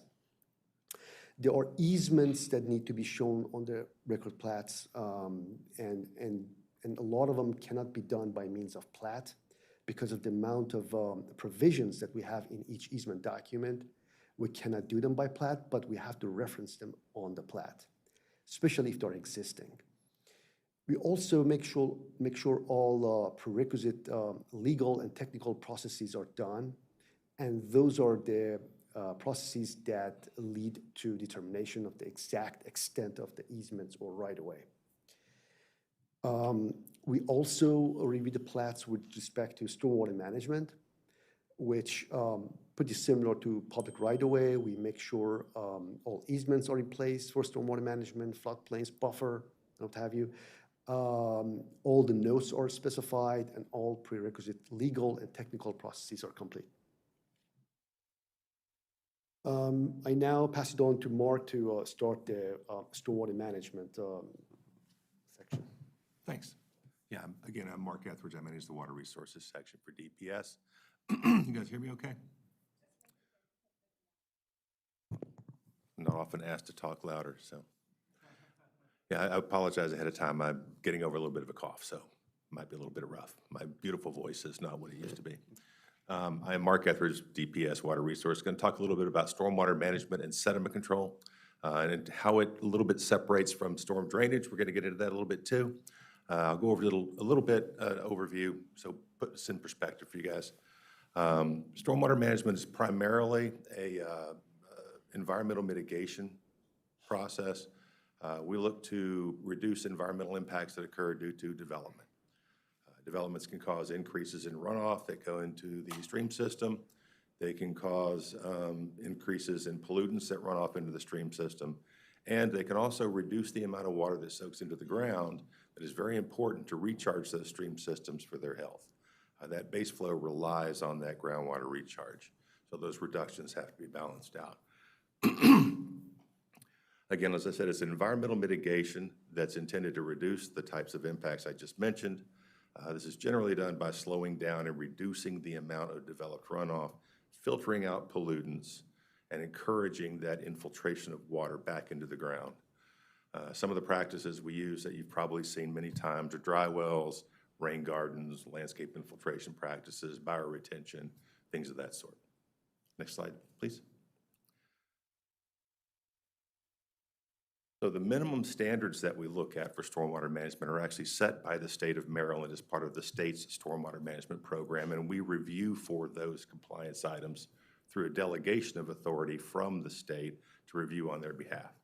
They do come out and evaluate our program routinely every 3 years to make sure we're staying on track and doing the things they want us to do. Our sediment control and stormwater management requirements are found in Chapter 19 of the County Code. MDE actually reviews those requirements before we enact those to make sure they're in compliance with the state model ordinance before we enact those into code. Last time we did that was in July of 2010, and that's what we did. We went back and forth with the state, back and forth with the council, back and forth with everybody we could think of to try to get everything in line with everybody's requirements before it went into code. But I want to stress that we do our reviews through a delegation of authority initially from the state of Maryland to review on their behalf. When we do review stormwater for compliance, we work primarily with the one-year storm event. It is a statistical one-year storm event that's based on recorded rainfall data that we have historically collected. Right now, that rainfall event is a 24-hour one-year event of 2.6 inches. Recently, the analyses were reviewed and some of the larger storm events were corrected because additional information has come in as part of climate change to change those. Interestingly enough, the one-year storm event stayed right where it was, partly because we have so much one-year data because that's the most frequent storm data that we have, and it's hard to change that to statistic without a lot of additional data. That's the one-year 24-hour event of 2.6 inches is the arena in which we look for compliance primarily. So it's not a big storm event. The goal that we have is to modify the developed flows to reduce the impacts to the ultimate receiving stream system. That is the overall goal that we're looking for, to maintain healthy streams. That actually harkens back to the creation of the Stormwater Management Program in the state of Maryland that comes out of the Clean Water Act from the early 70s. Next slide, please. The review process. The projects that require stormwater compliance have to obtain approval of a stormwater management concept from DPS prior to going to the board if they're going through the planning process. So we want to make sure that we've looked at these to see that they are using the right assumptions, using the right standards, and they have given us enough information as part of our review on a conceptual level that we're confident that they're making those correct assumptions and that what they're proposing appears to be feasible. For a lot of projects such as commercial redevelopments and things like that, we have the benefit at the conceptual stage of looking at a lot of real design data, and we really see what those plans look like. When we're going through something, and I'll probably talk about this a little bit in a minute, we're going through something like a single-family lot that's being subdivided from one lot into three, for example. We don't have a lot of exact design data to go on because we really don't have design plans for those lots at that point for the most part. So we're looking to see, do we have enough data that we have confidence? The stormwater management concept requirement, by the way, is also a state requirement. That is in the state model ordinance, and it requires us to have these concepts. But we do that for the planning board, for those processes of going through the planning board, to make sure that we're comfortable that there's nothing from a stormwater management standpoint that's likely to change the layout of the project later on in a substantial way. Let's see, make sure I'm not completely off track here. My eyes aren't what they used to be. Yeah, go ahead and go to the next slide. Lots of lot runoff. This comes up all the time. It's important to note that while our stormwater management practices may have some impact on reducing the overall amount of storm flow to some degree, they're really not intended and they really don't serve as flood protection or as property protection. That is covered under civil law and state code. And we do have a document that we put together. It is on the website. It's called lot-to-lot surface drainage. It goes into that in much more detail. It was written by us in cooperation with our legal counsel. It's a very good document. I urge you to take a look at it. I won't get into that too much more unless you guys have specific questions about it today. Just want to point out that our main purpose is maintaining healthy stream systems. We do not get directly involved in the civil aspect of the lot-to-lot runoff issue very often. Next slide, please. And I'm going to turn the next two slides over to Sam just to shake it up a little bit, and then I'll come back and bore you with the last two slides. Yes. Yeah, I guess just to follow up on what Mark mentioned, when we talk about developments, essentially what they do is they pave over what used to be permeable surface. They create impervious area. So once they created this impervious area, they're going to increase the amount of runoff from that particular property. So what used to percolate into the ground and becomes like a ground recharge, is now going to flow off the property and come towards the right-of-way. So the amount of flow to the county maintained right-of-way and its associated drainage system increases. So once that happens, we have to gauge whether the amount of increase of runoff, which is going to translate to increasing the flow, can be accommodated by the downstream existing public facilities or not. If they can accommodate the additional increase, that would be great. But if they cannot, then the applicant has a couple of choices. Either they are going to upgrade the existing county storm drainage facilities to ensure the adequate capacity is there, or they could decrease the amount of runoff from their property to make sure the water is held on property and released in a controlled manner so it doesn't overwhelm the downstream system. If the latter option is picked, the applicant needs to modify their stormwater management concept to design this system and to incorporate this system into their preliminary approval, which is going to go to preliminary plan with that approval. Now, could you go back? I just want to make sure that, I think I know, but I want to confirm that everybody knows. So DPS does review if the additional or storm drain comes to public right-of-way, separate than stormwater management. Okay, so before they do a stormwater management, DPS makes sure that there is not additional storm drain to the public right-of-way, correct? Depending on where we are in the entitlement process, let's say we are in preliminary plan. The code requires Montgomery County Department of Transportation to make sure the downstream storm drainage system has enough capacity for the development. So they coordinate with the developer to make sure that that case happens. Yes. I want to distinguish this when it is, and Mark, you discussed it, if it is, because we get a lot of people here that they say that the development of this property next to me is adding storm drain, additional storm drain to my property.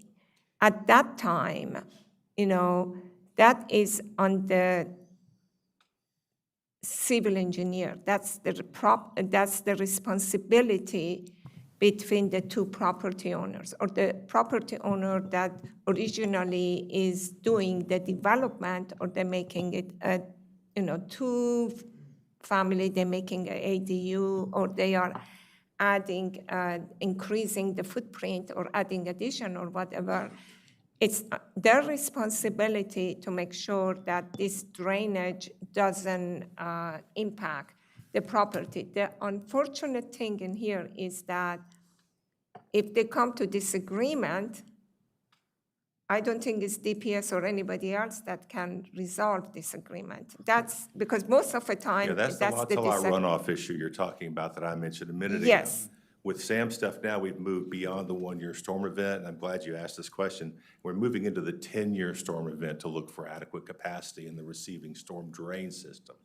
Is it So, 10-year or 2-year? I thought that 10-year. It's the 10-year for the storm drain system.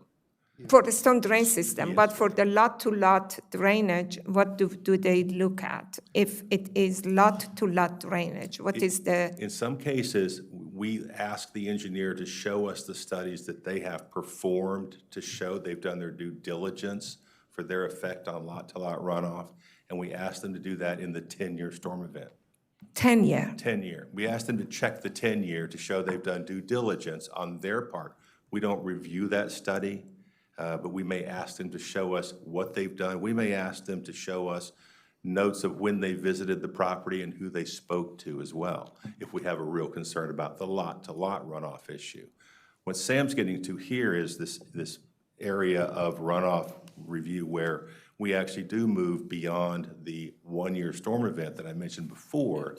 And from a capacity and conveyance standpoint, through the public storm drain system, And that's 10 we years. have to make sure, and that's the 10-year, we have to make sure that the proposed development doesn't increase flow to a point where the receiving storm drain system cannot handle it.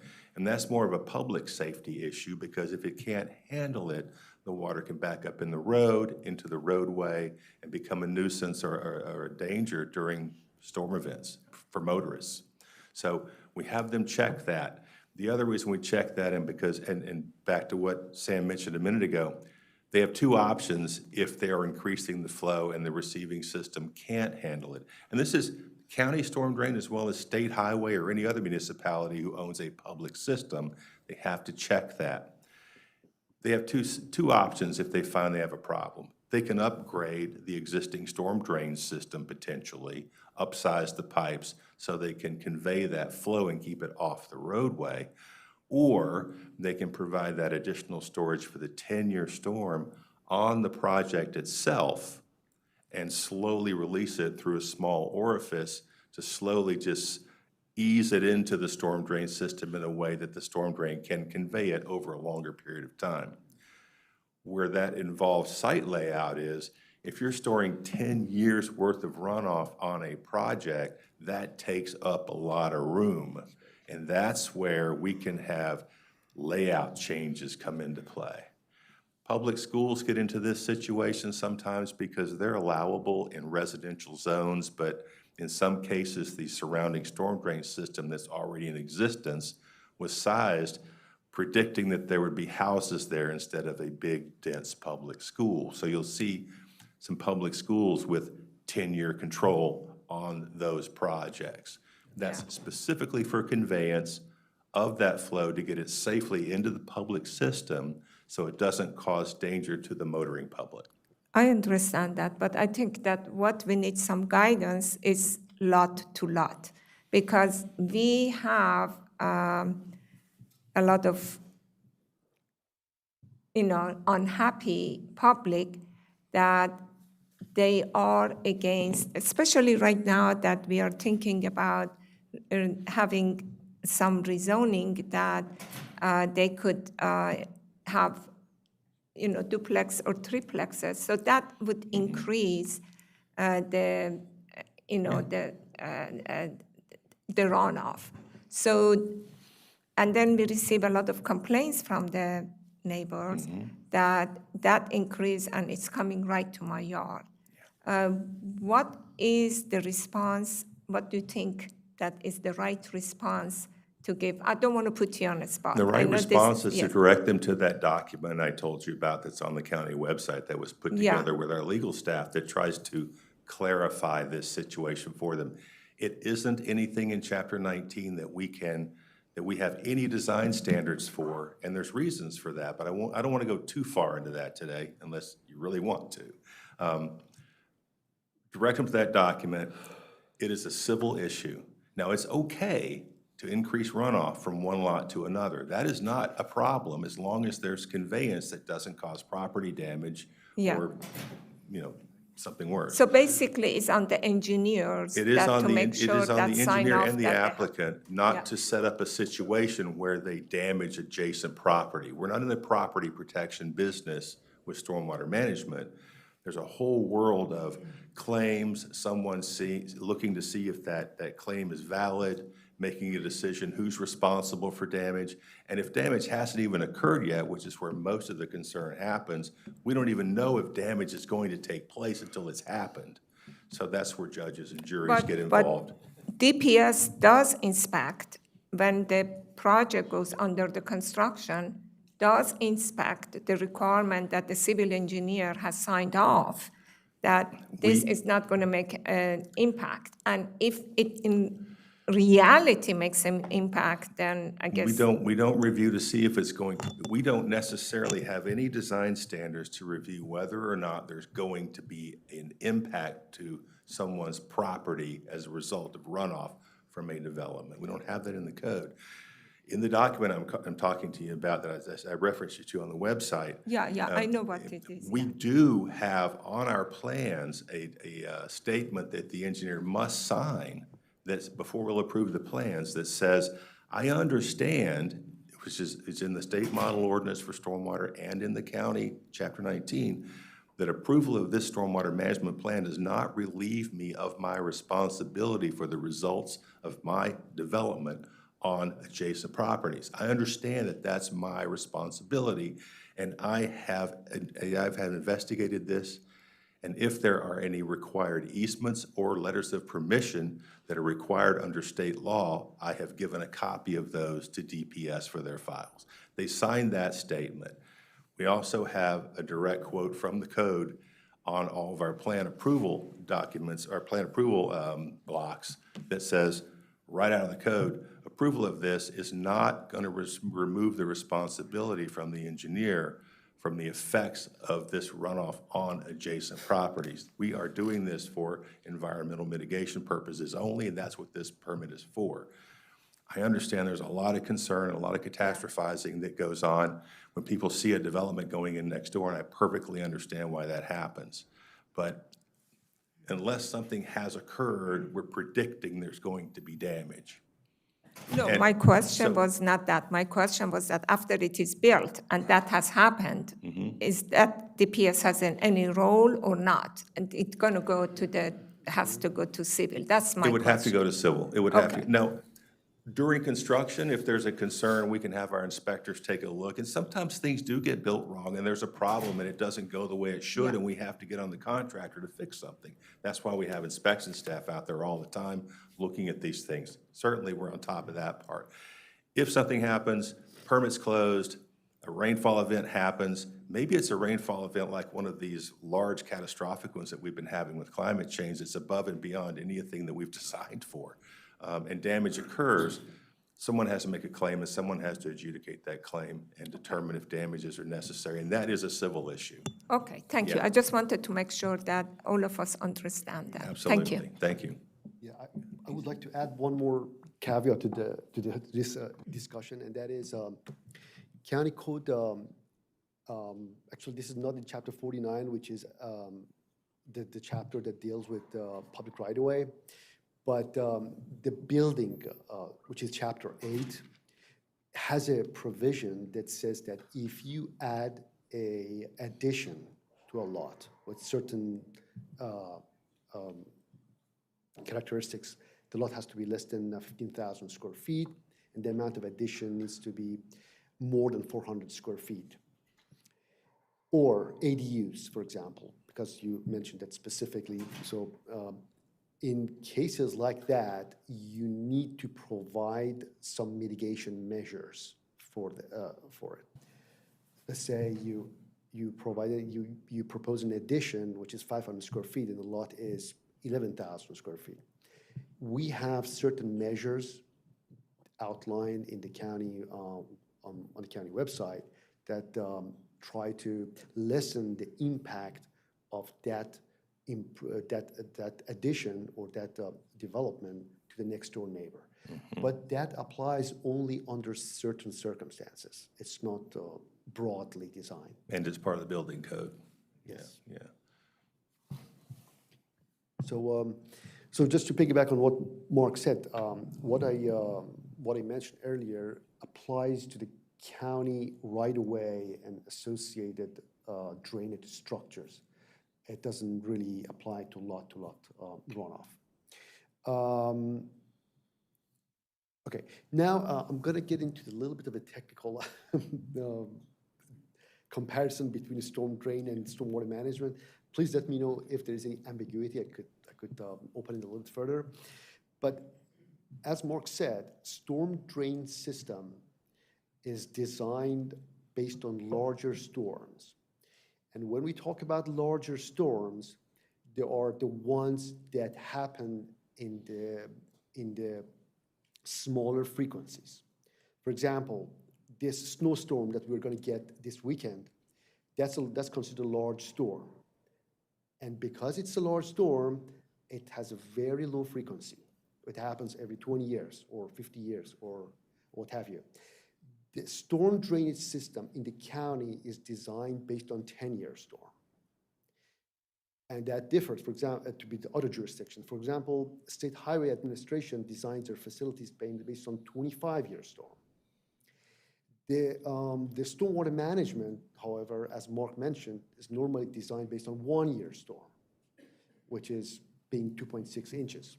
But 10-year storm is between 5 and 6 inches. 25-year storm is even more, so about 7 inches. So our storm drainage facilities are designed to convey the large amount of runoff that happen when the large storm occurs, which is completely different from stormwater management design. Now, public storm drain systems are under purview of Chapter 49 of the County Code, and they are maintained by the County Department of Transportation. Private storm drain systems, however, they are mostly maintained by the property owner. I gotta say, by definition, a storm drainage system is public if it contains a runoff from public right-of-way or public easement. And private storm drainage system is completely reverse of that. And also, as I mentioned earlier in the presentation, Montgomery County Department of Transportation reviews the storm drainage analysis and their impact on downstream system during the preliminary plan process and all stages before that. And a DPS right-of-way does it at time of site plan and permit. And if there's no question about this one, I'm going to pass it on to Mark to continue a comparison between stormwater management and storm drain. All right, back to me now. So storm drain versus stormwater management continued.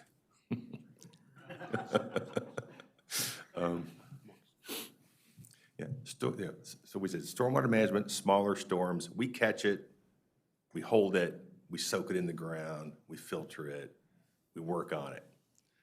Public storm drain, they get it the heck out of there. They convey it. They get it off the roadway. It's a larger storm event, more impact to the motoring public. Get it in the system, take it to where it needs to go. That's the basic difference between the two. They catch it, get it out of there, we catch it, hold on to it, massage it a little bit, make it feel better, then we can let it go into the system.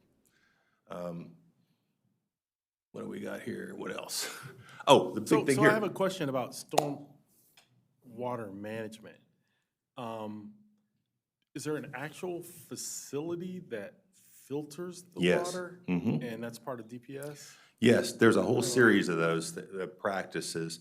They would be things like dry wells where we take a roof runoff and pipe it to an underground little box of rocks, so it gets held there. The rocks maintain some void ratio, so the water has a place to be stored. It can't go anywhere but soak in the ground. That filters, that provides groundwater recharge, a little bit of runoff reduction. We have rain gardens, we have microbial retention practices that are basically landscaped areas that are designed to catch and hold the water, a portion of it, so that it does soak into the ground. Some of these structures have under drains, so they don't soak everything into the ground. Maybe the soils aren't compatible with all that much infiltration. Clays and things like that really don't soak into the ground very well. But even if they have an under drain, it catches it, it filters it, it slows it down, and then it under drains what can't soak into the storm drain system and on beyond. So is this in addition to, or similar to what WSSC has, like in? Great question. Yeah, it's completely different from the WSSC system. The WSSC doesn't want any rainwater getting into their system.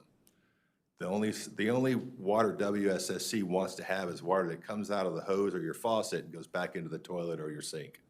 That circular thing. They don't want influent water coming into their system. They want to account for as much of it as they can. They're constantly fighting that. But that's a completely different type of treatment, and that's for sanitary sewer and public potable water delivery. Is your department, do you all have a program for rain barrels for residences, or did you have that program for rain barrels? Kind of a branched answer on that one. Rain barrels are approved in the state manual and in Chapter 19 of the code for use as stormwater management treatment practices. They're rarely used because they don't provide much treatment at all. Rain barrel programs, and this is perfect timing, I was just about to mention Montgomery County Department of Environmental Protection. They have rain barrel programs, and they have a rainscapes program that is not regulatory. There's no requirement standard for their stuff in their program, but they help people manage runoff on their property and work with that runoff to do similar things that stormwater management does. And one of the things they promote is rain gardens and rain barrels.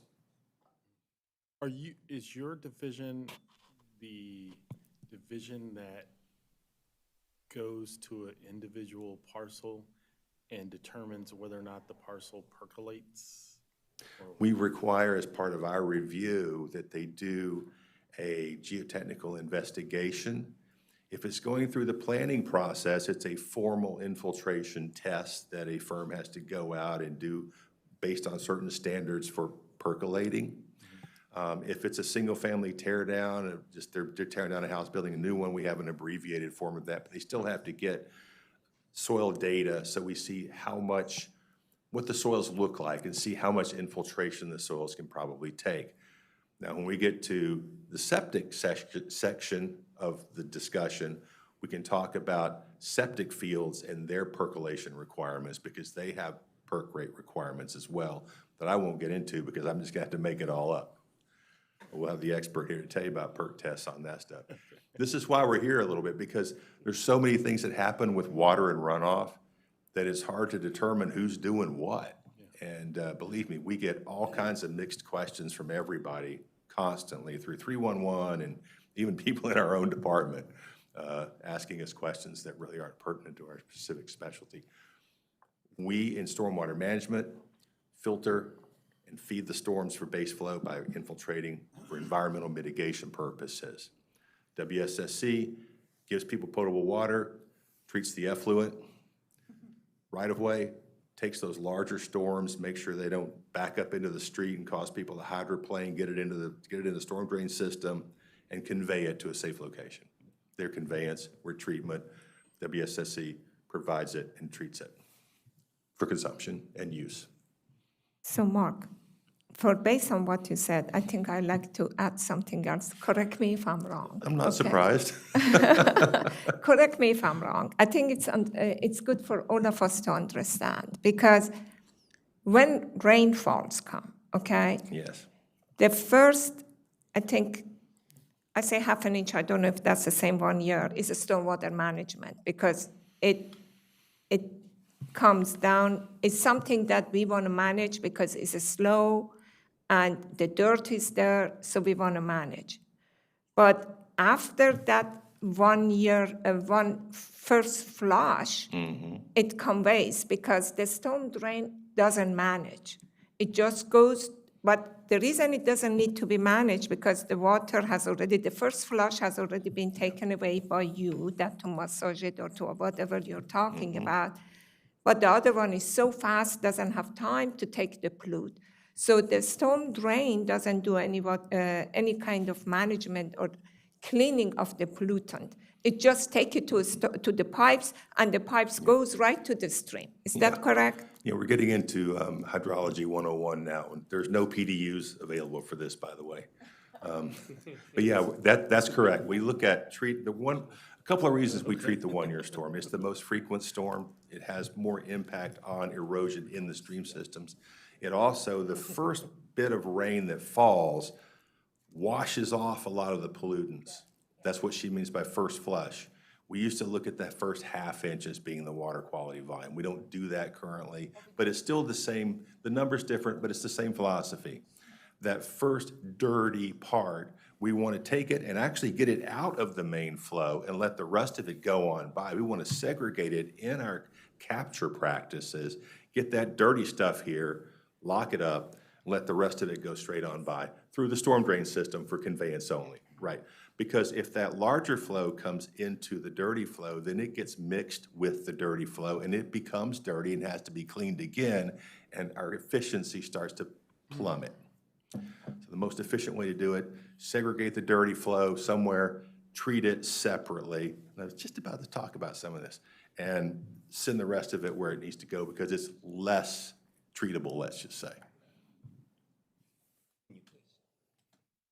All right, DEP. Important to note, when we put these stormwater management practices in place, state model ordinance and Chapter 19 require that we have an enforceable maintenance agreement associated with those. You can't just put something in and expect it to take care of itself forever and continue to function. Somebody has to inspect it, somebody has to maintain it. So the Montgomery County Department of Environmental Protection gets the handoff. Once we close our permit, they pick up the responsibility for inspection and in some cases, maintenance of stormwater management practices. So they'll go out every 3 years at least and inspect all the practices and make sure people are maintaining them properly. Let's move to the next slide. I think this is the last slide I've got. Here's an example of segregating that dirty flow and passing the rest of it right on through. So this is a little bit of an integration between how Sam's pipes and my pipes work. The road water here is going to come into that little grate, which is a public grate, but that first part of it's going to drain directly into that vegetated area, which is, we call it a bioswale, or it could be a microbial-retention practice. Once that gets that first flush of water in there and it starts to pond up, it goes into an overflow pipe that then goes directly into the storm drain system, and the rest of this has to sit there and soak in. And that's what we talked about, segregating that initial flush into those practices right off of that pavement. We try to do this as wherever we can. We try to fit stormwater management in as wherever it could be fit in. This is one of the ways that we do it. I believe this actual structure was built by DEP as one of their LID projects, because they do a lot of those things on the site as well for other purposes through MS4 practices. But that's what that's about. And this slide was intended to indicate exactly that. So thanks for being ahead of the game there. And that's it for me. Patient. Unless you guys have additional questions. Well, this is great, thank you. One quick question. I've heard of this concept called combined sewers, or, you know, where the, I grew up in Chicago, and I think some DC has what, so. Parts of DC, I think, still have a combined system. So who's responsible? So that's not a, like in Maryland, that's not a WSSC thing? That is the sanitary sewer district that does the combined sewer systems, and they do take influent water in those combined systems and take that into the treatment as well. Okay. We don't have that here, And I think DC's trying to phase it out. Some places still do have a combined system, but So we don't Montgomery have County that. does not have a combined? we do system. not. Okay, so the rain that flows off of your property goes into the storm drain, which Atmospheric runoff is what we deal with. WSSC does deal in some way with atmospheric runoff because there's reservoirs they use to provide drinking water. Right. But once it's in their system, they keep track of how much is going out into the potable system, people's sinks and showers and water hoses in their front yard, and what's coming back into the system through those sinks and showers. And they keep track of that budget to make sure they don't have a lot of influent flow coming in like you would have in a mixed system, because that reduces their efficiency of treatment and runs their costs up tremendously. So, one last question. So we have said from time to time that, just say you have a house that was built 15, 20 years ago, and the runoff, it had no stormwater management system, right? Just whatever of the rain, whatever soaked up initially, and is nothing. Now, a house that now has built today on the same, just say they scraped in the same lot and had a stormwater management system.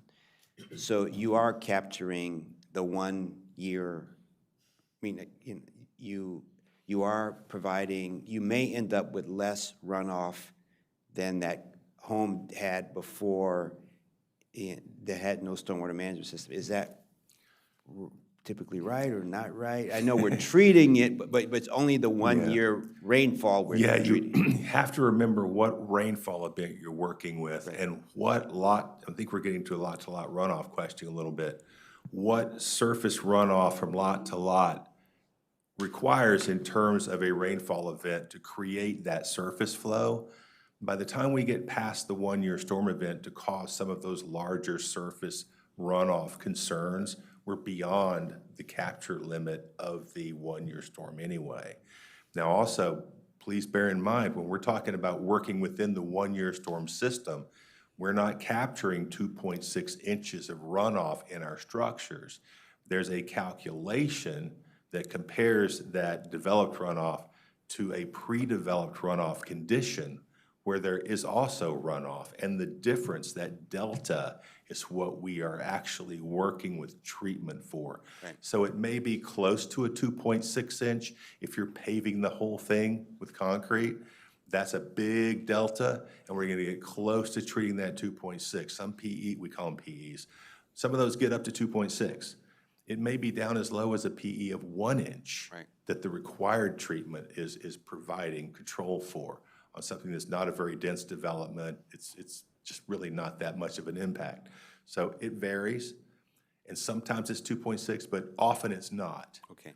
In those cases where we're tearing down a house and putting in a new one that didn't have stormwater before and we're gonna have stormwater now, we try to get every bit of that compliance standard provided on that lot, but in those cases where it is physically not possible to do it, we may issue a stormwater waiver or partial waiver. Right. But even in a partial waiver condition, many times that finished modern lot has more treatment in the 1 year storm than what was there before previously. Right. Yeah. Okay. And my last question, maybe to you or the other group, just so all on the same page, on my board members. A certified site plan and a record plat.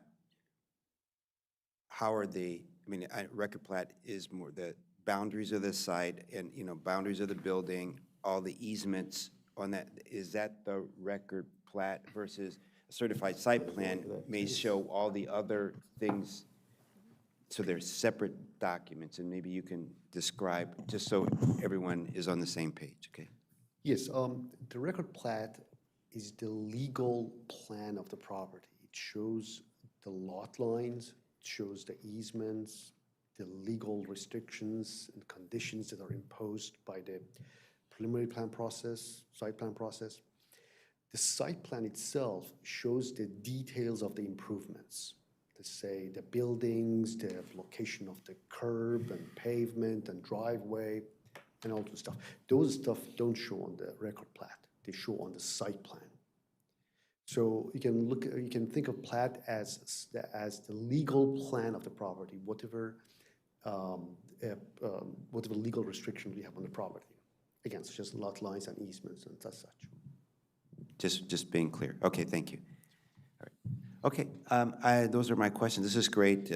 They'll get the 101. You guys are at the 4.0 level. So thank you so much. Just really appreciating knowing the process and what you do and how we all work together. So, are there any other questions or comments from the board members?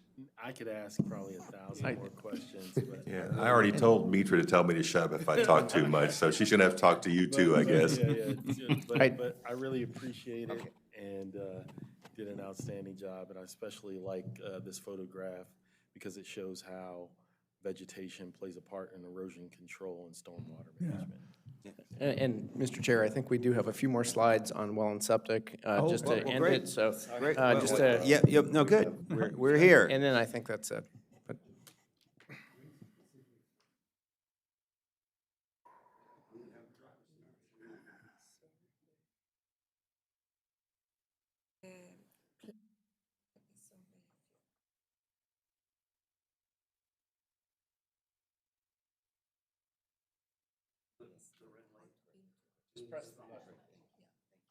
Okay, there we go, okay.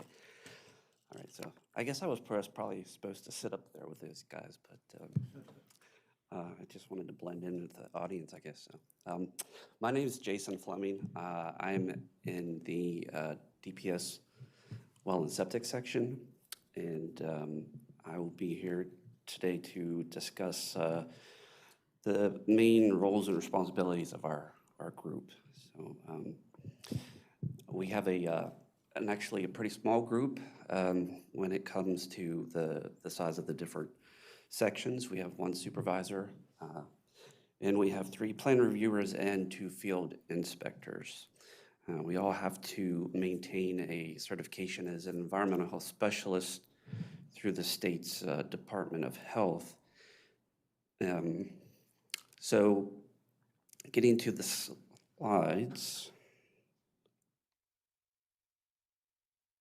So where our group comes in is anywhere in the county that does not have access to the WSSC system, public water and public sewer, that's where we come in. For a property, they need to have their own water supply on the lot and a way of disposing of the wastewater that they generate, which is through a on-site wastewater treatment system, or more commonly called a septic system. So the state regulations that are delegated to us through the Maryland Department of Environment that we oversee are Code of Maryland Regulation 260402, which is for the sewage disposal. We also are in charge of 260403, which is the state subdivision regulations, and then well construction is through 260404. Montgomery County also has their own well and septic regulations. That's in ComCore Chapter 27A. Now, the thing with our county regulations is that we can be more strict than the state regs, but we cannot be less strict. So, so there's some aspects of our regulations where we hold a little bit higher requirements versus the state. A well and septic review is usually triggered, like I said, when there's a property that does not have its access to the water supply of WSSC or the WSSC sewer system. That's designated on the master water and sewer plan as a W6 or an S6 category, service category.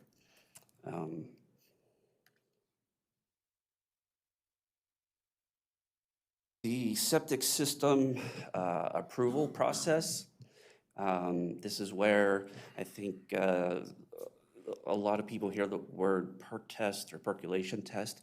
That would be us. And it has to do with the septic system. I've had calls where people are wanting to know if they need to perk for their well. Do not. The water's there underneath the ground. You just gotta drill a hole down deep enough to get to it.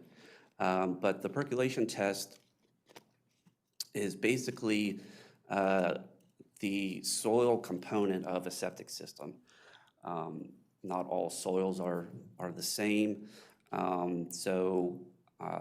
For a lot to be a viable, buildable lot, there has to be an area on that lot or property that the soils demonstrate that essentially they can allow the wastewater, the septic effluent to filter down through the soil. That's essentially what we are using to protect the groundwaters of the state.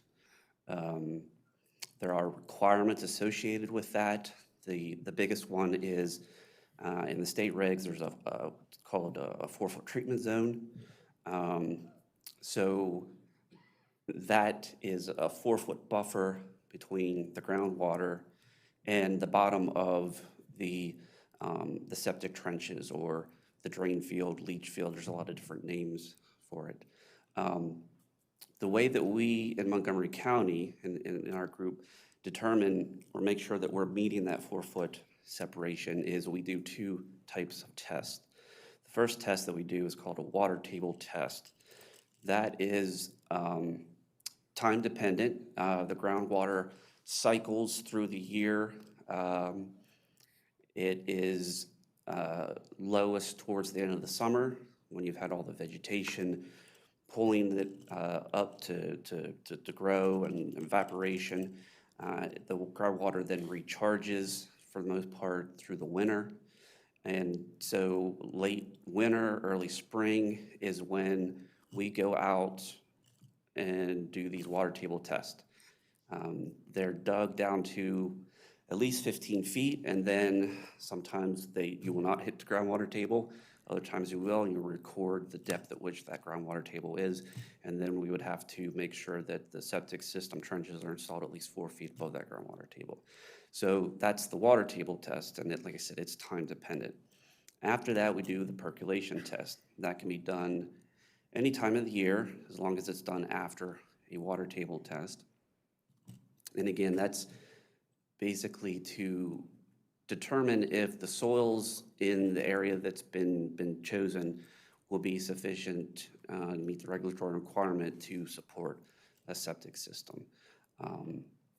The different types of systems that we use are in-ground trench systems, but if you have some limitations to the property, you have a high groundwater table, you have maybe a rocky soil. We don't want to put septic systems in a soil that has more than 50% rock by volume, because we want that soil to act as like a living filter. So if we have limitations like that, there are above ground systems. That's where you hear about sand mounds. So maybe a property that could not have a trench system you could still build a house or have some sort of a commercial type facility using a sand mound system. Let me see, where have I not covered? And then down at the bottom of the slide, it just talks about the requirements of the perk test. So the environmental health specialist will go out. You can actually see a perk test in that picture. A private contractor hired by the property owner will dig a trench. The soils will be looked based on their how much sand, silt, and clay are in them, and how much rock's in them. And if it's determined that it's a good spot, then they'll run the actual percolation test. So for a lot to, or be able to create a lot on a property that doesn't have access to public water and sewer, again, you have to have your own way of getting drinking water. That would be through the well. When we're reviewing the sites, the lots, there are some requirements. Require that there be at least 3 well sites on the property. They're not going to dig or drill all 3. They'll have the one, and then if sometimes that location doesn't work, you have 2 alternates that are already kind of fits in the whole puzzle piece, so we don't have to scramble around trying to look for, like, okay, where are we going to drill this thing now? So that's one of the requirements. Those wells are typically at least 50 feet apart. A well has to be 100 feet away from a septic system, 100 feet from any stormwater management feature, and 30 feet from building foundation, and it has to be upgrade of the septic system. The septic system requirements to create a lot, you need to use what's called conventional technology. That's the trenches or the sand mound. We do have the ability to use what we call alternative or innovative systems. Those are usually reserved for a house that's already existing on a property and their existing septic system's failed, and then we would issue what we call a repair permit to install one of those systems. But you have to have a conventional system to be able to create the lot. The septic area that I was referencing, the minimum size of it has to be 10,000 square feet. So it's a little bit, I think it's a little bit under 1/4 of an acre of the property has to be set aside and reserved for the disposal of the wastewater in the septic area. That 10,000 square feet must be large enough for the initial system and then 3 future replacements. So I get the question a lot of times, people are like, oh, my whole backyard is a septic area, and it's, and I only have, the septic only takes up this much, why can't I put this or that in there? And we have to explain, well, they don't last forever, so that's for maybe not for the time that you or your family lives there, but families, the house, the life of the house. So that's why it has to be 10,000 square feet. May I ask a quick question? Oh, on sure. this specifically, because I think it's come up in a couple of times when we've reviewed proposals. When was the requirements for the backup systems and the future systems implemented? Because we've had situations where septics have failed. They've come to ask us for access to sewer and water, the ability to extend to public sewer and water. So I know that we do have situations in which that wasn't in place at the time of the construction or the building of the system. So when was it in place, and sort of how do we handle situations where we've got, septic systems past their usable life on a lot that doesn't have the capacity or has not been planned for that capacity? Right. Yes. I believe that the requirement to create a lot and have backup area is in the state subdivision regulations, and it was around 1972. So That's earlier than I would have thought. That's farther back. Yeah. So we do have lots that are older than that, and a lot of times they do not have this septic reserve area. And that's when, sometimes it is difficult to find a replacement area. That's when the alternative and innovative systems come into place. Worst case scenario, you would put a property on a holding tank, but that is a very expensive endeavor. It's sized for a 7-day capacity, and you just think that you're probably pumping this thing every couple weeks. It gets really expensive. So, but sometimes that's really the only alternative. What does it mean that a septic field fails? Does it mean that it doesn't percolate anymore? Why can't they remove the dirt?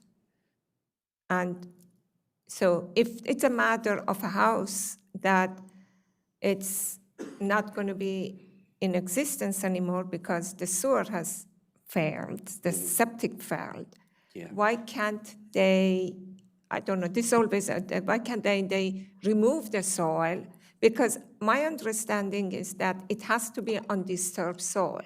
And my question is that why? Why can't be disturbed soil as long as you remove it, you bring clean soil and you make sure that it's not compacted and use it? Why can't they do that? Essentially, it's because of what or how soils are created. They're created over time, and they develop what's called a structure. There's the different structures of the soil, and that is what we're essentially relying on for the wastewater to filter through. So fill does not have structure. If you would put a septic system in fill, it probably would just come to the surface. And to get back to your question is, what does it mean when a septic system fails? You're putting wastewater out there. You have microbes and bacteria in the soil that are essentially breaking down the waste, but they themselves generate waste. And over time, the space in between the soil particles and the structure clogs up with what they call biomat. And so then the water cannot filter down through that. And then the system fails when you get the water backing up into your house or it gets up to the surface. And so that's why we have the backup areas, because this block of the septic area is basically all clogged up, and we move over to the I next. understand that, but I'm saying that with all of this technology that we have done, we haven't been able to come up with some kind of a structured field that could take care of this issue for a lot of houses. That sometimes we get some applications that they have to spend $150,000 or more to get connected to public, while I don't know, to me, it looks like that it may be cheaper. They just get some kind of a structured soil and replace it with. I just can't see why nobody has thought about that to do it. That would be a good business. Maybe you can go in that business. Yeah. I don't know. I suppose it would be, but I mean, it just kind of is. You have to depend on Mother Nature through freeze and thaw cycles and water going, even animals and insects just going through and creating a soil structure. So yeah, if someone would come up with a way where they could create a structured soil, yes, they could do that. So I have, Mr. Fleming, one quick question. So if trenches, I thought that maybe it was the old way that it was dug down in a horizontal, or now you said they're trenches. So if they're standard trenches, are these trenches like a couple of feet wide by so many feet deep? And if they're in trenches now and they could be linear, why do you need 10,000 square feet per dwelling if they're in trenches? And I don't know what's the dimension of a typical septic system for a 3-bedroom? I mean, we can talk offline. But I mean, but I'm just saying, if they're not horizontal anymore, they're in trenches. Well, why do you need? They are horizontal. They're linear trenches. So I don't know how much linear. There's so many linear feet, and they have to be so many feet apart. The trenches are apart. Correct. Is that what? Yes. So I'm just trying to get an example of what is a typical a design of a typical septic system in trenches, and we can talk off. But I'm just. It would probably be, I would say that the typical linear length of, so the trenches are 2 feet wide. The depth of them depends on the percolation test and the water table test. Yep, but I'm just. About, I would say a couple hundred linear feet. Oh, they're a couple hundred? Altogether, up to. I mean, total linear feet is about 100.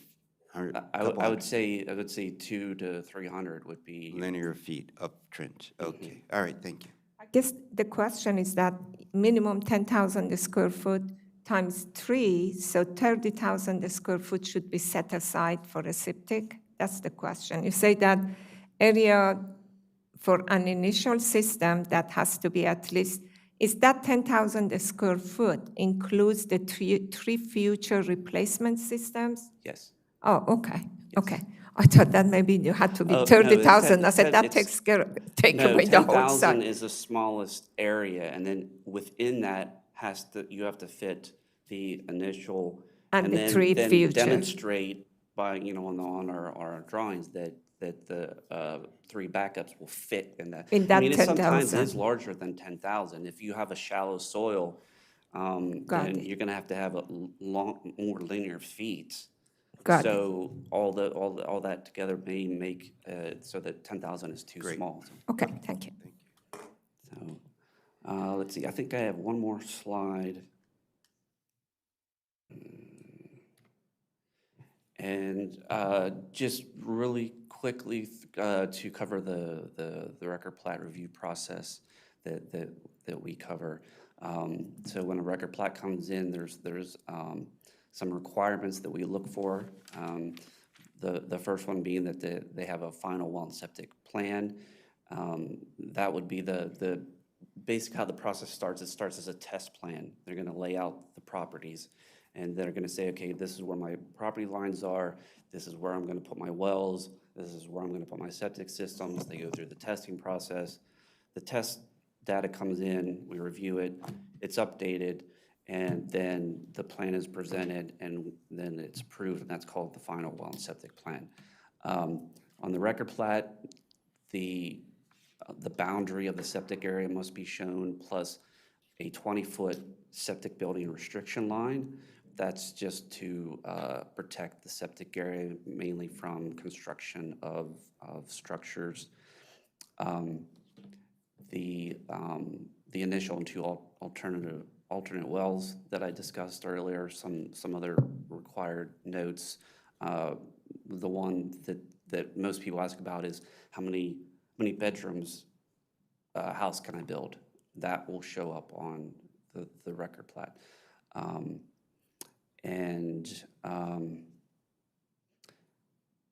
Well, and then that's pretty much everything. If anybody has any other questions, please let me know.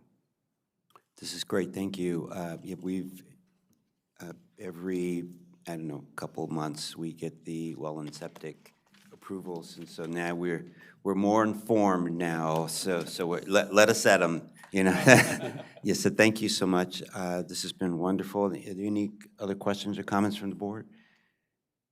Seeing none, thank you, and this ends our planning board meeting for today. Thank you. We'll see you next Thursday.